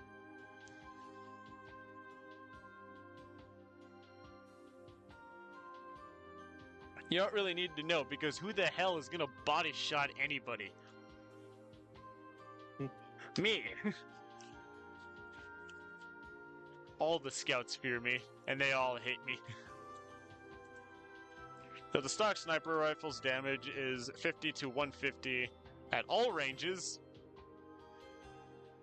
Mini crits are 68 to 203, so you can one-tap a scout if you wanted to. And 150 to 450 health.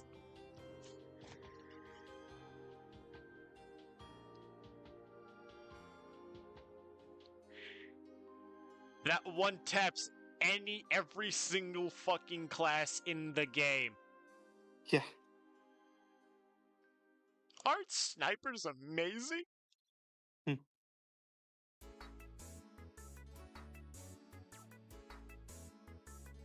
If it ain't obvious, I hate snipers. As for the weapon, it's just the sniper. There's also the opera hand, which is literally just a reskin. But you know I gotta put it on the list, so we're putting it on the list. I thought the opera hand did something different. It's a promotional item, though. You get it for genuine quality if you pre-purchase Counter-Strike Global Offensive on Steam before August 21st, 2012. I mean, it's the same gun, except it's got a stand on it, and it's right here. So let me get this straight.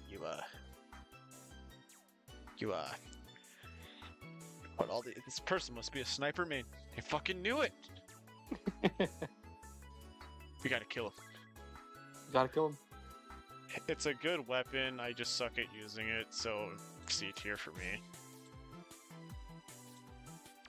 Okay, the Huntsman. So you put the reskin for the sniper rifle, but you don't put the fucking fortified compound? Yeah. Really?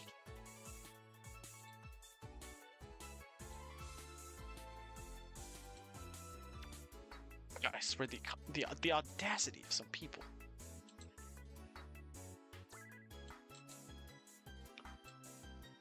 So, the Huntsman doesn't have any special stats, but it works completely differently. So it's a bow, and you gotta charge it up, and then shoot.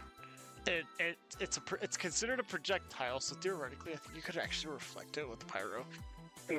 Fuck. Oh, I'm choking on my spit. Ugh. Okay. So they're both the same. I think it's actually better than the sniper rifle. I use a lot more often, so A tier. And the rest of sniper's primaries for me go into not bad, but I don't fucking use them. Because I don't. Except the Sydney Sleeper, I'll actually talk about that one. Oh yeah, the rest of these are just kind of like, okay, we'll talk about the Sydney Sleeper quick. So like the Sydney Sleeper doesn't do headshot damage, but if you shoot somebody when scoped, it'll apply Girardi. And Scope's headshots will always mini-crit and reduce the remaining cooldown of Girardi by 1 second. It's the piss sniper rifle! Yes, I am going to say it like that. What are you going to do? Shoot me? It's my favorite sniper rifle in the game purely because of it. Tier going in. A tier as well. And then there's the Bizarre Bargain, which its stats are base charge rate decreased by 50%. Each scope's headshot kill increases the weapon's charge rate by 25% up to 200%. I don't use it.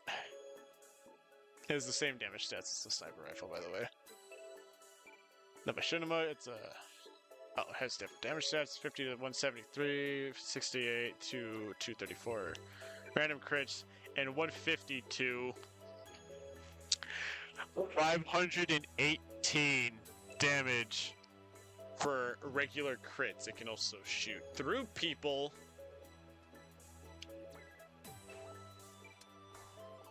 Why did they give all the overpowered shit to the Australian dude?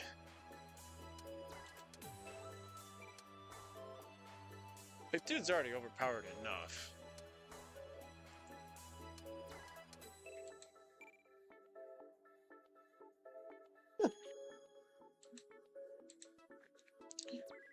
And finally, there's the shooting star. I don't use this one either.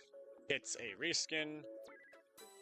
I'm not ranking it because I don't use it. It looks like a space laser though, which is pretty cool. I don't use the Hitman's Heatmaker, but it does same stats as that. What's its hidden stats though is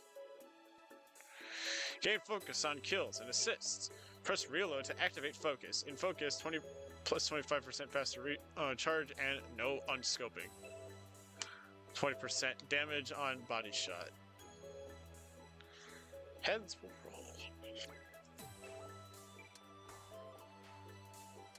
And then there's the classic. Charge and fire shots independent of zoom. No headshots when fully charged. When not fully charged, minus 10% damage on body shot.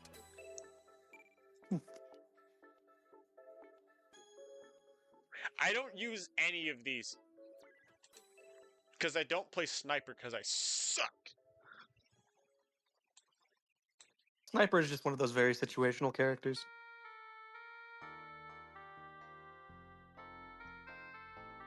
You can't see it, but I'm slowly turning my head to you. The fuck you mean situational when everybody can just, like, one-tap you? I guess that's fair. I feel like for a month they should remove sniper just to see what the fuck happens.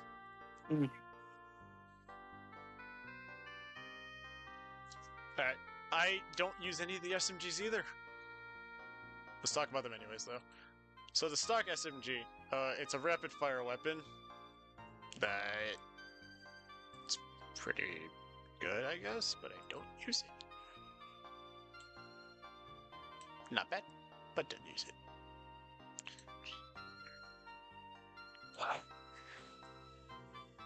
Cleaner's Carbine, which is slightly different. The secondary fire when charged grants mini crits for 8 seconds. Dealing damage fills the charge meter. Huh. Okay. That sounds pretty good, but again, I don't use it, so,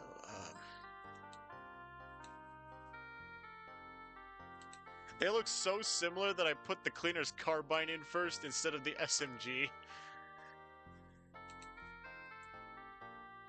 Ah, yeah, something I actually use, Girardi.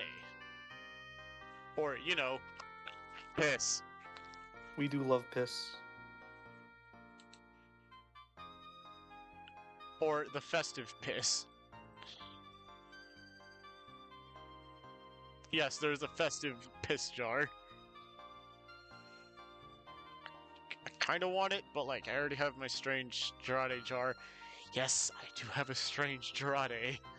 Coded enemies take mini crits, can be used to extinguish fires. Extinguishing teammates reduces cooldown by minus 20%. Oh, I love Jarate so much. It's so funny. It's mini one of the funniest things.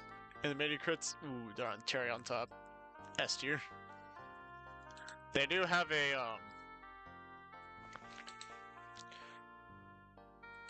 reskin. Can tell I'm burning myself out here.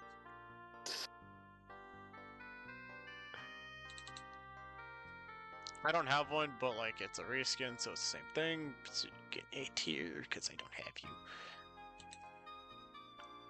Oh, the Razorback. It's okay. So the Razorback blocks a single backstab attempt, minus 100% maximum overheal on wear. This is literally an anti-spy device. This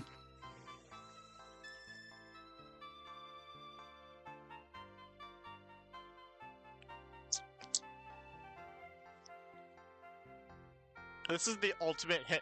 This'll get him, quote-unquote, weapon. Because people seem to forget that Spy has a gun. D tier. I used to use this thing a lot at first, but then after a while I just fucking stopped. And Darwin's Danger Shield. The worst backpack in the fucking game. They circumcised King K. Rool for this shit. Darwin's Danger Shield, level 10 shield. Plus 50% fire damage resistance on wearer, immune to effects of afterburn. It is literally just a spite pyros and nothing else. They circumcised a fucking Kremlin for this shit. What the fuck?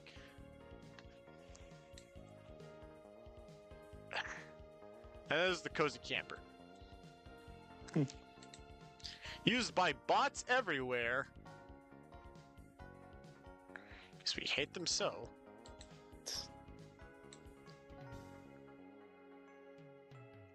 So the Cozy Camper, plus 4 health regenerated per second on wearer.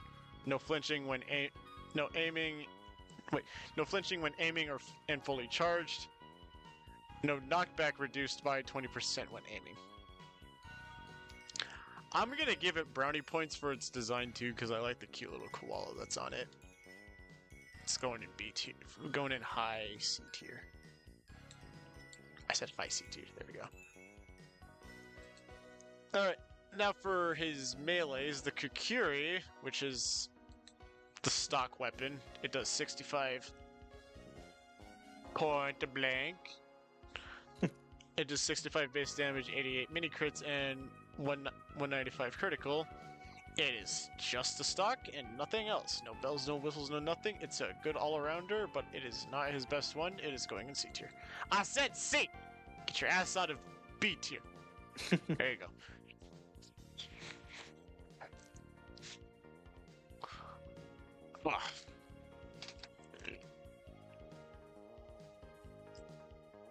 Oh, I gotta get stretching. I got the Troutman Shiv. Does less damage. It does 33 base damage, 44 mini crit, and 98 critical. However, it does inflict bleed upon hit.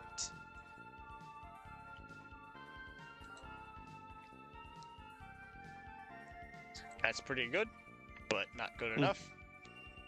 You're going in. You're going above the cure.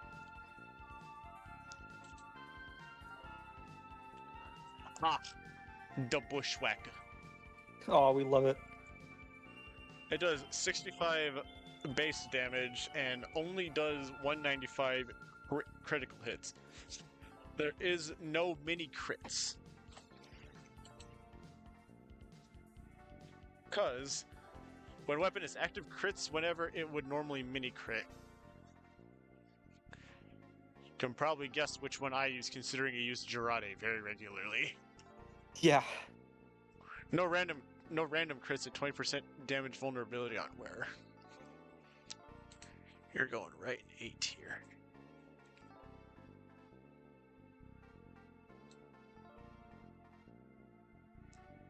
Almost done. I think. The Shahan Sahah. That sure was a fucking name. Yeah. Can be festivized. Ooh. Could be. It can be. It was released on Sonic's birthday, June 23rd. What a birthday present. I'm sorry. 25% increase in damage when health is below 50% of max, minus 25 decrease in damage when health is over that. That sounds painful, but okay. I don't use you. Alright, that's all of Sniper's weapons.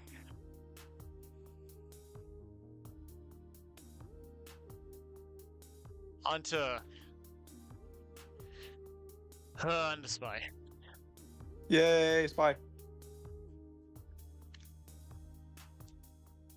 We got his secondaries? Question mark.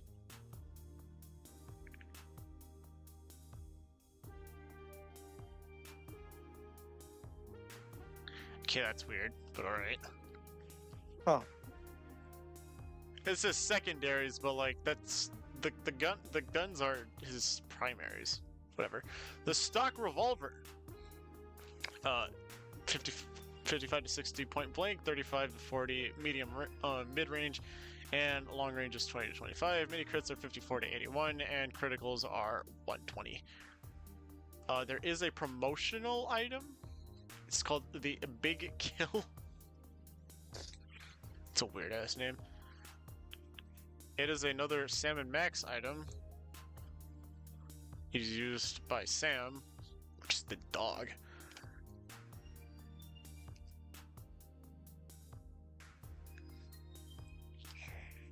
I've been sitting here for so long, my phone's charged all the way. Mine's at 62. It was at 5. Combine style with stopping power. Long exclusive to freelance police. Now available for other bloodthirsty mercenaries. I don't use the revolver. I used to. I have a Spy Crab war painted one, but it's stock, so it's a pretty good all-arounder. Gotta put the Big Kill in there too, so put you above because you're significantly cooler. Ahem. Yeah? Nothing. The Ambassador. It does 46 to 51 point blank, 31 to 34 medium range, and long range is 18 to 19. Mini crit damage is 24 to 69. And crits are 54 to 102. Now, the thing about the Ambassador, not just that it has a lesser damage pool, is that it can headshot. Making it a really funny weapon to use because they never expect it, because like if you line up your shot just right, you can just win the fight. High A tier. Pretty good. Pretty good.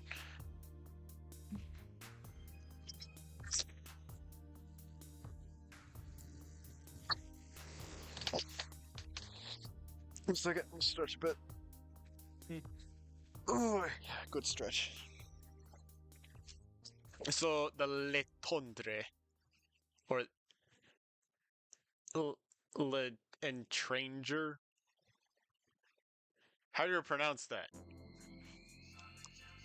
I do not know. Let's look at it. Well, that helps. Pronounced L'étranger. L'étranger. That's how you pronounce it. So, with this one, it has a significantly less damage output of minus 20%. However, the good thing about this one is that it has a 40% cloak duration, and when you hit somebody, you get 50% of it back. Which is good for people who are always being stealthy. As for its damage output, it's 44 to 48, 28 to 32 for medium range, and long range is 17 to 20. Mini crits are 43 to 65, and critical damage is at 96. I use this one very situationally, especially when I'm like playing with the your Eternal Reward. It gets an A tier because of how good it is. It looks like a pistol. The Enforcer is dog shit. It has this. That is true. The Enforcer just sucks. It has the same damage output. However, the kicker is as a damage bonus while disguised, meaning if you shoot while disguised, it does more damage. Attacks, pierce, damage resistances, effects, and bonuses. 20% slower firing speed, though, and no random crits. The thing that sucks about this one is that you have another weapon that bypasses damage restrictions, and it's called your fucking knife. So what's the point of this gun?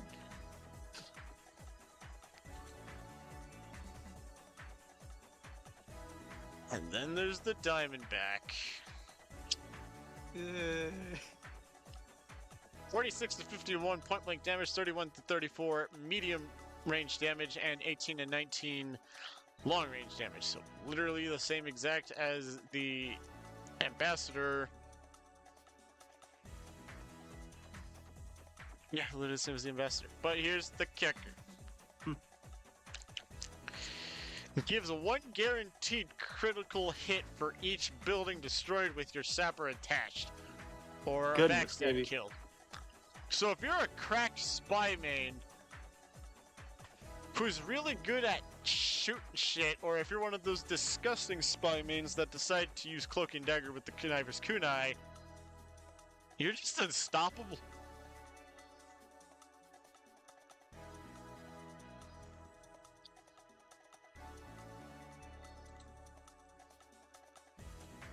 I want a D tier. Fuck this weapon. Guy, that's all the spy's primaries. So now we're on to the melee weapons.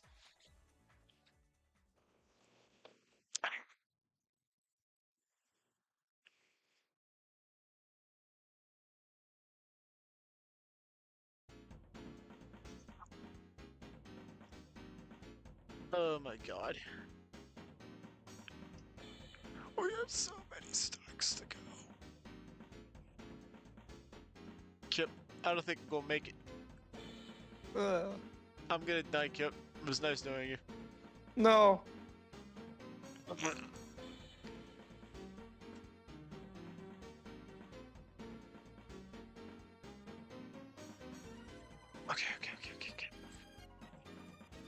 It's fine, it's fine, it's fine, it's fine.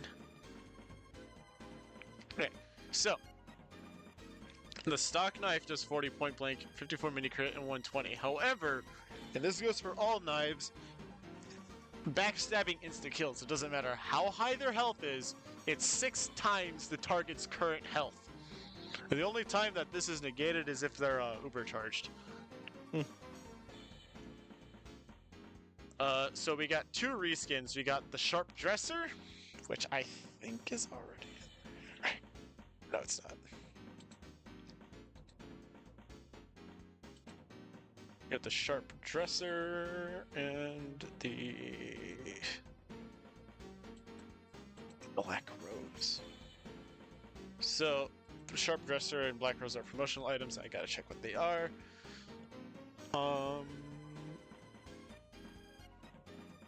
It is an assassin. It's like this item is awarded genuine quality players who pre-ordered Assassin's Creed Revelations on Steam before November 29, 2011.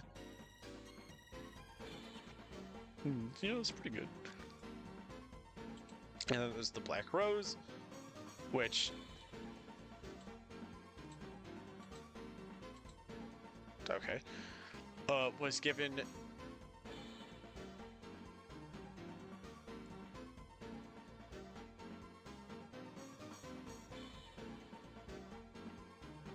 This item was awarded to players who completed the Alliance of Valiant Arms achievement first one down as of June 29, 2018. Said game has shut down, rendering this item no longer obtainable.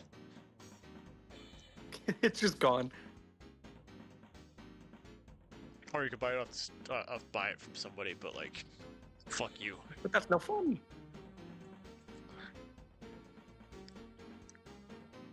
So all three of those are just stock knife. Let me get this up quick. Where's the... Here we go. I mean, they're pretty... They're all-arounder knives. They're pretty good, so put them at high B tier, because, you know, it's a knife. I use the stock knife. Mine is also Jazzy War painted, like my, Tomislav. So... Yeah, nothing to say there. Then there's the or Your Eternal Reward. This one, upon a successful backstab against a human target... a human target? That implies something's not human. Yep. Yeah, I'm here. Are you human? I can't legally answer that question. You're rapidly disguised as your victim. Silent killer, no attack noise from backstabs. It also doesn't show up on the kill feed when you killed somebody. 33% cloak drain rate, and normal disguises require and consume a full cloak meter. So if you're gonna disguise as somebody, you better be committed to it. This also has a reskin called the Wangapick. Seems racist.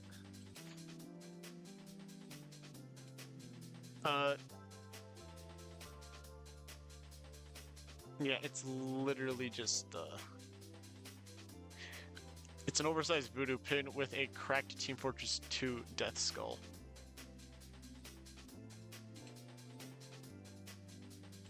I thought this was a kunai reskin when I first saw it. Must be mad stupid or something. Okay, it's good if you want to get some chain stabs in, but like other than that, you really got to be committed to whatever disguise you have on.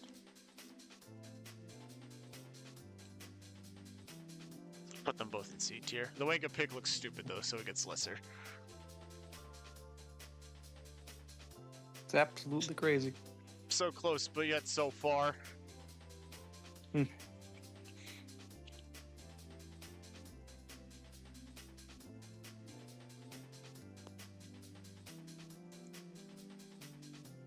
How long have you been doing this?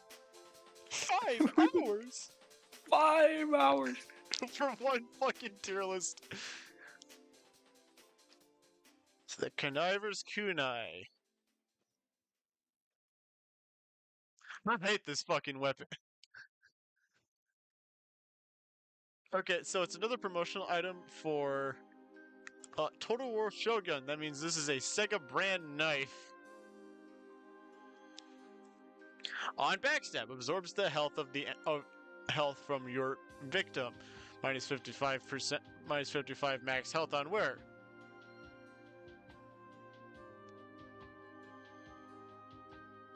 I love it when Spy gets the health of a goddamn heavy, allowing it to run away. It's of my Absolutely not. favorites. But using it myself, it's okay. B tier. The more I've used the health as a getaway option, usual spies just like use it to like backstab the person that's pursuing them. I'm a little coward, so yeah. The Big Earner. I haven't been describing the fucking like damage stats because they all don't have any differences. The Big Earner plus 30% cloak on kill, gain a speed boost on kill, 25%, minus 25 Health on wearer. I use this one sometimes, usually because, I don't know, it's a good quick getaway.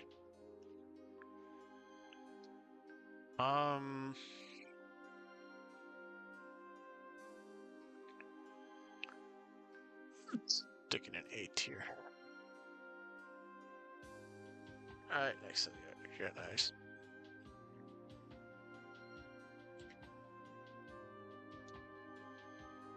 Man, aren't we having so much fun?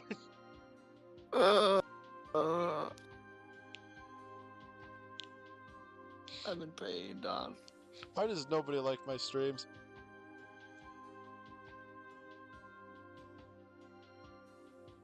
It's nobody in the stream chat. It's just us two here. Why does nobody like me, Kip? I don't know. You weren't meant to answer that.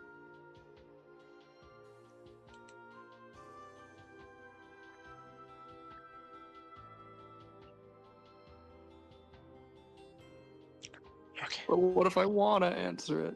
Well, fuck you. Alright, so the Spicicle. It can be festivized. You can put Christmas lights on your icicle. Ooh. That totally won't fucking melt it. On a hit by fire.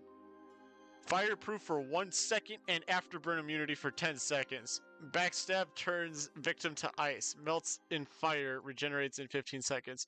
And by picking up ammo effects. It's a perfect gift for the man who has everything. My music stopped again to ask if I'm still fucking watching. Who has everything. An icicle driven into their back. Even rich people can't buy that in stores.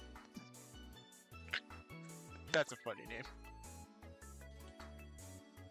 I used to use this thing a lot. I don't anymore, it's CTA. Alright, the PDAs. Alright, I'm not even gonna rank this one. Anyways, on to the sappers. Oh wait, no, the watches. Watches. So there's 3 main watches, but there's one promotional that I actually have.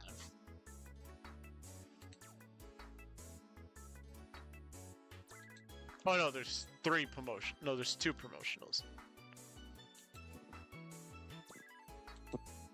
One of them I don't think I have.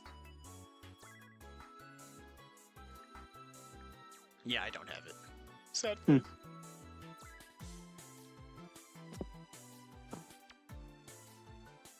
It's got Pac-Man on it.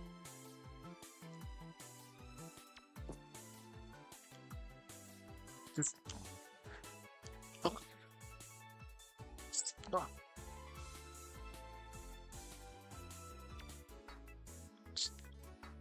There's Pac-Man on it too. Like, dude.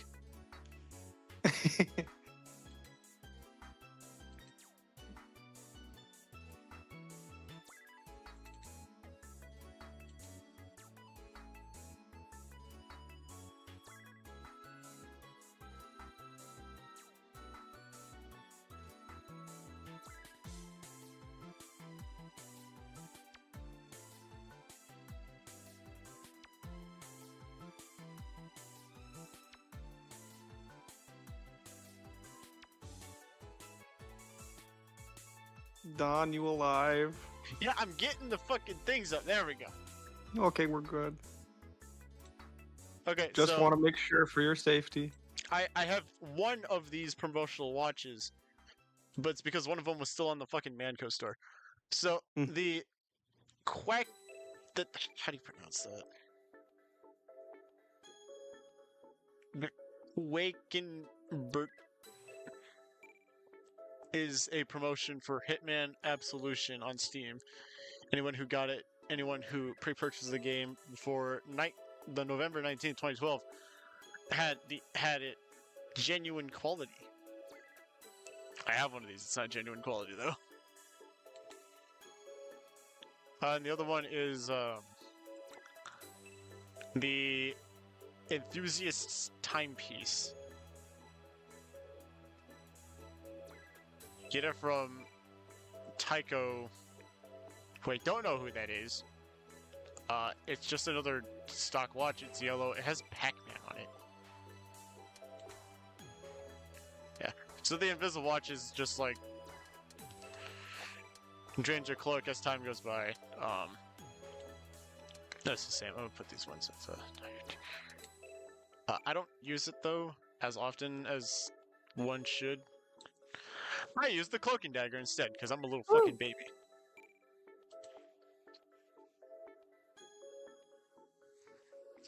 After this, I'm gonna go out and get something to eat.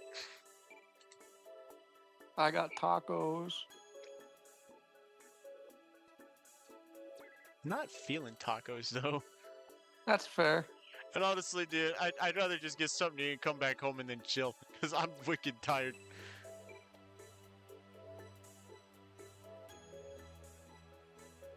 Okay.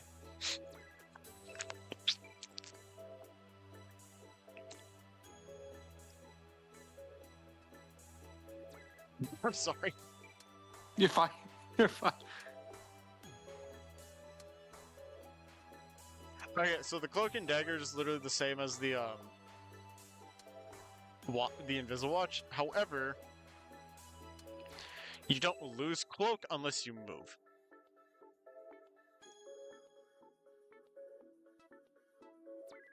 It also has a 100% cloak regen rate, no cloak meter from... Okay, when you're invisible, you can't regain cloak from ammo boxes. However, the cloak meter from ammo boxes is reduced by 35%. I use this one quite a bit. I like being an intel spy, being like, hey, they got a sentry. You guys should go fuck it up, so I'm putting it in high A tier. Alright, the Dead Ringer. I hate this thing.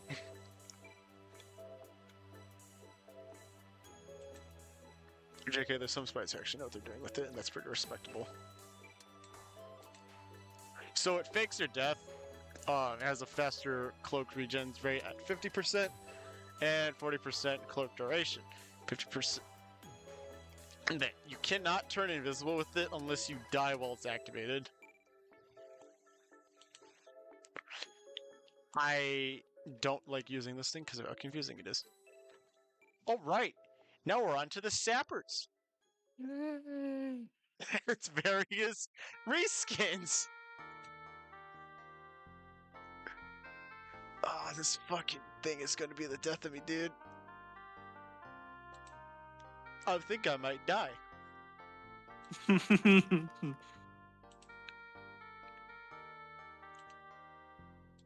Melting! I'm melting! I've got... Give me a second, let me get the other fucking stock weapons in there.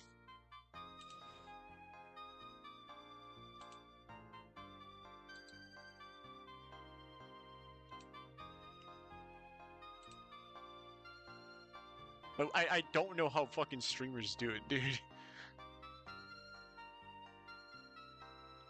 Is that fucking... How do streamers like not get burnout? I'm like literally sitting on my couch.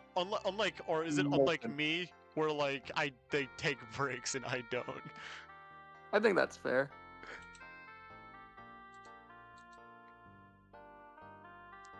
Like I see people who are like doing a 24-hour stream.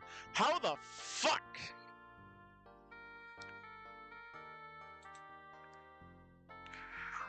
Oh, we gotta do all the weapons for Saxton. Help! Ah, you're gullible. Never mind.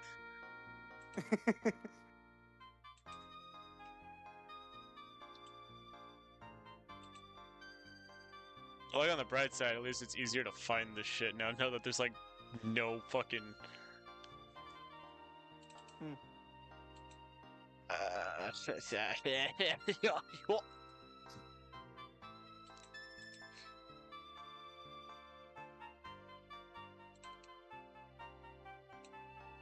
The number just keeps getting bigger. It's like some form of hell.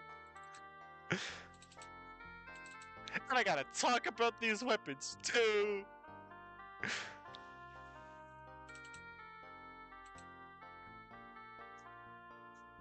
I swear, this is like some form of cruel and unusual punishment.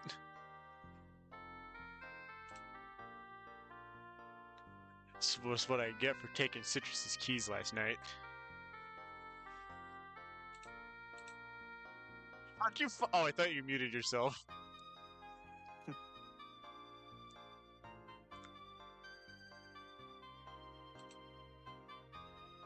Okay, so the sapper, you can put it on buildings and it destroys them after a while. However, if the NG gets it off, they can just fix it.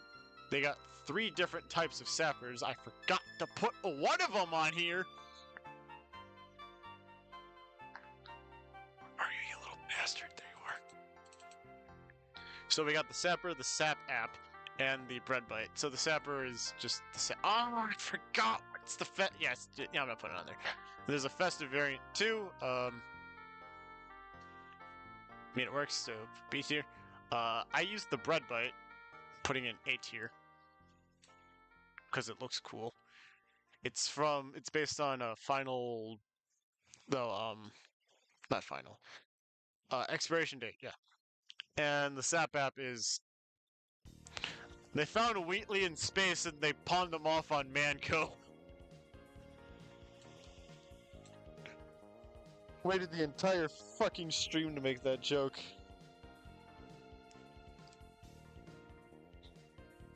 And there's nobody here to laugh at it. Why do our friends not like us?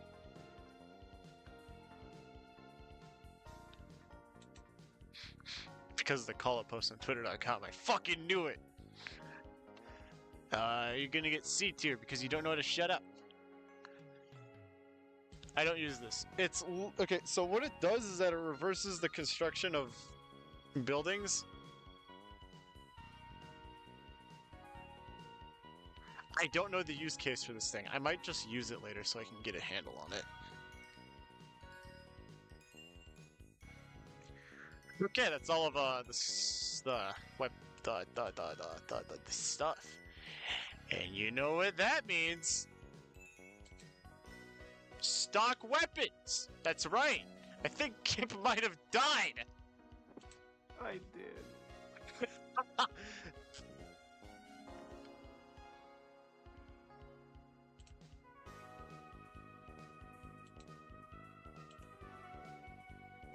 Oh, chat, Kip's dead. You know what that means? We gotta do another tier list. Oh. This is fucking. This is fucking Curse of the Werewolf all over again. Fuck you mean? You signed up for this shit. Yeah, I guess that's fair. We've been talking about TF2 weapons for the past 6 hours. Mr. Krabs, I want to go to bed. It's 4 o'clock in the afternoon. Oh my god. Alright.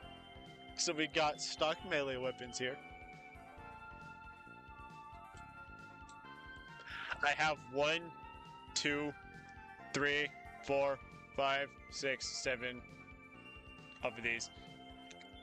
The frying pan, nothing beats it. Best fucking melee in the game.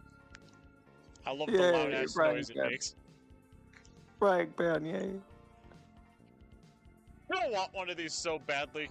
Golden frying pan. I'll never get it though, because I don't play MVM religiously. And the ham shake. It's the ham shank. Ham shank. Does it have anything special about it? Hang on. Oh, it's promotional. No! This makeshift classic is a prison staple. Simply take a common everyday prison item like a toothbrush or a ham, whittle it down to a point, and use it to shiv snitches waiting in line at the commissionary for a second helping of ham and toothbrushes.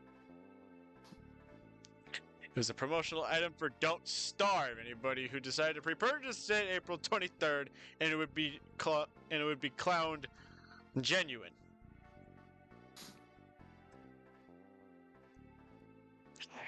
Okay. The frying pan is also promotional.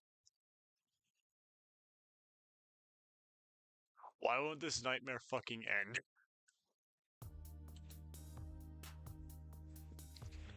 Oh. Oh, it's for Left 4 Dead. So, okay. This item, together with Elith's cap, is awarded to players who own Left 4 Dead 2. I don't have Ellis's cap. I don't know. Yeah, so it's a Left 4 Dead 2 item. It's cool. Now we gotta talk about the frying pan, the golden frying pan.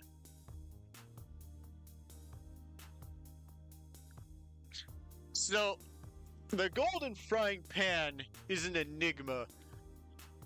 Kip, can you look up how many people own these things quick? Golden frying pan? Yep.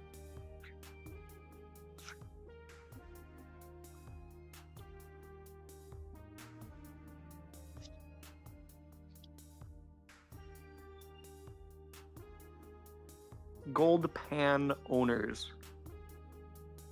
256. 256 people. Okay, so the only way to obtain this thing, you have three options. You can either be insanely lucky in Man vs. Machine, and it could drop when an Australian would usually drop, which is also rare in and of itself. 2, trade it, or 3, spend an entire house loan worth of a payment on getting it. I saw somebody once have this thing in a casual lobby. And somebody dropped it, and then I proceeded to camp in the fucking spawn. Just admiring it. And then when the doors opened up, I got headshot by a sniper and lost it. Why is it always the snipers that gotta ruin the fun?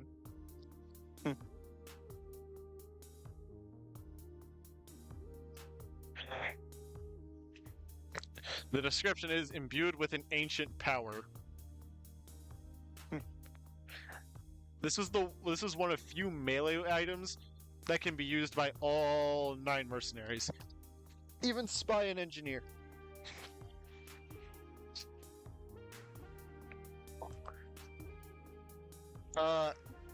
So yeah.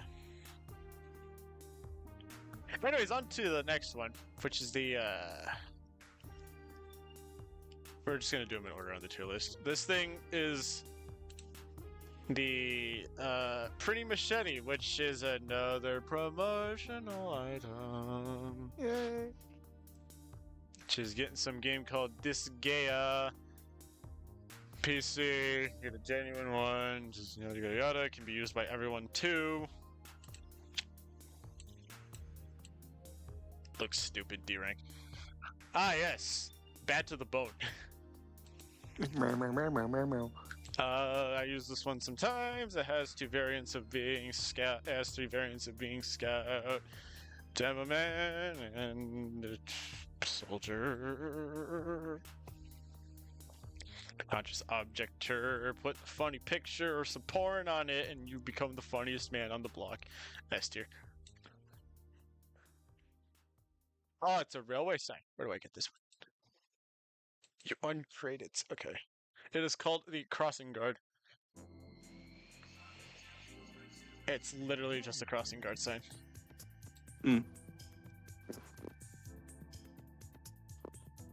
C tier. That thing, which, guess what, is another promotional item, which you know what that means. Fish.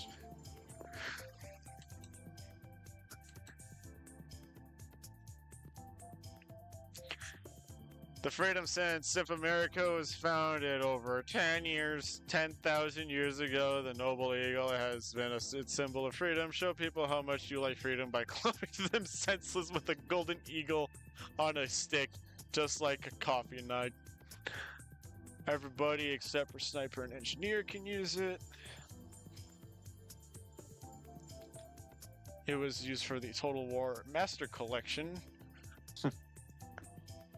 It's just pretty cool. Don't have it though. Okay, the last three. I'm gonna start with the Necro Smasher.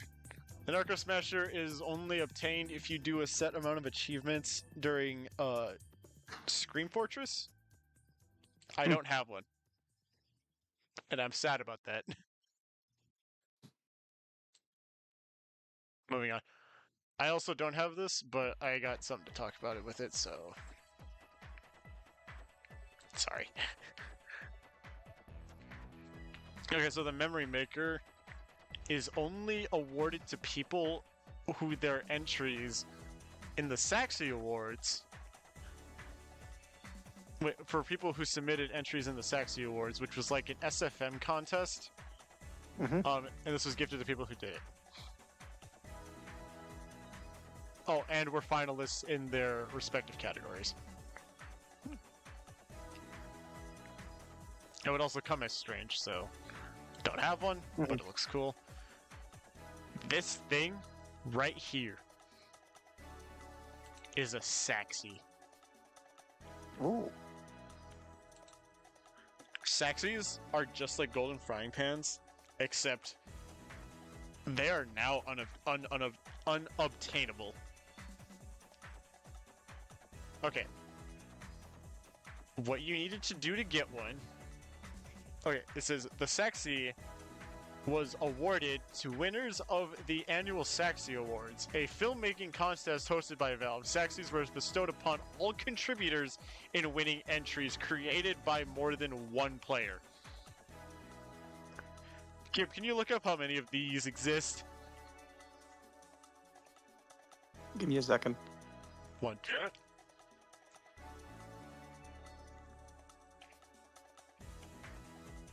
26 Saxys.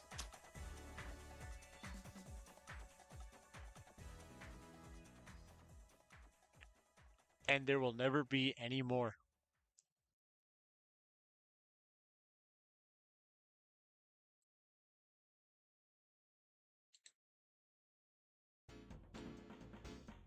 I will never have one of those things, and it makes me sad because I do want one.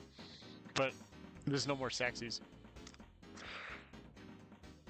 And there you have it. The entire goddamn tier list.